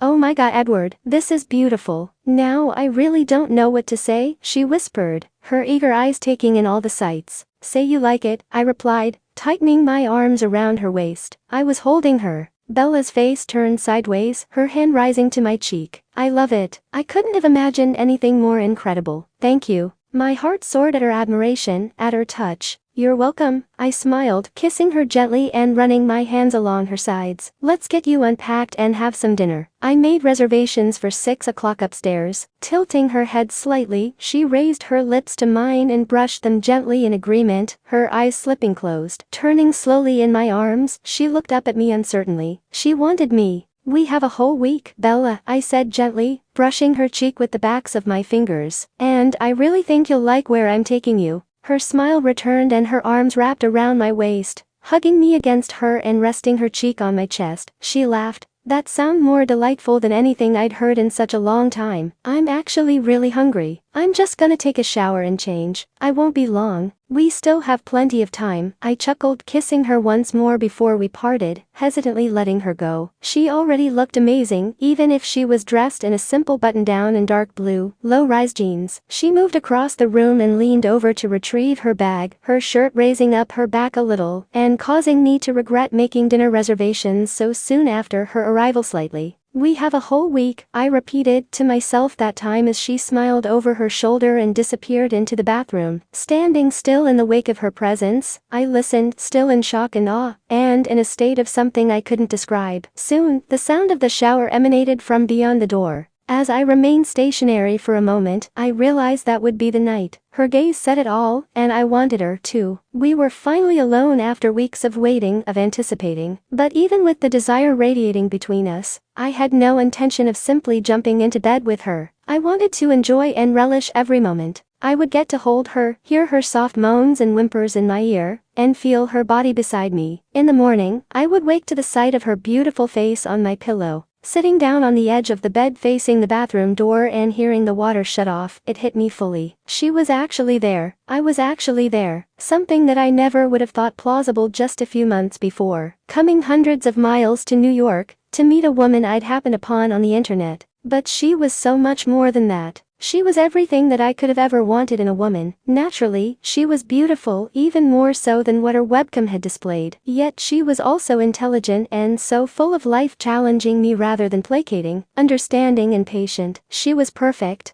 I was so lost in my own thoughts that I barely realized time had passed, that I had dressed absently. Hearing the bathroom door open startled me. What do you think? Her voice caught my attention and my eyes rose to her. She removed the clip from her hair, and it cascaded down onto her shoulders, my gaze following it to the knee-length black dress hugging her body, down to her shapely legs and black-strap heels. She was fucking sexy. I think, I started, standing up and moving toward her, taking her hands and holding them out to look her over again. That I am exceedingly underdressed. Her eyes ran over my simple white button-down and my black jeans, and bit her lip as she looked back up at me. Should I change again? I shook my head vehemently, pulling her to me and kissing her neck. Not a chance. You look absolutely stunning. I reclaimed her hand in mine as she blushed slightly and tucked her hair behind her ear, sliding the keycard in my back pocket, and guiding her out the door. We took the elevator up to the top floor, and her hand tightened around mine again when we finally entered the rooftop restaurant. I could get used to that, I thought to myself. Okay, if this is you trying to impress me, I have to say, you're extremely successful, she chuckled as her eyes flickered across the beautiful view outside the windows. This is me trying to feed you after a long day on a plane. When was the last time you ate? I asked as we stood in line, raising my eyebrow as I looked down at her. I don't eat plane food or airport, for that matter, she replied, folding her arms over her chest. My arm slid around her waist, squeezing gently. My point exactly. She laughed softly as I kissed her hair freely, smelling the floral scent again. It was her shampoo, I decided. Once we seated, the low light of the candles on the table made her glow. I couldn't take my gaze off of her. Her eyes were alight as she took in the view from below, the city lights seemingly entrancing her. What kind of wine would you like? I asked, reaching across the table for her hand. She startled slightly, her gaze abruptly torn from the window, looking up at the server beside me suddenly and then to me. White Zinfandel for me, please. I nodded to him, and returned my eyes to her. Really not much of a drinker, are you? She shook her head quickly. No, I thought we cleared that up a long time ago. Look at the things I do when I drink. I laughed as she squeezed my hand before taking the menu. So, now you're complaining about that. Shut up, she rolled her eyes as she glanced up at me briefly. You know I'm not. So what did you tell your parents and friends about your sudden trip to New York? I asked her as the wine arrived, fairly certain that she would not have told anyone about me. Taking her first sip of wine, she broke eye contact. I didn't. My glass paused at my lips, gazing at her in disbelief. What do you mean, you didn't? No one knows where you are? She shrugged slightly and sighed. No, I didn't know how I would explain this. This is something that is so out of character for me that they would automatically question it. And my father would have locked me away in my room if I told him that I was coming across country to meet a man I met on the internet, let alone how we met. But no one, Bella. Do you have any concept of how reckless that is? I whispered seriously, her eyes finally meeting mine. What if something happened to you? What if I wasn't who I said I was, and was actually some crazed internet stalker? "You're not," she replied firmly, taking a sip of her wine. She opened her mouth to say something more, but I stopped her before she could speak. How could she underestimate the enormity of something like that? If I had been anyone else, she could have been stranded there, alone. Just the image of that in my mind set my heart pounding and fists clenching. She could have been hurt, or worse. No, even though I am not a crazed stalker. What if something had happened on the way here, and you had never made it? Then what would happen? What if I'd never shown up at the airport? Then what would your family and friends think? They would never know what happened to you. Edward, I'm here and safe with you, so where's the problem? She asked in a flustered voice, setting her wine glass down on the table. How are you so sure you're safe with me? I retorted with a raised brow, crossing my arms in front of me. Simple equation, she replied, her shoulders relaxing as she folded her hands under her chin. You already had me alone, in the hotel room in the shower, no less. What better opportunity would you have had? I sighed. She was right. Okay, so you have a point, but you should call your parents and let them know you're alright. And say what? That I've decided to escape the insanity of law for New Year's by heading for New York? She asked sarcastically, chuckling. I gazed at her, not amused. Her arm reached across the table to touch mine, and took my hand. I'm 22 years old, Edward. I call my parents maybe once a month, unless it's a holiday. It'll be fine.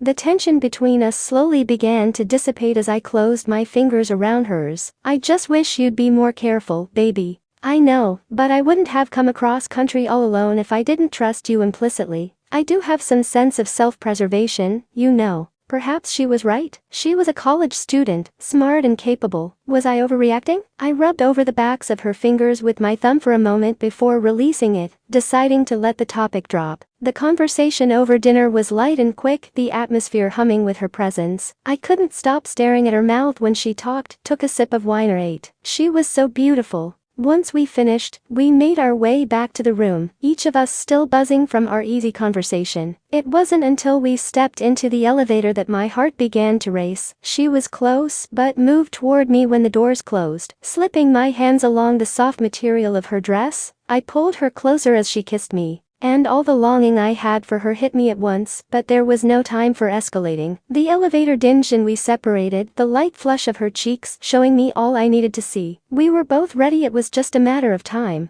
I forgot to thank you for remembering not to shave, she whispered as we exited the elevator, walking toward our room. The silence of the hallway was oppressive, my heart beating faster as I stepped to the door. You have the strangest fixations, I chuckled, sliding the keycard in the door and unlocking it. It's sexy, very masculine, and looks really good on you, she replied, sliding her fingers in between two of the buttons of my shirt and pulling me to her as she backed into the room. Oh, it was happening. Snapshots of our encounters moved in and out of my memory, paling in comparison to then. To her touch, to her warmth, her scent, her closeness, to the real Bella. Her hand slid up my chest and linked behind my neck, pressing her body against mine and tilting her head back slightly. Kiss me, Edward. I hardly heard the door thudding closed. The kiss she asked for was all I could feel and taste. She sighed gently against my lips, stepping closer. The friction of her stomach against my erection caused us both to groan. Unbuttoning my shirt, the anxious need we could feel from one another became tangible. Backing her up, my shirt fell, and her legs hit the edge of the bed, the tempo of our lust moving faster and faster. I want you, now, she whispered against my lips, hooking her leg around mine as she lowered my zipper. Yes was all I could think as she touched me. My hand slid along her thigh, underneath her skirt and hitching it higher, until my fingers brushed the bare skin of her ass. No panties? You were like this the whole time? I growled huskily at the thought of her casually sitting across from me the entire evening at dinner with nothing underneath that dress. The whole time she purred, causing my cock to harden further, grasping my erection through my boxers.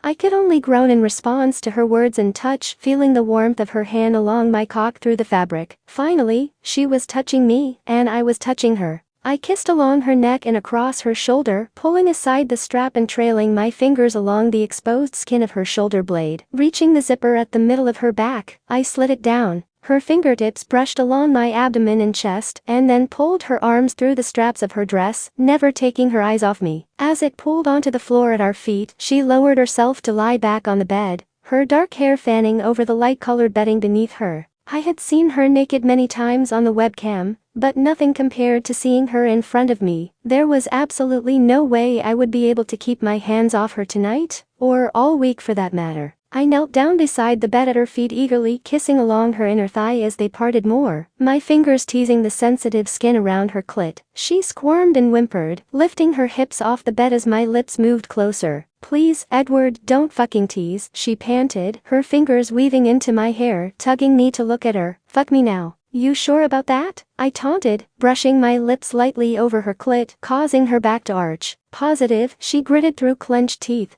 her hands pulling me closer. "Patience is a virtue, you know," I murmured softly, circling my tongue and then closing my mouth around her. Sucking lightly at her skin, I was finally tasting her. "And an overrated one at that," she growled, sitting up suddenly and taking my face in her hands. Tugging my lip gently with her teeth, she whispered, "The pants need to go, now." I groaned as she mumbled "now" against my lips. I wanted her so badly, the push and drive to make her mine was overwhelming. "And everything that is underneath them," she grinned, gazing up at me as her fingers hooked inside my boxers and tugged, lowering them over my hips. Leaning up further, she came closer, her tongue snaking out, lightly grazing the underside of my length. Her lips wrapped around me and I could hardly think. My breath shook as her soft fingers stroked firmly, her mouth hot and wet, as my pants fell around my ankles. The feeling was indescribable, but I needed to be inside her to feel her finally after so long just imagining. Freeing myself of my pants and shoes, I reached over to the nightstand and grabbed one of the foil packets I'd placed in the drawer. The moment she heard it, she stopped lying back on the bed and resting her head on the pillow as I opened it,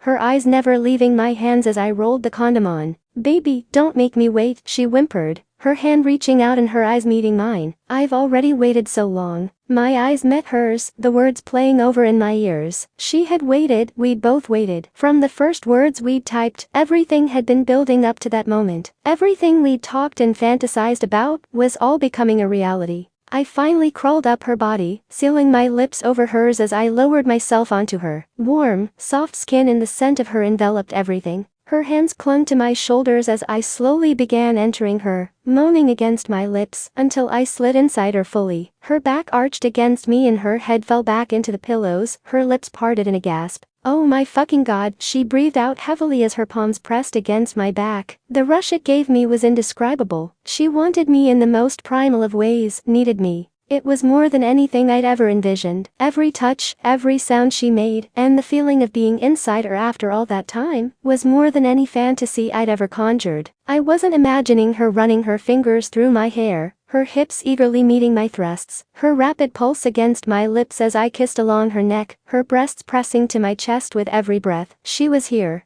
"I'm actually touching you," I whispered in amazement, moving slowly within her as I spoke, the realization more powerful than before. "Faster, please, I need you," she murmured wantonly, kissing my jaw as her nails dragged along my back. "Oh fuck," those words were hot, whispered in my ear. Hitching her leg higher on my hip, I began thrusting against her more fervently, driving myself deeper, giving in to her request. The muscles in her thigh tightened as she cried out in response, hissing between clenched teeth. I wanted to feel her come around me, to know in the midst of orgasm, that my body had given her pleasure, not my words. God, so good. "Fuck, Edward." Her eyes opened and locked with mine intently, her hand gripping the back of my neck. Her gaze was fierce and more aroused than I had ever seen it. But even in the dim lighting of the room, I knew that look. She was close, very close. Determined, I concentrated, feeling her hand sliding between us, but I didn't want that. I wanted it to be me. Trailing down her abdomen, I hit her deeper, halting her hand with my own, and holding her wrist over her head. "No," I said simply, breathing heavily, her muscles tightening in frustration around my cock. Groaning, I focused again on my angle, on hitting that spot I'd watched her hit on her own.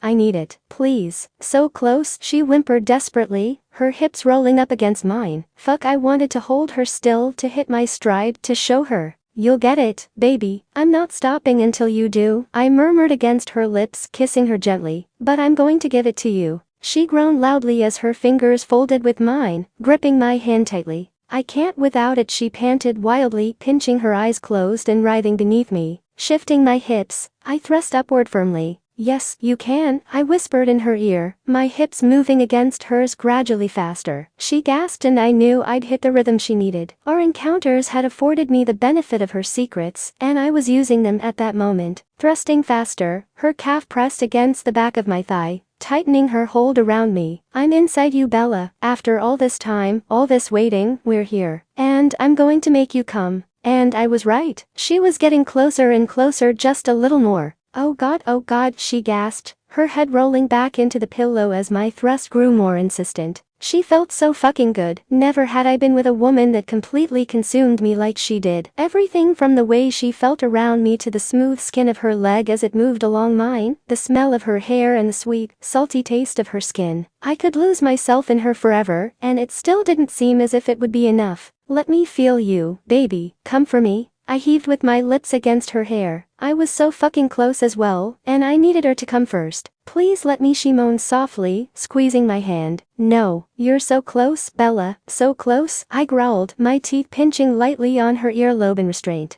Oh fuck, yes, shit, she cried out loudly. I felt her coming around my cock, clenching tight and hot. Moaning, I gazed down at her, watching her face as her lips parted and her eyes rolled back. Her neck and back arched as her body trembled beneath me. God, she was fucking beautiful. Her eyes gazed up at me as her orgasm began slowly subsiding. Your turn, she panted, her voice still strained, her hands tightening in my hair and her legs wrapped around me. She was holding me, telling me to come for her, and I wanted to. Let me feel you. My forehead fell to hers and it was over. The rush of my release consumed everything. The pleasure, the reminder that I was inside of her left me breathless. Fuck, I strangled out as I came hard, more intensely than all of our online experiences combined. Her moans with each wave of my orgasm heightened the sensations. I could sense her satisfaction that she'd made me come, too. As we lay breathing heavily in the aftermath, the only movement between us was her fingertips tracing lightly along the back of my neck.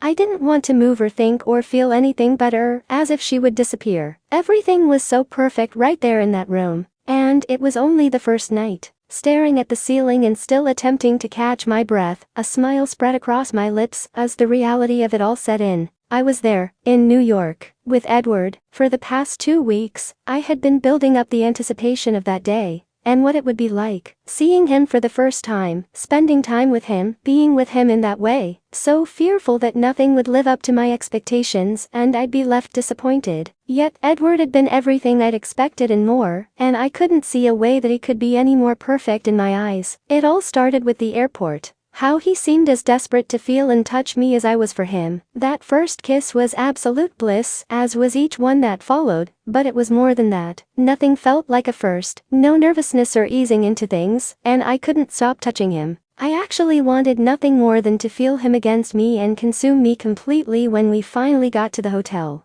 It was a simple room, yet so beautiful, and the view was enough to bring tears to my eyes. I was staring right down into the heart of Times Square. That in itself must have cost a fortune, and I probably should have felt a little guilty. Instead, I only felt insanely happy and grateful, and if at all possible, it served to make me want him even more. There was almost a childlike giddiness about him through it all that I'd never seen, his eyes sparkling even in the dimming light of the room. I'd never seen anyone so intent on my happiness before, and I would have been a fool to not appreciate it. Even the case of his slightly overbearing protectiveness at dinner was somewhat endearing. He cared about my safety, about me for my being in New York, with someone technically little more than a stranger and no one else knowing, to be an issue and to confront it. However, Edward had never once felt like a stranger to me from the moment that I spotted him coming through the crowd toward me. And though he seemed surprised by my comfort level with him and my declaration of feeling safe with him, he allowed the topic to rest. All through dinner conversation flowed so naturally, it was almost unnerving. The one thing I had not expected was for everything to be so easy, no lulls, no tension, no awkward silences. It was as simple as if we were talking on the phone rather than face to face, where I could feel him holding my hand over the table, watch every movement of his mouth as he spoke, inhale the scent of his aftershave, and see every speck of stubble lining his jaw, that the webcam tended to blend together. Only when we were heading back to the room did I begin to feel even a hint of tension between us. But it was not unwelcome. It was something that we had both been waiting for, and the moment the doors to the elevator closed, I couldn't resist the temptation anymore. I needed to feel his arms around me, his lips against mine, and the desire from him that I'd only gotten a glimpse of earlier. And again, I wasn't disappointed. I felt a warmth spread through me as he kissed me with more passion than anything I'd ever felt before, even with our numerous kisses before that. I hesitantly pulled away from him when the elevator signaled our arrival to our floor,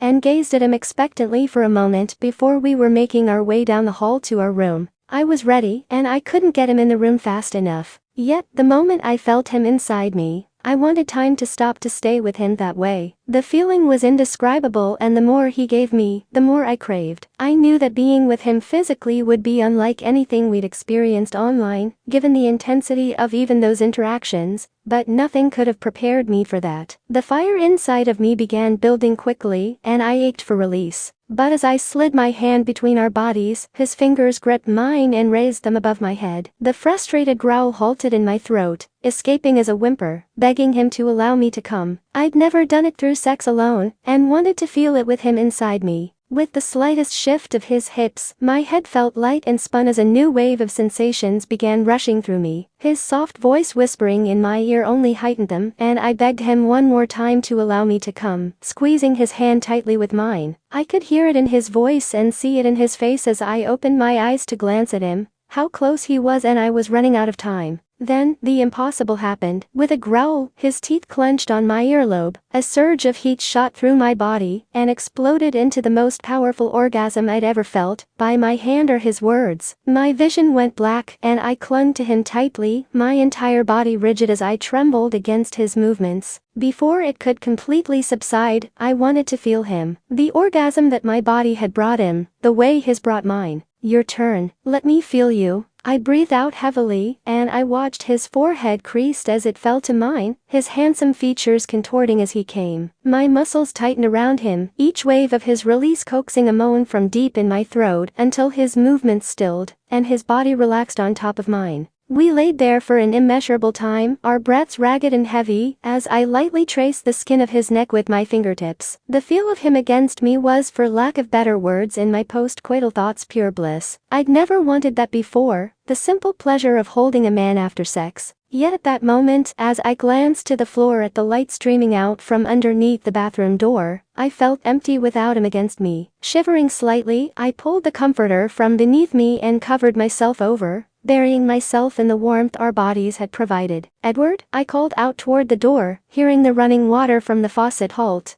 The light disappeared and the door opened, my smile widening at the sight of his naked form walking toward me. I held my arms out to him as he drew closer, and he grinned, lowering his body above me, and brushing his lips against mine, saving the cold side of the bed for me. Tightening my hold around him, I chuckled against his lips, and watched the lines around his eyes increase with his smile. I'm smaller, I chill easily, says the girl who sleeps with her window open, even in the dead of winter, he teased me, peppering kisses around my mouth. Low winters are just a bit different than Chicago ones, I whispered softly as his lips began moving along my jaw to my neck. How do you know? You've never been to Chicago, he murmured in my ear, his warm hand moving over my arm. I've seen pictures, and Chicago is notorious for its cold, snowy winters, I replied pointedly. I think you should experience it before you bestow judgment, he said in a teasing tone, biting back a smirk and wiggling his eyebrows as he rolled off me. I groaned discontentedly at the loss of the warmth from his body, until he slid under the covers and took me back into his arms. Turning on my side to face him, I ran my fingers in slow circles on his chest, memorizing the feel of the contours of his muscles. Tilting my head back slightly, I brought my gaze up to meet his. Is that an invitation? His eyes widened a little, and I felt my face heat from my presumptuous statement, bringing my forehead to rest on his shoulder in embarrassment. If you'd like it to be, I, for one, would definitely not object. Lifting my eyes again, I gazed at him in surprise. Really? That shocks you? Why wouldn't I want you to come visit me in Chicago? He asked, perplexed. I shrugged slightly, resuming the motions of my fingers on his chest, concentrating heavily on the movements. I don't know. It's your home, and I don't know what your family or friends would think of me. He lifted my chin with his fingers and brushed a light kiss on my lips, pulling me closer. The only friend that matters is the reason you're here. and my parents would be far too thrilled with the presence of a woman in my life to question the hows or whys. I slid my arm around him as my leg moved between his, pressing my body as close to his as I could, closing my eyes and enjoying his warmth. I wished things could be that simple on my end, that I could feel as if my friends and parents would be as accepting of it, but even with as much as my mother wished for me to find a good man, I knew that neither she or my father would forego the hows or whys. I came across a successful doctor from Chicago. My dad alone had proven his protectiveness of his only daughter by running a background check on every guy I'd had in my life, romantically or otherwise, since high school, and Alice was far too detail-oriented to allow me any room for glazing over information. Rose might be a little more understanding of the situation with Edward, but not of my hiding it, now or in the future. With these thoughts in mind draining me, combined with my already exhausted state and the comforting warmth of Edward's body, I drifted off to sleep. When I woke a few hours later, I faced away from Edward with his chest pressed against my back, whispering my name as his lips ghosted over my hair. I didn't want to open my eyes for fear that the beautiful dream I'd been having would disappear. "Bella baby, wake up, you're dreaming," he murmured, his arms tightening gently around my waist. "I know, so why should I wake up?" I grumbled sleepily, burying my face further into the pillow. "Because you're thrashing," he said, a trace of concern in his tone, not the voice I'd been hearing only moments before. "You okay?" I finally opened my eyes to look back at him and smiled, nuzzling my face back into his neck. "Perfect. Didn't sound like a very good dream," he whispered, kissing my temple and running his hand over my abdomen under the covers. "On the contrary," I replied with a smile, lacing my fingers with his and guiding them down between my legs, pressing them against the apparent result of it. "It was a very good dream." A soft groan erupted from his throat as he pressed his erection against me and began massaging my slickened skin, his lips moving languidly against mine. My hand left his and reached back to thread into his hair, my hips arching back to grind against him and tracing his lips with my tongue. Even after just having been with him only hours before, and for the first time at that, my need for him had only grown. And as our kiss deepened and his tongue slid along mine, I felt his fingers enter me, and I parted my legs more in response. I gripped his hair more firmly in my fist as his hand began moving against me, striking my sensitive skin with each pass. My lips broke from his in a gasp as I felt the tension building, his fingers hitting that delicious spot deep inside me. "Oh God, Edward, are you still on the pill?" he asked in a husky tone, and I could only nod incoherently as my entire body began tensing. Just as I felt the peak of my climax approaching, he withdrew his hand from my body and I cried out in response, turning my chin with his fingertips, his lips sealed over mine, and we both groaned simultaneously as he slowly slid inside me. My head fell back against his shoulder, my breath halted in my throat as he began a slow rhythm of thrusts. If I'd thought that earlier had been amazing, it was nowhere near as indescribable as that moment. His movements inside of me, with nothing between us, was incomparable to anything else I'd ever felt. Pulling his lips back to mine, I whimpered softly as he pressed deep inside me, stilling there as he kissed me passionately. I rolled my hips back against him, anxious for his movements to resume. My teeth clenched lightly on his lip as his ministrations began again, a deep groan emanating from him, and I felt my orgasm beginning to build. His thrusts were urgent, yet never rough, leaving me tingling and clinging him tightly to me. "Oh fuck, yes," I breathed out heavily, my head tilting back while his lips moved to my neck. I moaned as every nerve in my body came alive, feeling his breath on my skin, his fingers rubbing vigorously against my clit, and his cock repeatedly burying deep inside me. "God, you feel so good. So do you. So warm and soft," he grunted with the movement of his hips, my lips parting. As the sensations began to overwhelm me, my stomach coiled tightly and my muscles began clenching around him in anticipation, my breaths coming in uneven shudders. "Come, baby," I growled as my orgasm dangled at the edge, refusing to let go, and arched my back more to feel more of him. "Pinch me." "What?" he panted in confusion, but never ceased his movements. My hand released his hair and trailed down to meet his between my legs, guiding his fingers to comply with my request. My body went rigid the moment I felt the sharp pinch on my sensitive swollen skin, my nails digging into the back of his hand as I began trembling with the force of my orgasm.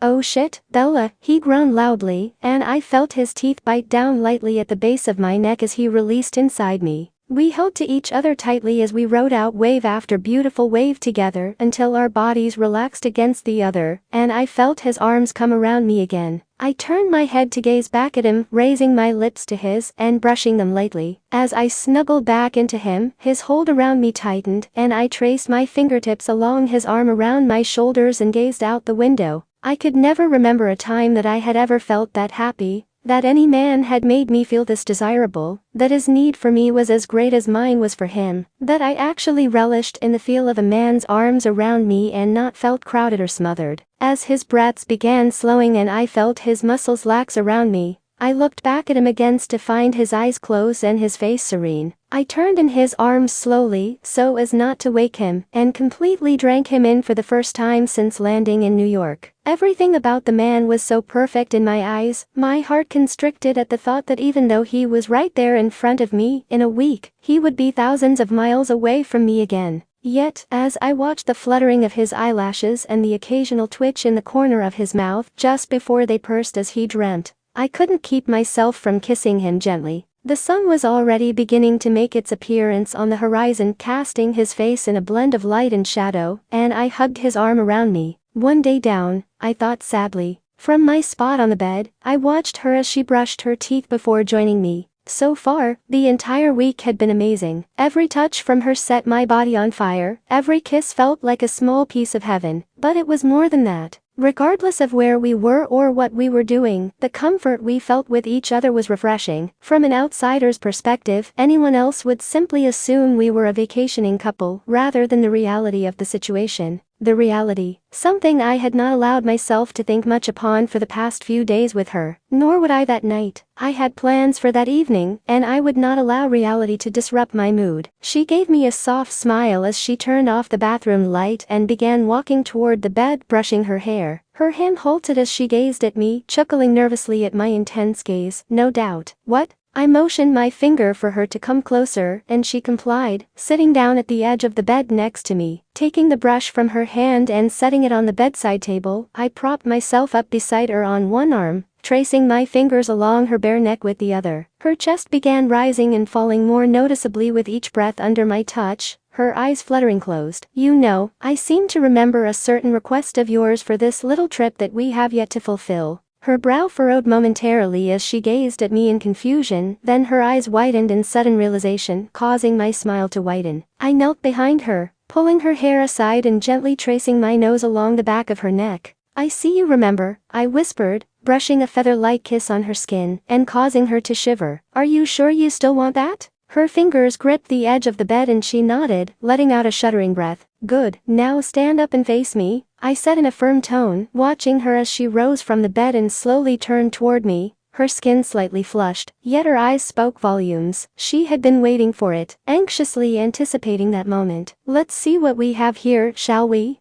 I moved to the edge of the bed to sit in front of her, tracing my fingers along the smooth skin of her thigh, underneath the black satin nightgown I'd bought her earlier in the day. She lightly bit her lip as my hand ascended until it encountered the feel of yet more satin. And what's this? I remarked sternly, my touch causing her to gasp softly as I lightly grazed her sensitive skin beneath the fabric. You can go to dinner without panties, but you come to my bed with them on? I shook my head as I clicked my tongue, her eyes lowering as she nodded her head. Resting back on my elbows, my eyes ran along her body as she fidgeted slightly under my perusal. Take them off, I commanded as my gaze met hers, holding it as she lowered the scrap of fabric down over her hips, and letting it fall to the floor at her feet. Show me. Bella parted her legs slightly and lifted the front of her nightgown, and I felt myself harden at the beautiful side in front of me, the soft planes of her flat stomach, the delicate curves of her hips, and the bare skin between her legs. God, I fucking want her. Come closer, I said levelly with no trace of my arousal in my voice. She stepped toward me until her legs met the edge of the bed and stopped. Closer. Her knees came to rest on either side of my thighs on the bed, her hand still holding the fabric up just below her ribs. I reached my hand out to touch her, tracing her lower abdomen, her hips, her inner thighs, all the while analyzing the expression on her face. Her eyes were darkening, her jaw tensing slightly in restraint. Take it off, slowly. Let me see you.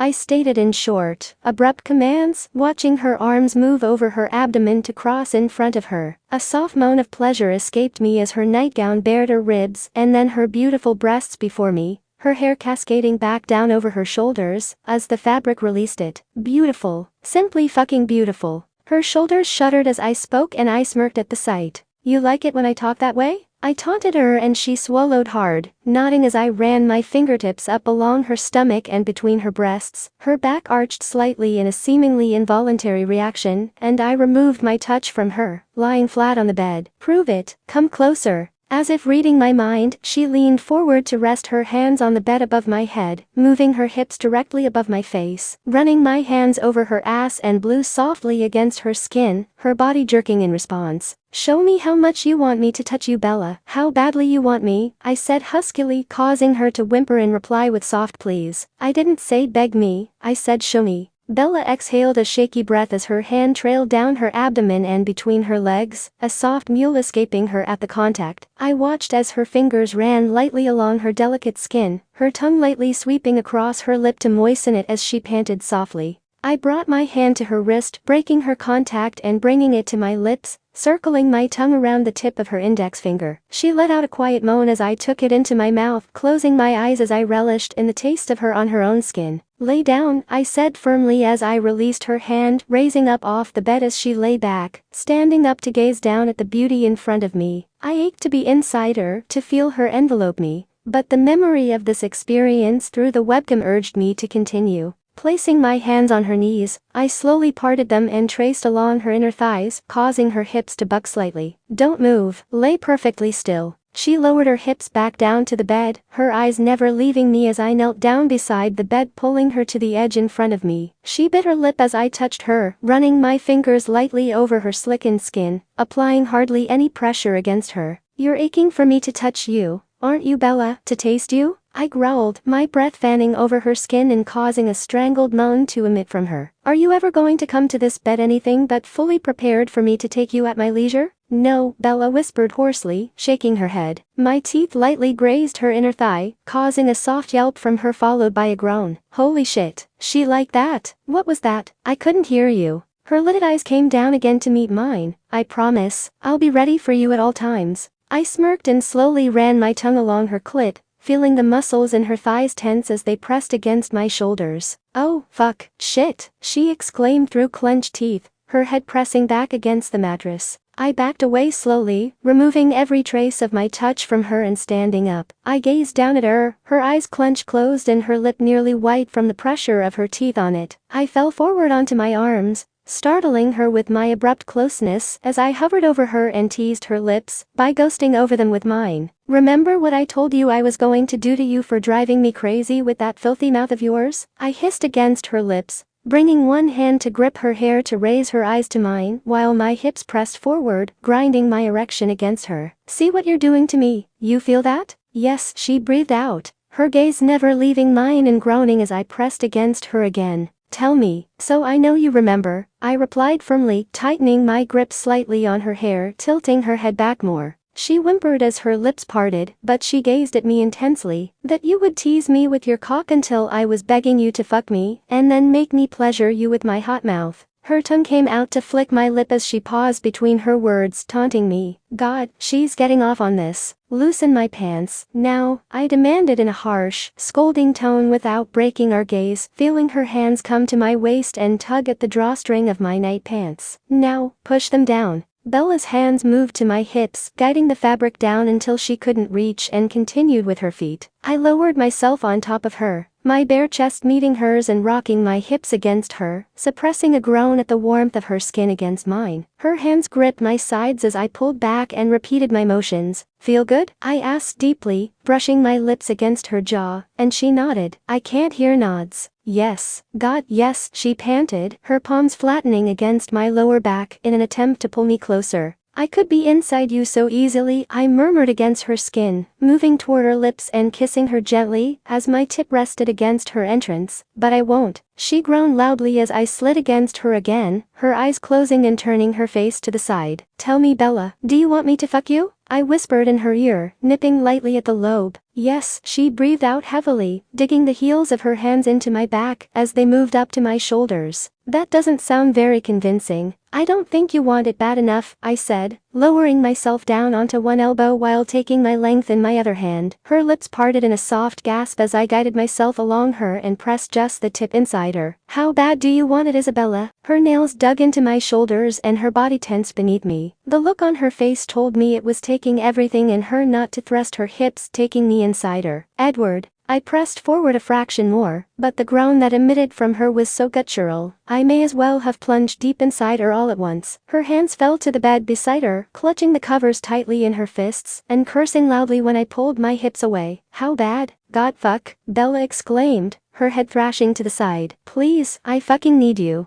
I leaned down to brush my lips against her pulse point, then sat back on my legs and took her hands in mine. Lacing our fingers together, I pulled her gently off the bed to kneel in front of me. That's all I needed to hear. My lips met hers as I backed off the bed, our joined hands moving behind her back and guiding her with me. Freeing one of my hands from her, I traced my fingertips lightly over her hip and between her legs. Before I feel you here, I paused, sliding 2 fingers inside her briefly before retracting and bringing them to her lips. I'm gonna feel you here. Show me how much you want me, baby. She slowly lowered herself down in front of me, her breasts lightly skimming my cock as she knelt, causing me to hiss through my teeth at the contact. Her beautiful eyes gazed up at me as her tongue snaked out and ran along the underside of my length, moaning softly as it circled around the tip. You don't want to tease me, Bella. I don't think you'd like the consequences, I growled, but in reality, loving every fucking second of her light touches. She was driving me insane with that tongue of hers. Nonetheless, I drove my hands into her hair, tilting her head back, and holding her gaze firmly with mine. Unless, of course, you would enjoy going to bed tonight after I get mine without getting yours. Her back straightened slightly and she shook her head. No, please.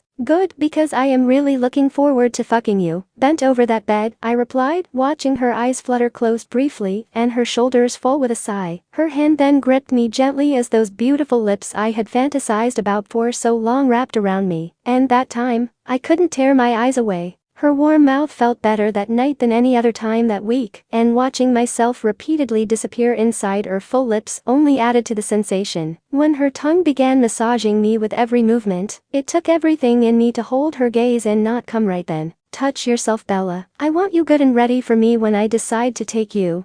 I grunted, which became a moan when her mouth tightened around me as her hands slid between her legs. Keep your eyes on me. Don't look away. My voice was tight as I felt Bella's groan reverberate through me, while her body trembled against her fingers' movements. Her eyes fought to stay open as her whimpers began, proving clearly how close she was. Okay, stop, I said, gently taking hold of her face, stilling her movements, and pinching my eyes closed as her mouth sealed around me more firmly in protest. Feeling the tightening in my gut begin even without her motions, I pulled my hips away and guided her away from me, tracing her lips with my thumb. Turn around, I said in a commanding tone, pulling her up to stand and turning her away from me, sliding my arms around her and pressing my body against her back. My lips ghosted over her neck, as my hands gripped her firm breasts. You almost made me come, which I'm only doing once tonight, and it's a long time till morning. You really want to wait that long? Her head rested back against my shoulder, moving back and forth in reply, while my thumbs drew slow, daunting circles around her hardened nipples.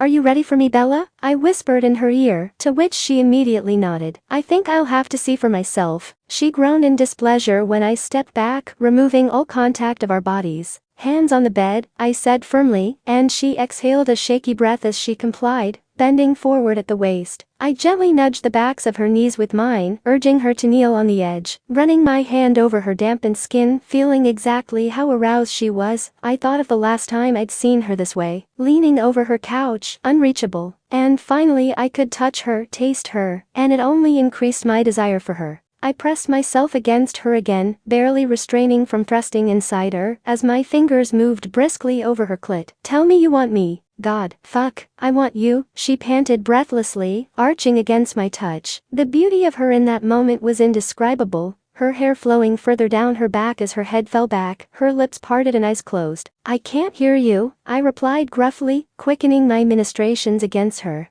Her breath caught in her throat and a strangled cry escaped her lips. She was so close, but I wanted to see and feel her when she did so I stopped. Shit, Edward, please. Please what? I whispered, my hands moving to her hips and gripping them firmly, pushing them forward to lose contact with me. I want you to fuck me, please, she growled through clenched teeth, fisting the blankets in her hands. In one swift movement, I pulled her back against me and sheathed myself inside her, our mingled moans and curses filling the air around us. She leaned forward on her elbows, weaving her hands into her hair, as I began thrusting against her insistently, my fingers digging into the skin of her hips. Nothing compared to the feeling of Bella like that, skin to skin, no barriers, as I'd discovered just a few mornings before. But that experience was so much more. It was primal, raw, and so fucking intense to feel and hear every single moment of it. Fuck, Edward, so close, she cried out, and I could feel her body tensing. Don't you dare, I growled, knowing exactly what she wanted to do, and proven right when she groaned loudly and reached her hands above her head to grip the blanket. You're not going to touch yourself at all as long as we're here, unless I tell you to. I am the only one here that is going to make you come, do you understand? Her face turned to the side and rested on the mattress as she nodded and breathed out heavily, taking her lip between her teeth. Her forehead creased slightly,